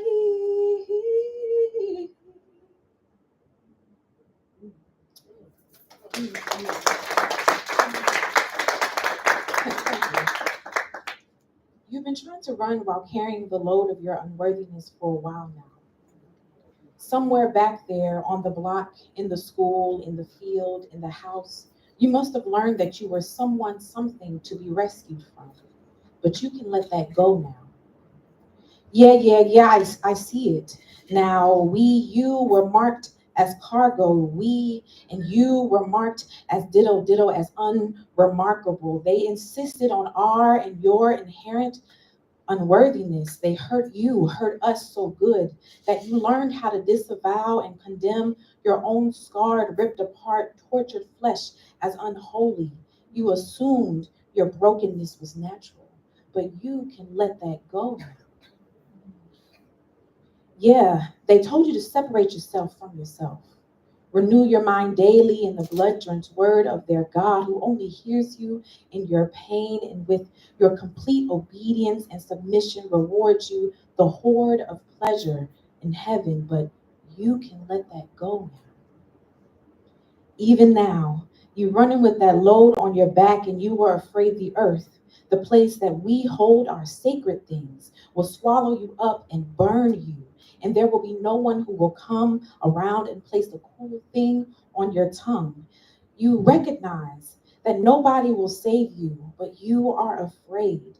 Yet that fear didn't keep you from trying to reclaim yourself. That fear didn't keep you from running. Well done. I want to invite you to remember the truth. You were, you are, and you will be neither saved nor damned. You were, you are, and you will be neither blessed nor cursed. You were, you are, and you will be neither righteous nor condemned. Baby, you just be. Any life without suffering is one lived on and through the backs, wounds, and blood of others. In order for it to be everlasting, there had to be a sacrifice. And so you were tired of being sacrificed. I know that feeling you stuffed down finally made it to your bones, and you risked the rest of your life to get here because it compelled you to do something new, better, freer than trying to negotiate with a captor consuming your flesh. The last time he offered you something to numb the pain, and you named that joy, but it required you to forget yourself. It required you to accept that being eaten is life, and you will always be lacking. You will always be wanting more of the pieces of you that he stole. You'll be wanting those back. But the numbing don't keep you from the truth. That joy can't keep you from the truth. That they made you dance with phantom limbs and with him on your back. So I have come again to tell you that where we are going and have been, a place, space, time called freedom, you will have to come whole and lighter than that. There is room for you here. I promise, but only you. You won't make it here if you try to carry your oppressor with you. So the provocation. I wonder what it will take for us to let go of the delusion without change, in other words, what Joy James called hope, that Black representation will save us. What will it take to have the discipline and devotion to our professed values, to say no, I refuse to have my liberation and my need for visibility chewed up in the mouth of capitalist, white supremacist representation and sold back to me? What if we were determined to believe and act in the truth that revolution and reclamation cannot be sold to us? What if we stop pretending that there needs to be nuance here or anywhere celebrity, politics, or representation is involved? What if we accepted that nuance in the form of denial and self-betrayal will only continue to cost us our time, our money, and our lives? What if we refused the need to be sedated, numbed, pleasured out of facing the pain of our reality? What if we denied the only antidotes to our collective suffering that capitalism can offer us, that is, individualized representation and entertainment, and instead tethered our joy and pleasure to what sustains us? What if we chose to face the truth that our continued participation in our oppression is in fact part of what sustains it? What if we truly believed that only our refusal to be appeased and distracted from the truth will cease our suffering? Because it's not like our oppressor's benevolence will free us anyway, right? What if we actually assumed responsibility for our freedom? If our enemies and their allies have the power to determine what is joy and where we can find it, then we will never be able to truly claim it for ourselves. It will always be on the other end of a purchase. We are increasingly being told and sold that our joy cannot be found in affordable housing, safe food, safe streets, safe skies, etc. For those are the arduous demands of struggle that require an escape or a remedy through entertainment, and we literally buy into that.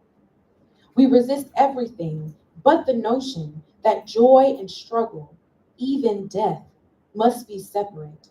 Because yes, struggle is hard, but our movements might be better served by a staunch refusal of the capitalist, Christian, European binary thinking, that thinking that separates here as a place of suffering, and from there, that heaven, that joy, that paradise.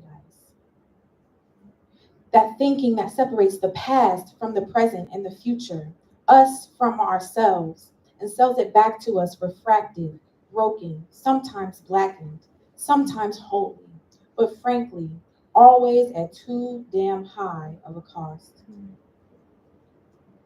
What if we found our joy in the struggle that sustains us, connects us back to time, and brings us back to ourselves? What if we found joy in demanding that what was stolen from our ancestors, ourselves, and our descendants be given back to us, not in some distant future, but right now? What if we refused the necessary escape that entangles us further into empire through debt, through COVID and other sickness, denial, through competition, through body shaming, through exceptionalism, etc.? What if instead we found our joy,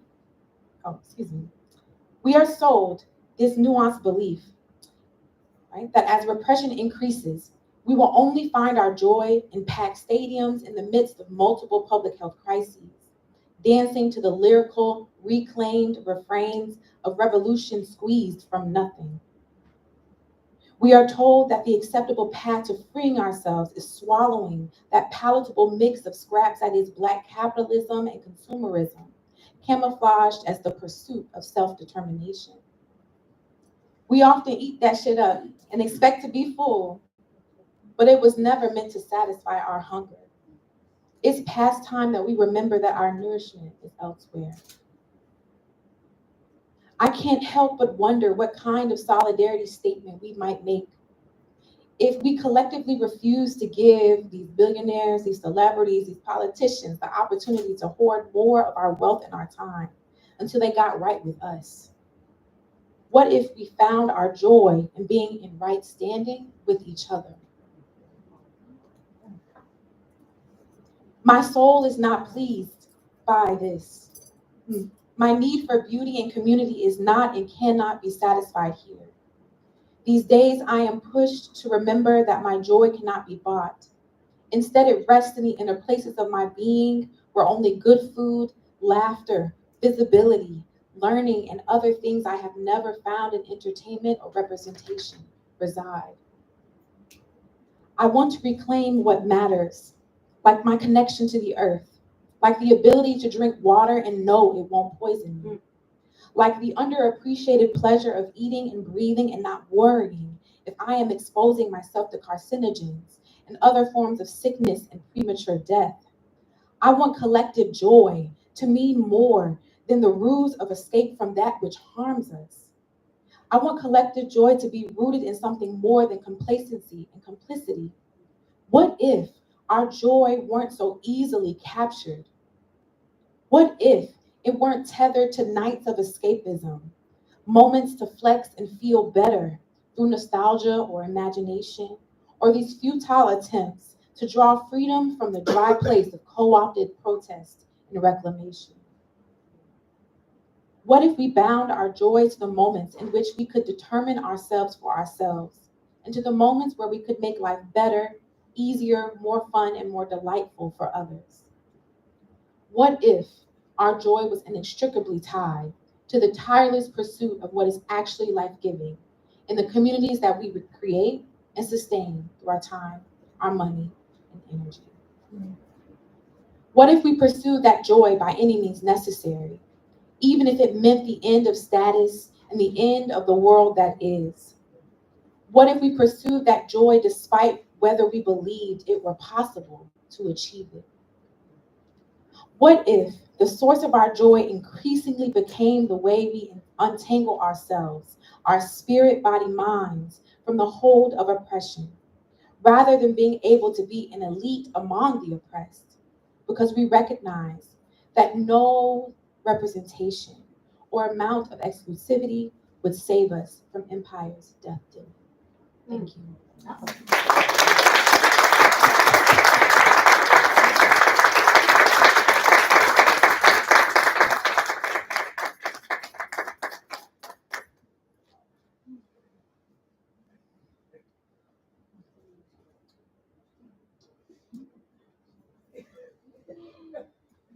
Good afternoon. Good afternoon.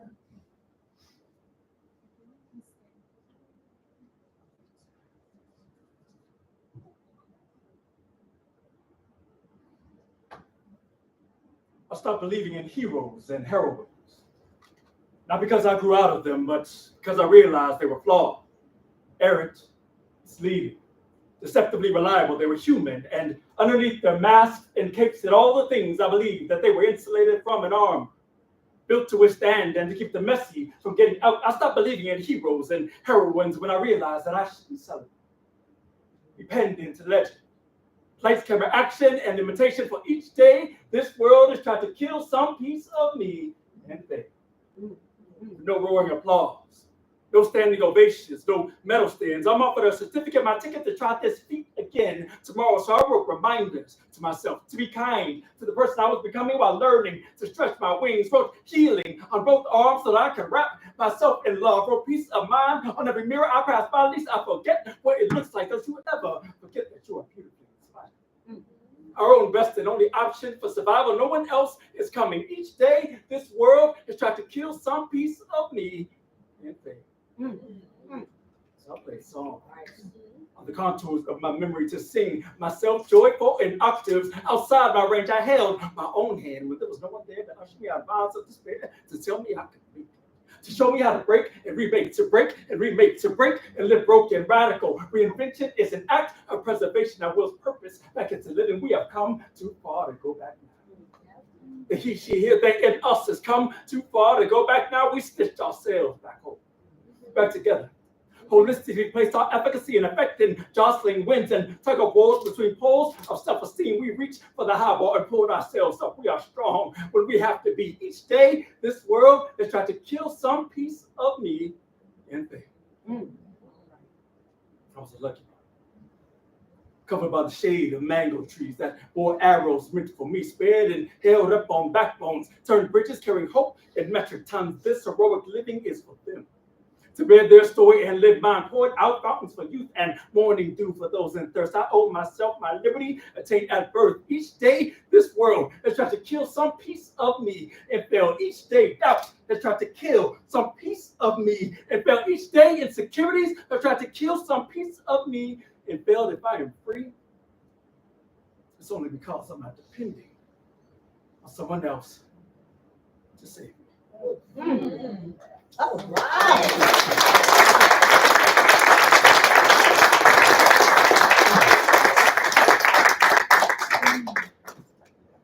I say gratitude to Lucille Clifton. Many of you know inspired that piece. Many thanks to Dr. Butler and Dr. Lozado for their vision, the invitation to be a part of this. I apologize. Just giving gratitude.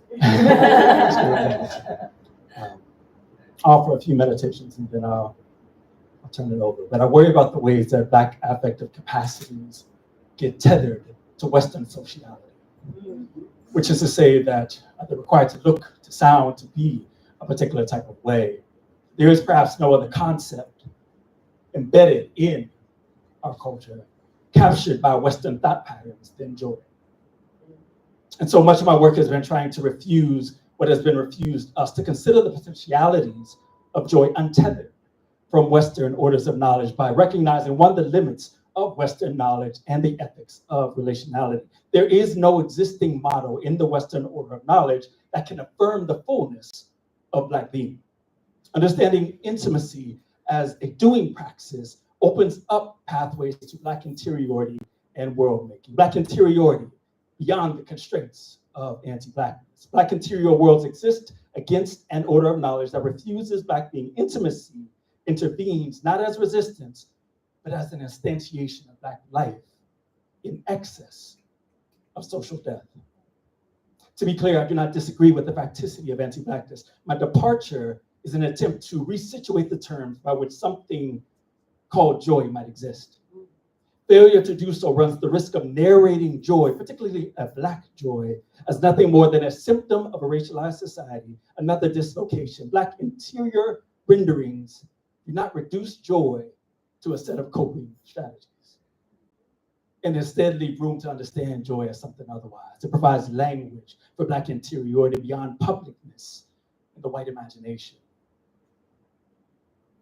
I learned this from Black texts. Absolutely, yes, for sure. But in particular, I want to think with you all today with Harriet Jacobs. She writes, "A small shed had been added to my grandmother's house years ago. Some boards were laid across the joists at the top. And between these boards and the roof was a very small garret, never occupied by anything but rats and mice. It was a pent roof covered with nothing but shingles. According to the Southern custom for such buildings, the garret was only 9 feet long and 7 feet wide. The highest part was 3 feet high and sloped down abruptly to the loose board floor. There was no admission for either light or air. The air was stifling. The darkness was total. In incidents in the life of a slave girl, we bear witness to a debilitating, disabling perimeter, 9 by 7 by 3 foot cell. In the garret, Jacob's limbs are numb by inaction. She loses the power of speech. She remains unconscious for 16 hours. Jacob questions her spiritual beliefs and seemingly indifference of God. She becomes delirious and dark thoughts fill her mind. The same garret that distances her from terror exacts a physical punishment on her as the geographic realities of slavery produce spatialized boundaries. For 7 years, Jacobs is both held and holds herself captive. Neither captured nor free. She is everywhere and nowhere, north and south, unvisibly present across the landscape, in the last place they thought to look. Moreover, in the garret, she is neither able to mother her children nor removed from their lives, neither subject to a master's tyranny nor completely safe from his threats. The material confinement of the crawl space mimics for many the hold of a ship, whereas Black people are inextricably relegated to social political death and dying to the continents of social order. Civil society never intended to exist alongside Black people, as Black people were the antithesis of the human. Nevertheless, joy attends to the largeness that is Black life, on the recognition that even as we experience, recognize, and live subjection, we do not simply or only live in subjection as the subjected, to think with Christina Sharp. The crawl space is a material reality. Of course, Black joy, however, does exist in confinement. Despite the oppressive conditions Jacob's experience in the crawl space, she gestures towards, she teaches us, I believe, something about Black joy as an act of interiority. Black joy, as modeled by Jacobs, is not simply about overcoming suffering, but it's a preparedness for encounter, an orientation toward possibility beyond the moment of confinement. Even in spaces of limitation, Black joy is cultivated as a way of being. The loophole of retreat can create a space for joy. Jacob's creation of a loophole within the garret signals a refusal to be wholly contained physically, mentally, or spiritually. This loophole represents a commitment to Black being and the crafting of joy within impossibility. It becomes a site of refusal and a rehearsal for freedom, demonstrating that Black interior life exceeds its imposed conditions. While enslavement attempted to render Black life inextricable from death, Jacob's narrative affirms Black intimacy and world-making as a foundation for aliveness. The loophole of retreat speaks to the ways that Black being manifests beyond physical entrapment through communal resistance, cultural production, and embodied traditions. Jacob's experience illustrates that even within extreme confinement, Black life, Black living, moves toward self-definition, toward care, and imaginative possibility. I do want to be careful with this, right? At stake is not a revisionist reading of terror that invests or formulates happiness, celebration, and pleasure, nor blitheness for beauty made of constraint. Instead, the assumption I am reading in the loophole retreat is that there is no way toward beauty in the Western social imaginary, and for this conversation, joy, except that one grapple with terror. Building with Moten, no calculus of the terror can make a proper calculation without reference to that which resists it.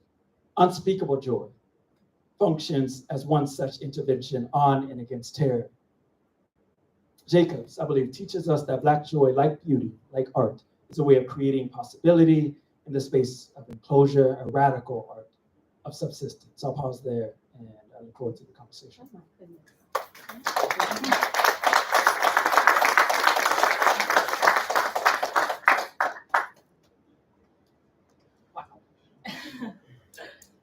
I don't know how to follow that. I really am truly just astonished by the beauty of what we just witnessed. And I ask for your forgiveness for bringing us back into kind of academic-y type stuff when we're in such goodness. That was just so beautiful. Thank you both. I'm like, sometimes you have the vision and you don't know how good it could be, you know? And this was one of those moments for me. So thank you. It was really beautiful. Okay. Whew. I feel like crying. Okay.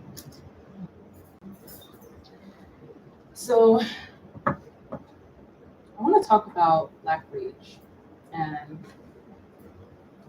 I think it's okay to be in a space where we talk mostly about joy because we need that. Like, you know, we need that. So I'll be the kind of like speck of Black rage, and then we can continue on with more Black joy.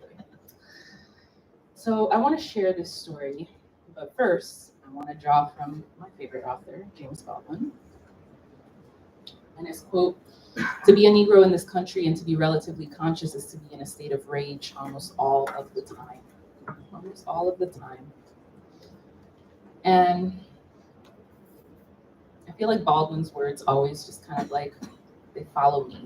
They jump out, you know, whenever I'm having a tough time. And I think that this is such a beautiful quote for kind of emphasizing how we can police our own rage to the extent that we think that it is pathological to be angry as we are about racism and anti-Blackness. Okay.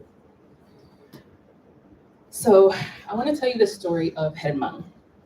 And I apologize if my back is to y'all. I'm trying my best. Okay. So Herman, I'm from Puerto Rico, and I've been doing some archival work for my book on Blackness and slavery in Puerto Rico. So this is the story of the violent death of Don Juan Diaz Montañez at the hands of his slave Herman in the town of Lares. This is an article from 1840 from La Gaceta de Puerto Rico.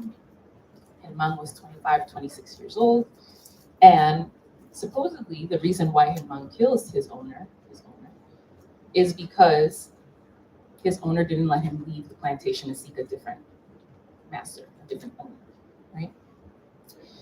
The murder occurs on July 1st, 1839, and he is apprehended on August 4th. But when he's questioned by the police as to why he did it, he says Diaz, who's the slave owner, Diaz was like a father to him, and that Diaz gave him treatment equal to that of his children. I'm reminded, when I read this quote, of Saidiya Hartman's work, and in particular, her questioning of the archive and the truths and lies within the archive. And I think, I'm like, let's see how the maths here for a second. He was told he couldn't leave the plantation and seek another owner. But that owner is like a father to him? It's not adding up. It's not adding up. So for me, it's kind of like an explanation or kind of a provocation. It's a provocation to understand how historically we have also used untruths. We have also used lying to get around the terror of anti-Blackness. So maybe it's worth kind of understanding that not everything that we read about the enslaved is true. Mm-hmm. That they were lying to survive, right? As a method to survive. So what happens to Herman? The widow and daughter of Diaz are interviewed after the murder occurs. And according to his widow, when Diaz refused Herman the ability to leave the plantation, quote, "The proud slave shamelessly threatened the master with a knife he had in his hands. Diaz got up to repress his insolence, But without taking any weapon with him and leaving the house to pursue him, his wife and daughter went after him with a machete each to arm him. But they found him 60 yards later, dead, 3 wounds.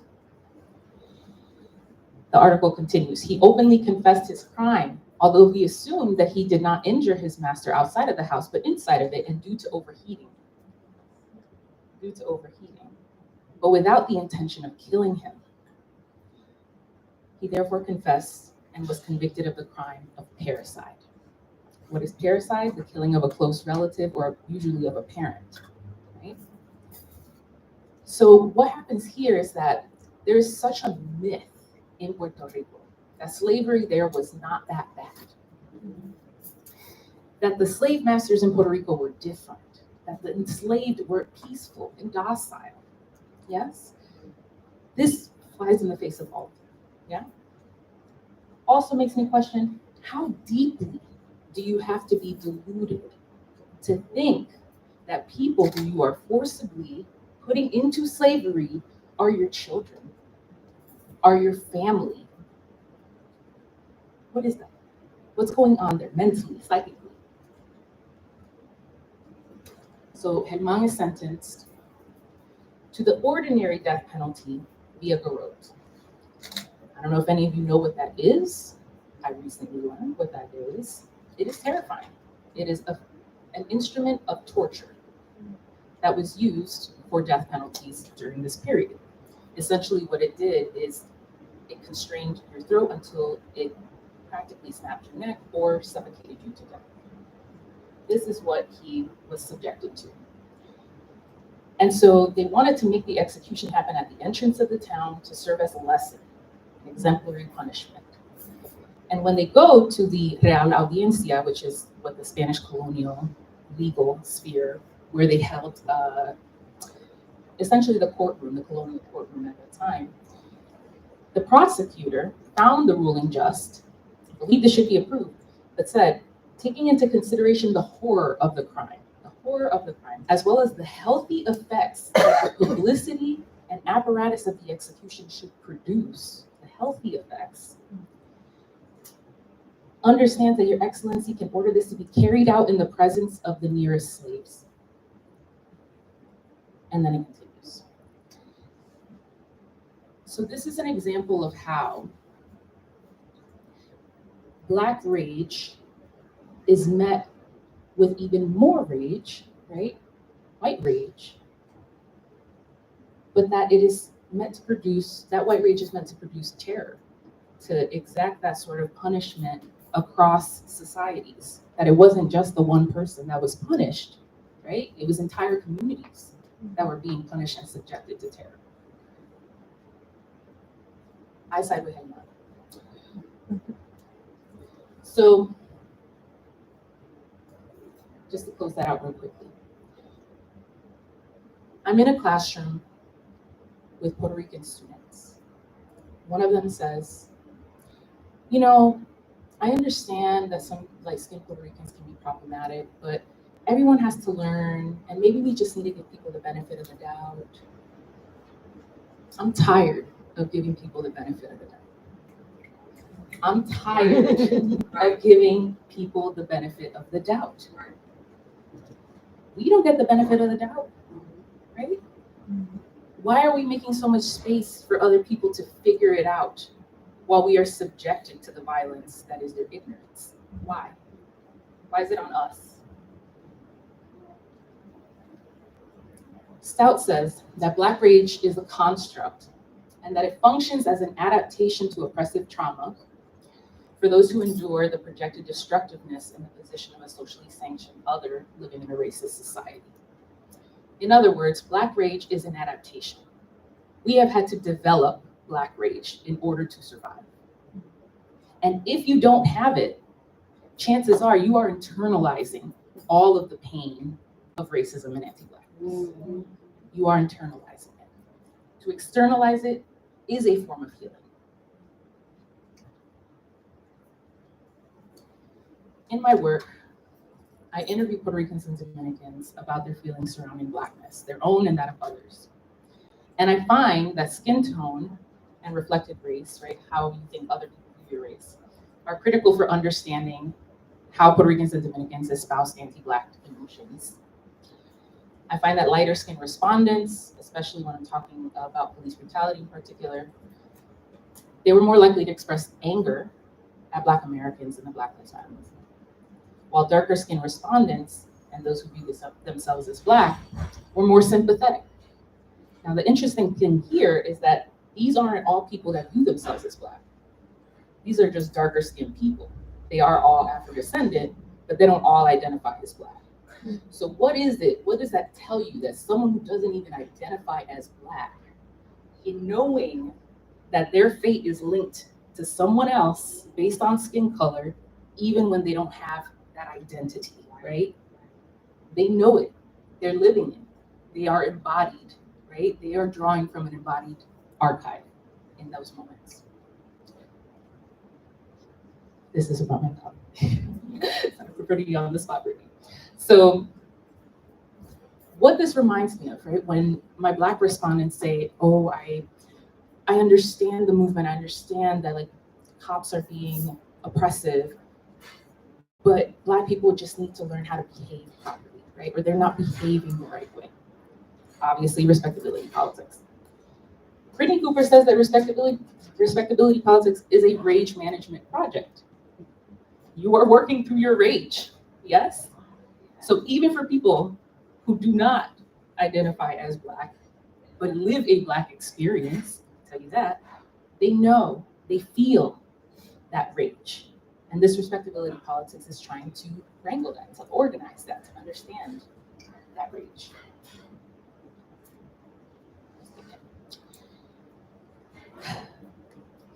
Let's call it, I feel like Lucille Clifton is, we're calling her in today. We're calling her in today. So Lucille Clifton has this poem. It's titled, Why Some People Be Mad at Me Sometimes. And it says, they ask me to remember, but they want me to remember their memories. And I keep on remembering mine.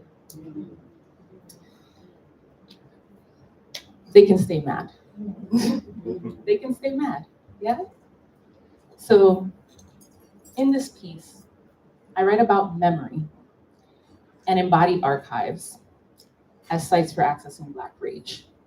Now, you have to understand that in a society like Puerto Rico, where everyone is supposedly mixed and all the same, there is a way in which people swallow their pain surrounding racism. They swallow it, they internalize it, it's there, it's just sitting there, yeah? And after some time, you forget, right? People forget their experiences of racism, but that doesn't mean it doesn't impact them, right? It's impacting them on a cellular level. So what happens when Black Puerto Ricans tap into those memories? What happens when Black Puerto Ricans acknowledge, I'm not like everybody else here. I am treated differently than people who are not Black in this society. There are inequalities here. What happens in those instances? The rage comes out. The rage comes out. It's a way, therefore, to access rage, tapping into those memories. What are those memories? And not only for you. Sometimes when I bring up my experiences with racism, it leads to other people in my family, in my classrooms, to tap into their experiences and remember their instances of being oppressed, marginalized, whatever. That was living in them. That was already in their body. They didn't have to do anything to access it. It was already there, right? When my grandma tells me, oh, when I was in school, in Catholic school, people would tell me that no one wants a Black nun. No one wants a Black flight attendant. She tells me this a couple years ago. She never told anybody that. She just held that in there. So it's critical for people. And I say this because I do care about Puerto Rico. I do care about Dominican Republic. It is critical for people to learn how to tap into those memories. There's power there. There's untapped power in those memories. So how do we transmute this Black rage? Brittany Cooper gives us a couple of examples of how Black women do it, right? Through micro-resistance, refusal, quiet non-compliance, outspoken rage. And we have to understand that we can modulate and control rage, right? Sometimes when it comes up, it's fresh, it's new. We don't have that sort of control over it. We need to control it, right? Because if you're gonna have that rage, you have to move it through your body in order to push it towards political ends, right? It can't just be like, whatever. There is a place for that too. And so it becomes a construct that can be used towards defensive aims, towards protecting us. So Black rage is not something that we need to tamp down. It's not something to run away from. It's not something to ignore because we want to feel good or would rather feel joy. I can't feel joy until I've processed my rage. And I'm still pissed off. Thank you.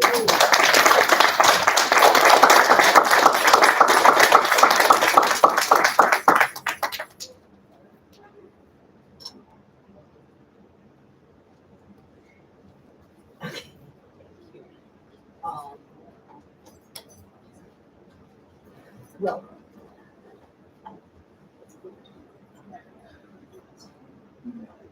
okay. All right, I'm staying in organizer mode, so I'm saying, okay, we gotta do this, we gotta do this.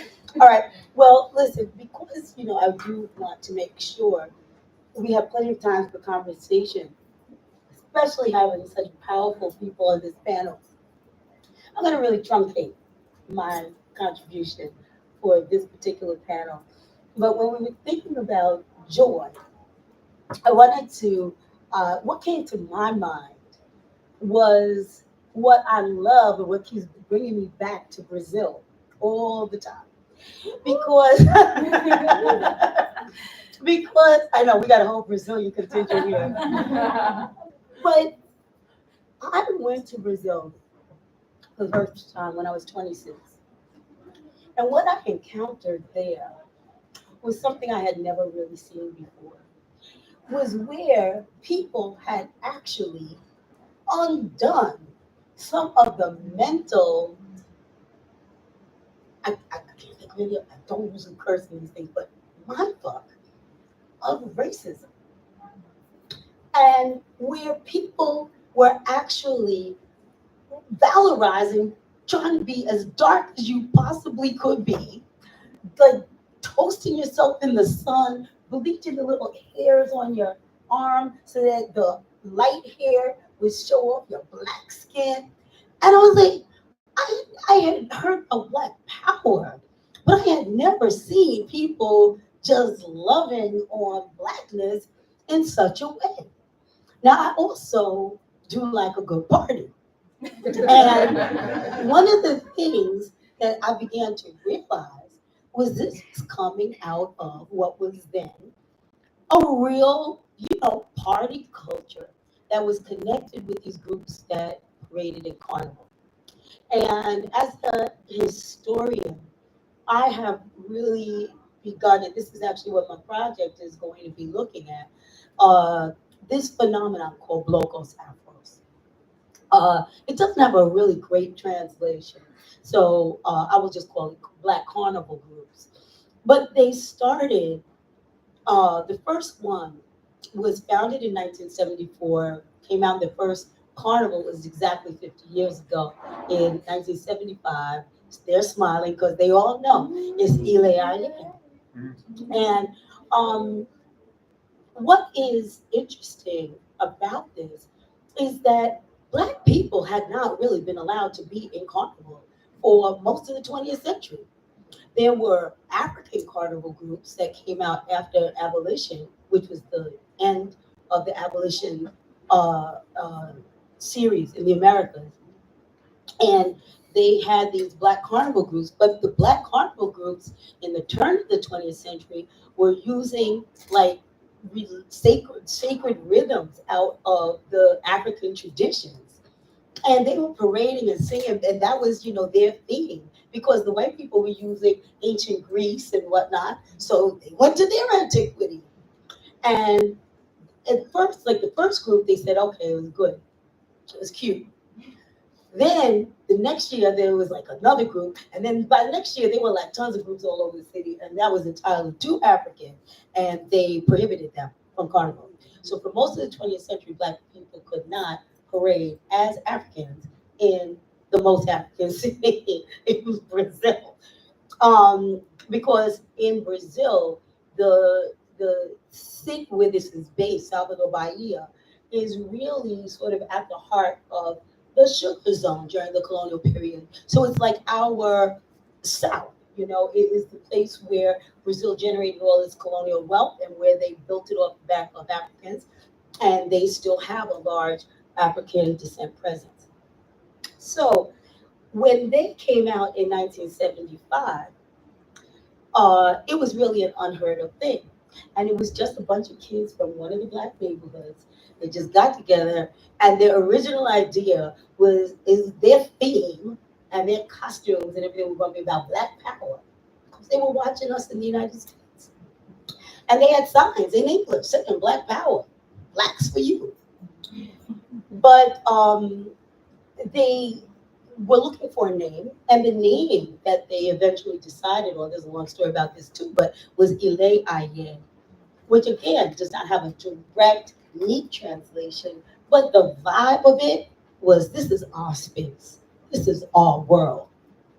And when they came up out of their neighborhood, because they came out of, there was a family of siblings. Their mother was a priest, and she let them use her sacred space to get ready. And it's on a very steep hill. And when they started coming up the hill with their drums and their outfits, one of their songs was, "What is this?" Because they knew, but that's what everybody was going to be asking. And the other thing that they did was, in response to having been excluded from Carnival, and having Black people always be looked down on and considered a detriment to your standing as a business, as a social thing, they said, you know what, only the Blackest of the Black people can be in this. You had to be Black to be. Yes, could I get in it? They said, well, I don't know. You kind of, you might not have gotten in there. And when they were in there, they had to be, you know, you think about Brazilian Carnival, you think all those little skimpy outfits. Their thing was about being royal. Their thing was looking like the deities of their African ancestors. That's how they dressed themselves. So when you came out in Ile Aye, you had a huge, huge wrap on your head, and the men elegant. And then they went up and they were singing to these rhythms that came out and were inspired by this. So I said I was gonna make this really short. It's a passion of mine. But one of the things that they sung about that year, they have this song where one of the lines, it says, white man, if you knew the value that Black people have, you would bathe yourself in tar and turn yourself black too.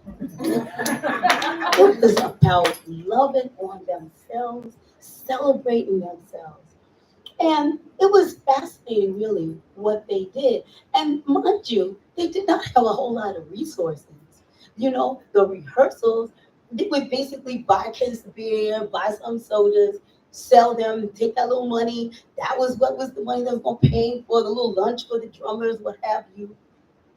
And what they did with this, they, and also it wasn't just carnival themes out of nowhere. One of the things that they did, which was amazing, they said, nobody's teaching us Black history. So we're going to teach ourselves Black history. We're going to take a theme that is based on a place in the African world that we don't hear about. And we're going to take all the people who are going to school. Y'all go out, you know how school goes, you know how to go to the library, you go and research it. They would make a fact sheet. Then that fact sheet they would hand out to, at one of these parties, you know, as the summer goes on, you know, they would hand out these fact sheets to all the poets and the singers and the songwriters. They would make some songs based on this. So one of the year I went there was the year of Egypt, Olodum, all right? So this was, because there were more than one. Any good idea, you know, there's going to be a lot of them. So Egypt, Olodun, they were singing about all of this Egyptian history. And I remembered I was a couple weeks after Carnival, I was listening, I was just in the park. I heard these two little kids, they were singing, they were like drumming, and they sing because it was a popular song. If I start singing it now, everybody knows the words to that song, right? So everybody would be, they were singing, you know, they get on the buses, they'd be singing. And I heard these little boys sing the whole song through. And then one of them said, you know, he's listening to the words. He said, you know, Egypt is in Africa. So Egypt is in Africa. He started reflecting on the words. No teacher had ever taught him this history. But yet now he knew about Osiris, Nisus, and Set, and all these people. So I you know, and so they were doing all of this. There's so much more to say. But one of the things that, I'll just say two more things about what they were doing. Another thing is that Black people were never taught to embrace themselves as beautiful. Miss Brazil, you know, in the whole Miss Universe, Miss World kind of complex, had never been a Black Miss Brazil. They were all white. And some of the women got together and said, we're going to make a queen of Elaine, but that is somebody that we want. And so they created this thing called the Night of Black Beauty, the Noite de Beleza Negra. And you didn't have to be fancy. You could have just a t-shirt on, but that t-shirt be clean. Boys roll it up in the corner, press it nice. You just show up and be beautiful. And those women, they and people were starting to go with natural hair for the first time too. And so we're creative. Honey, the braids got so elaborate. Girls would come in with braids on top of hanger wires, and making these big elaborate headdresses. And you didn't have to be skinny. You just had to have some personality. And when you came out there and you interpreted, you know, the costume with the theme, and the crowd just loved you, you just were. You were the queen. And they also did a similar thing with the songs. They had song festivals. So for every year, 3 of the songs had to be about the theme. 3 of the songs had to be about just how much you love being Black. You know, another one, she's nodding because she knows I love, there's so many of these powerful lyrics. But imagine when you are in a sea of all of these African kings and queens all around you, right? So one of the songs says, I look to my left, I look to my right. What do I see? I see myself. I see Elaine. I see myself, right? You can't help but start to move the way you feel about Blackness. In my oral histories, I was surprised about this. One of the things that kept coming up was wearing colorful clothes, because so many people were told, you can't wear bright colors. It shows off you're Black, you know. You got to wear muted colors. And they were wearing bright yellow and bright red. And they, you know, so that concept of even just showing out. And I wanted to just bring this out because, you know, at the same time, there was a political movement. This was the start of the Black consciousness movement that has carried us up into this most recent round. Brazil was under political military dictatorship. It was not open for people to just organize and have marches and things like that. And the people who were associated with that movement were very close. You know, it's all the same community. And some of them used to say, hey, we want to come and give a speech to them. Like, no. We had no speeches. We have come here to have some fun. You're not going to stop the music with just speeches. And yet, what they did was so powerful. Without a speech, they just were doing something completely different, completely unexpected, completely joyful, and transformative. It was powerful. And I think back about what they did in the face of a military dictatorship. No internet, no cell phones, no money. And they had never read that statement that the master's tool will never take down the master's house. but they were living it. They came up with something Master could never even understand. They were coming and speaking to people in such coded vernacular, only you could understand if you knew they talked to you, right? And they were intergenerational. They were at their mother's house. They listened to these people. They were working with people.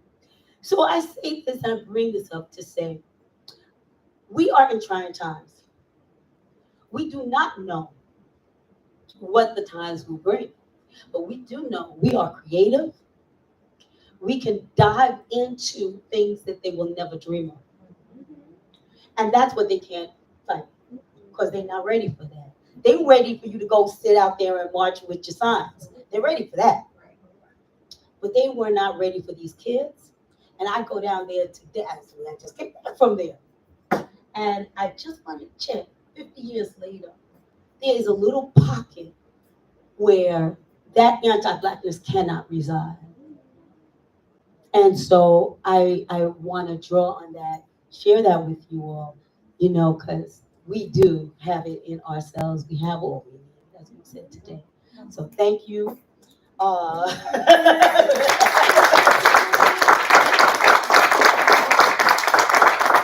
And it's we're on target. So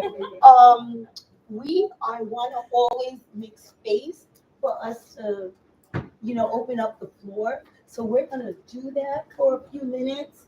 And then we're going to have a little, we are going to have a little break. It will be refreshments for those of you who didn't get to have the lunch and fill up on rice and plantain.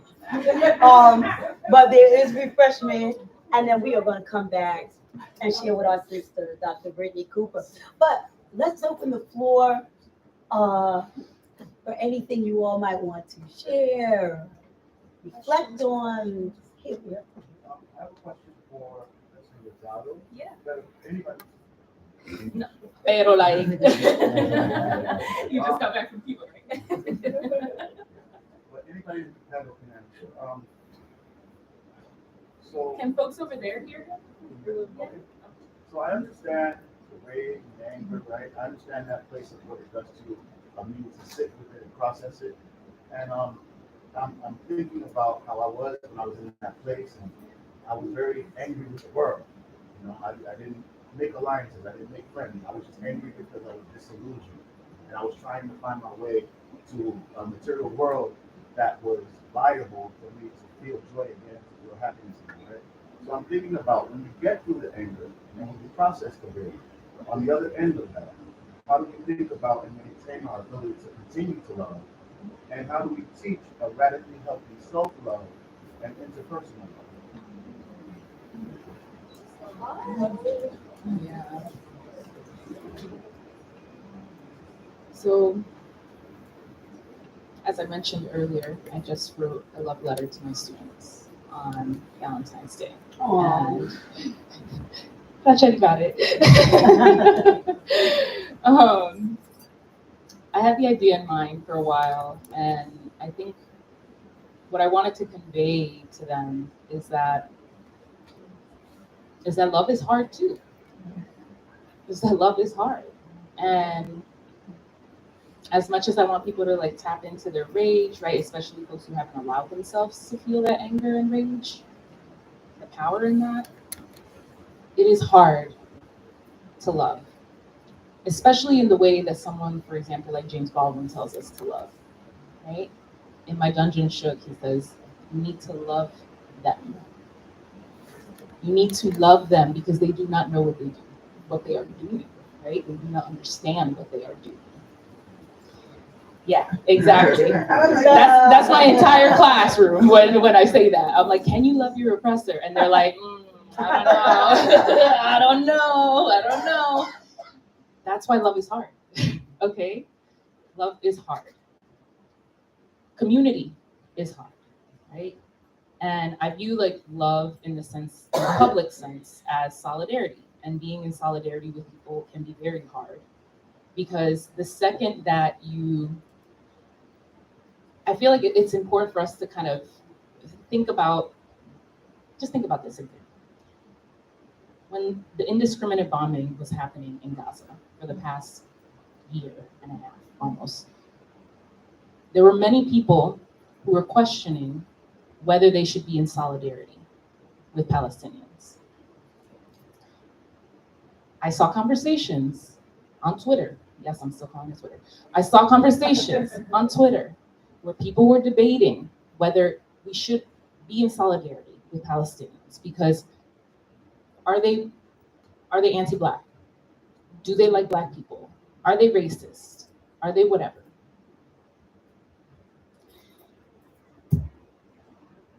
Good points, okay? Solid points, solid points.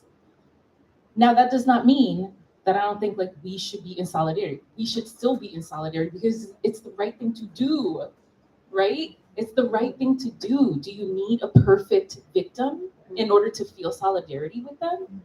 Why is that the prerequisite? So I don't have the answer on how we teach an appropriate sort of self-love. I think I'm still in that journey myself, you know? I definitely am still in that journey myself. Every time that you look up, how do I get more fit? How do I do this at the gym to get a bigger butt? How do I, right? We're doing these things even as we are teaching students to love themselves, even as we are telling young women, love your body, love yourself. We still look in the mirror and find all the things that are wrong with us, right? Now, for those of you who have gone over that, bless you, I love you, teach me your ways. But I'm not there, right? I'm not at that promised land yet. So how do we get people there? I think the first step is to treat yourself as if you were your best friend, right? Like when I think of how I talk to myself in my head, and then I think, would I say that to my best friend? Absolutely not, okay? Absolutely not. So when you can talk to yourself as if you were your own best friend, you're just a little step closer. But I don't have the answers. I'm not there yet.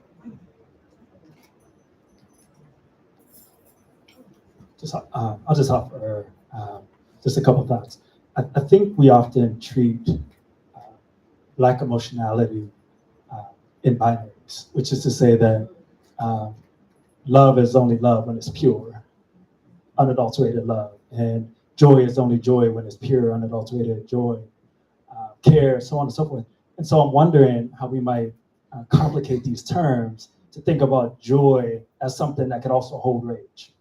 How might we be able to complicate rage as something that could also hold joy? And so one of the reasons I appreciate Harriet Jacobs, in a passage, she talks about how morning came and I only knew it because of the sound of my children. She said there was joy in the sound. There was joy in the sound. There was joy in the sound. And so I'm thinking about what does it mean to exist in constraint, but be able to sort of tune into the soundscape, attune to the voices of that which might bring you joy and still be able to experience joy in that moment, right? There was 9 by 7 by 3, right? That was her environment, but she talks about experiencing joy in that. And so I think the lesson for us is that we're not working toward the mastery of something called joy or love. We're trying to figure out how do we sort of hold all of that. And I think the range of Black emotionality can do that. I think if we give ourselves permission, like we can hold those things, but I think it's oftentimes we've been trained to think about it's only love when I'm all the way there, and it's only joy when it's all the way there. I mean, I don't think. I think there are other sort of more capacious models for thinking about those terms. Yeah, I would say in my podcast and the work that I do, I call it spiritual political work for that reason, right? It's the resistance or really the refusal to take up a European Christian binary to things, right? It is, I call him Sky Daddy, right? But it's Christian God that says you can either be here or there, right?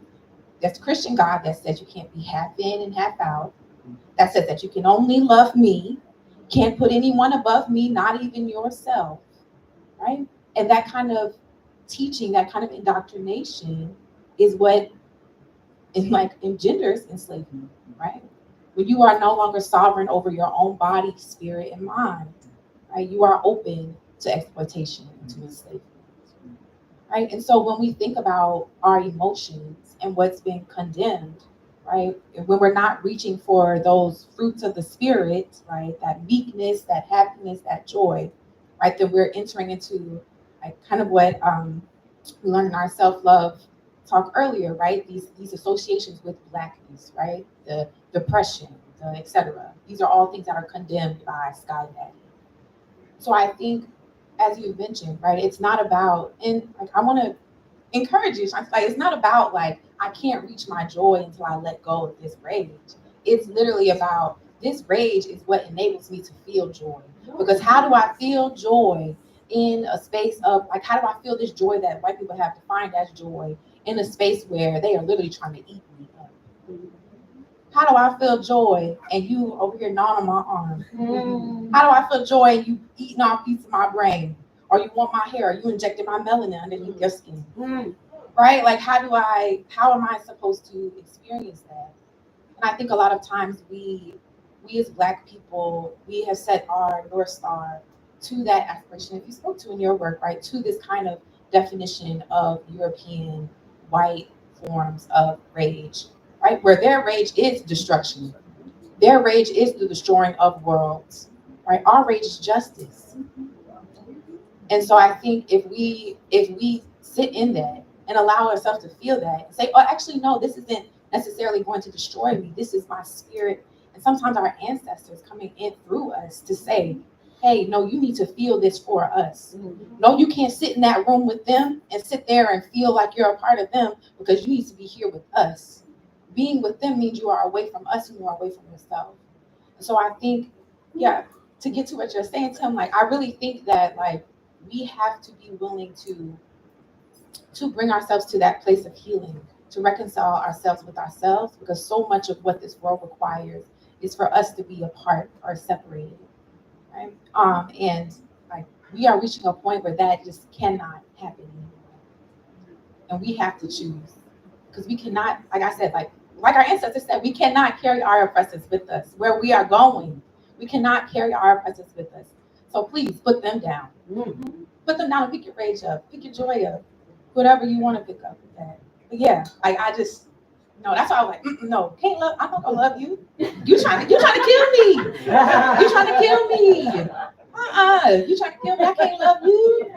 No, that's something for Jesus. That is for white Jesus to do.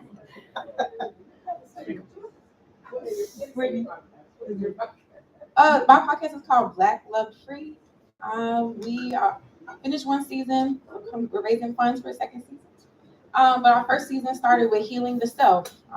We looked at self-recovery with Bell Hooks, taking up her definition of love as a form of accountability, care, community, etc. All these forms of Black feminist ways of knowing. And the second season is looking at ancestral forms of survival. It's entitled The Ancestral Guide to Surviving Apocalypse. So, yes. Okay. Thank you. We want to get Brittany and Priscilla, and then we can. And Alessandra. I'll try to project. So I just wanted to follow through on this thread. So all of your presentations were brilliant and helpful in so many ways.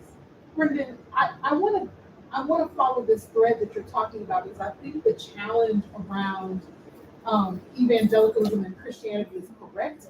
And yet, when I am in movement spaces, I find those spaces to be deeply evangelical in orientation, very binary, very black and white, very overzealous.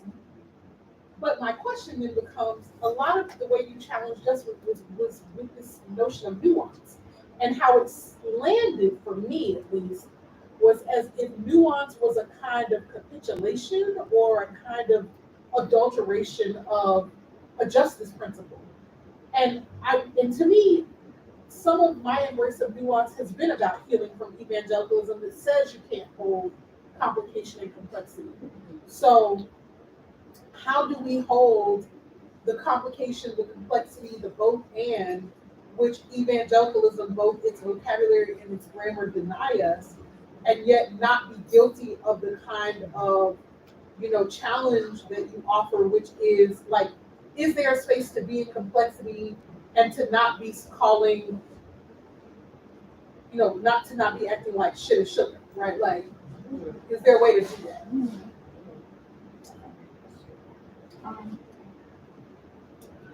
Yeah, thank you so much for that. I have been in those movement spaces where where it's like Black first, everything else later, and that's the gospel, right? Like people are up there, they are the charismatic leader, the preacher of the space, and a lot of harm happens there, particularly for those of us who are marginalized by our genders, and to children.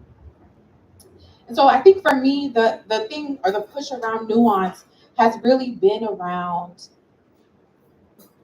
I guess I'll name this, but I don't want to invite a debate about it, but particularly around how folks were talking about Kamala Harris and her position as someone, as a complicated figure who we need to have nuanced approaches and understanding how she stood for Israel, but would also be able to free us in some capacity or allow us the space to be free. And I think folks were invoking a kind of nuance there that was an allowance of violence against the very people that they were saying that this was going to protect and save, which is different, I think, from seeing things as complex or accepting that things are complex and like nuancing that it's not a European binary of right or wrong, Black or white, but that things have to be complex if they're alive, right? And so, yeah, so I'm saying nuancing in the sense that actually allows violence and excuses violence versus a kind of acceptance of the reality of complexity. Okay, I'm sorry. We don't have to have a slight. Yeah. I don't want to be too debated. Because I feel like it's the way you set the terms of it, right? Where the people actually say, look, I know some people were real raggedy about Palestine, and that's it's genocide. Like, you can't be party to it. But I didn't hear anybody Black that I know being like, Kamala gonna free us. I just didn't hear nobody Black saying that. I mean, other than those people in the K-Hive, but who takes them serious? So, I ran afoul of them, which is why I might be there. So I am like, I heard nuance as, how do you hold that a genocide is unconscionable, but unleashing a fascist with unlimited resources on the world is also unconscionable, and it's unconscionable to do that to Black people. And so this is you are, I don't know that we will come to an answer today, but you are right at the heart of a question that I have in movement about, on the one hand, we cannot be purists. On the other hand, we sometimes, like, I wonder about the fact that, I wonder when we in the academy say that all things are the same, we deploy sameness sometimes to make political points in the way that I imagine evangelicalism to do. So I think that's so my view of it is that we did that purity thing to Kamala. We said she is no different than, in a way that, you know what I mean? That on the left we said she is no different than. Because we were told that to give her any level of nuance was to be party to violence. And that's a place where I struggle, because I don't think that that's like you. I love this line you said where you said maybe we should be in right relation to each other. I think that's it. And I guess I am like, but is right relation to each other saying that different things are the same? Like, genocide is genocide, and she was terrible on the point and indefensible, frankly. But is she what we have now? And didn't we just weren't our people owed our ability to make those distinctions as people with all this language to be able to make distinctions? Like, what does right relationship require of us around nuance, difference, sameness, and you know what I mean? Like, I really am thinking about it ethically. Yes. I think I'm speaking to and about the K-Hive, folks that I don't really know or associate with. But yeah, I think that the extremists take that position up.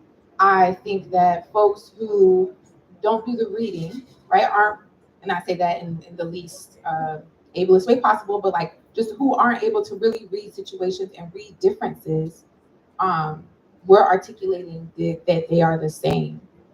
But what I think was at the heart of that really was a point to the fact that fascism was already here, and that by Kamala promising to make bigger and better borders than Trump, her promises to kind of do international policy and her allegiance to Israel, right, in ways that we already knew Trump was going to do, I think people let that bleed over some of the differences that might have been made for, and again, might have been made for Black folks under her presidency. I think we have to take into consideration as well that Biden, as the Democratic president before the person, the cheese in power now, right, allowed for the largest transfer of wealth in the 21st century to police departments, right? That set up what we had as the growing security state that we have today. And so if someone was going to be bigger and better and badder than that, of course, would be a Black woman, right? And I think that is the kind of nuance that I think folks weren't approaching that conversation with. It was much, yeah. So it's so much bigger. It's so much bigger. Yes. Thank you for that. And actually, one of the things that Dr. Cooper is doing is creating more spaces for us to continue having these kinds of conversations. So we're going to help publicize when your gatherings meet, etc., so we can have much more time to really just sit and have a like kiki and just talk things out, right? So I do hope that all of this is a beginning. I'm doing this because I want to also move us, because we have 2 questions I think that we need to be voiced, and we got things to do. We're gonna have to dance, because that's one of the best ways we have healed from our things. So let's take our questions from Dr. Priscilla, and who else was the other person? Alessandra. Okay. So, yeah. You want? I guess so. Yeah. So yeah, I guess I resonated with your question, and sorry, what you make? 10, and I'm just still sitting with it, and I'm thinking, speaking to the binaries, are not thinking like integral opposition as complementary, but instead thinking about polarities and splits. Usually, like rage and love as if it's 2 opposite things and split. One there's space for one, there's not space for another. And I think there's I've been thinking a lot with myself about intimacy. So, I think there's something, the forces of split are very disabling, right? They create all kinds of disabling in our integrity. Dismember us from our wholeness, dismember the elements of our essence, just to split us apart. And so I think that there's something about this opposition that's about abling, that comes in that complementary tension, that opposition. So because we are intimate, we get that enables conflict. And then conflict in its turn enables intimacy. And so I think we're seeking and going for depth. And in finding that depth, we also need, it's multidimensional. So we need more space. So I remember my one of the black and queer Buddhist teachers that I love, Lama Rod. He has a book called Rage and Love. And he has this metaphor to say that rage is like we are in a room with a lion. And he's talking about inner rage, right? Not just rage with white people or male, but inner rage. It's like we are in a room with a lion. And we have a few options. One of this is just to jump off the window, which doesn't seem like it's going to work for us. The other one is that the lion is very powerful and has the strength to attack, right? To cause harm, right?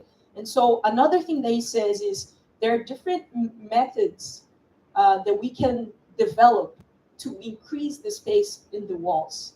So if we can't get rid of the lion, then we expand the walls. So it's like also a calling for another non-binary as material and immaterial. We have an immaterial power to actually expansiveness. So we need to seek and sharp the tools for expansiveness.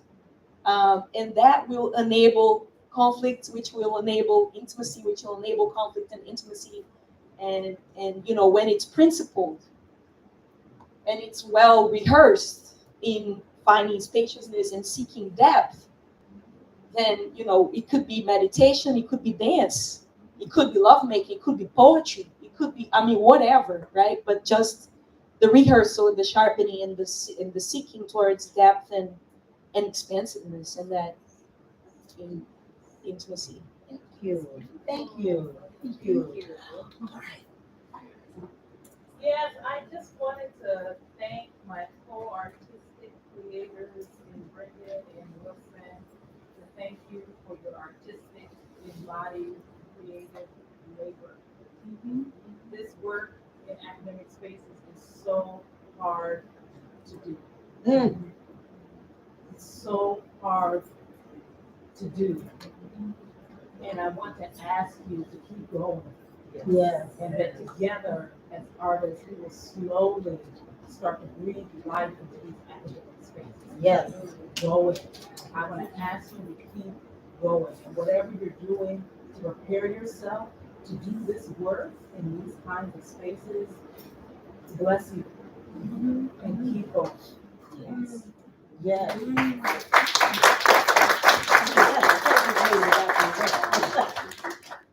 Dr. Alessandra, you have said a word. And that word will close us. And thank you all so much. This was such I just feel like just showered with all of this wonderful just insights, blessings, just wisdom. And thank you for channeling it. Yes. Thank you for channeling it. Let us all thank our wonderful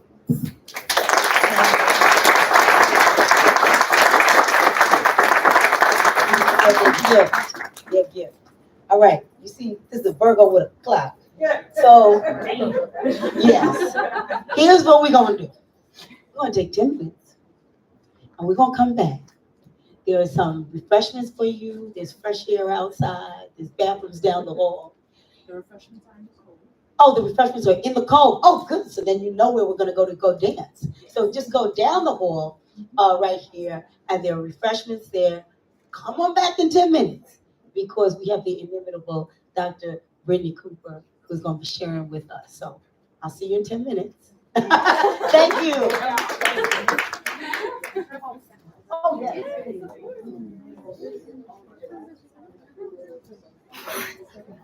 I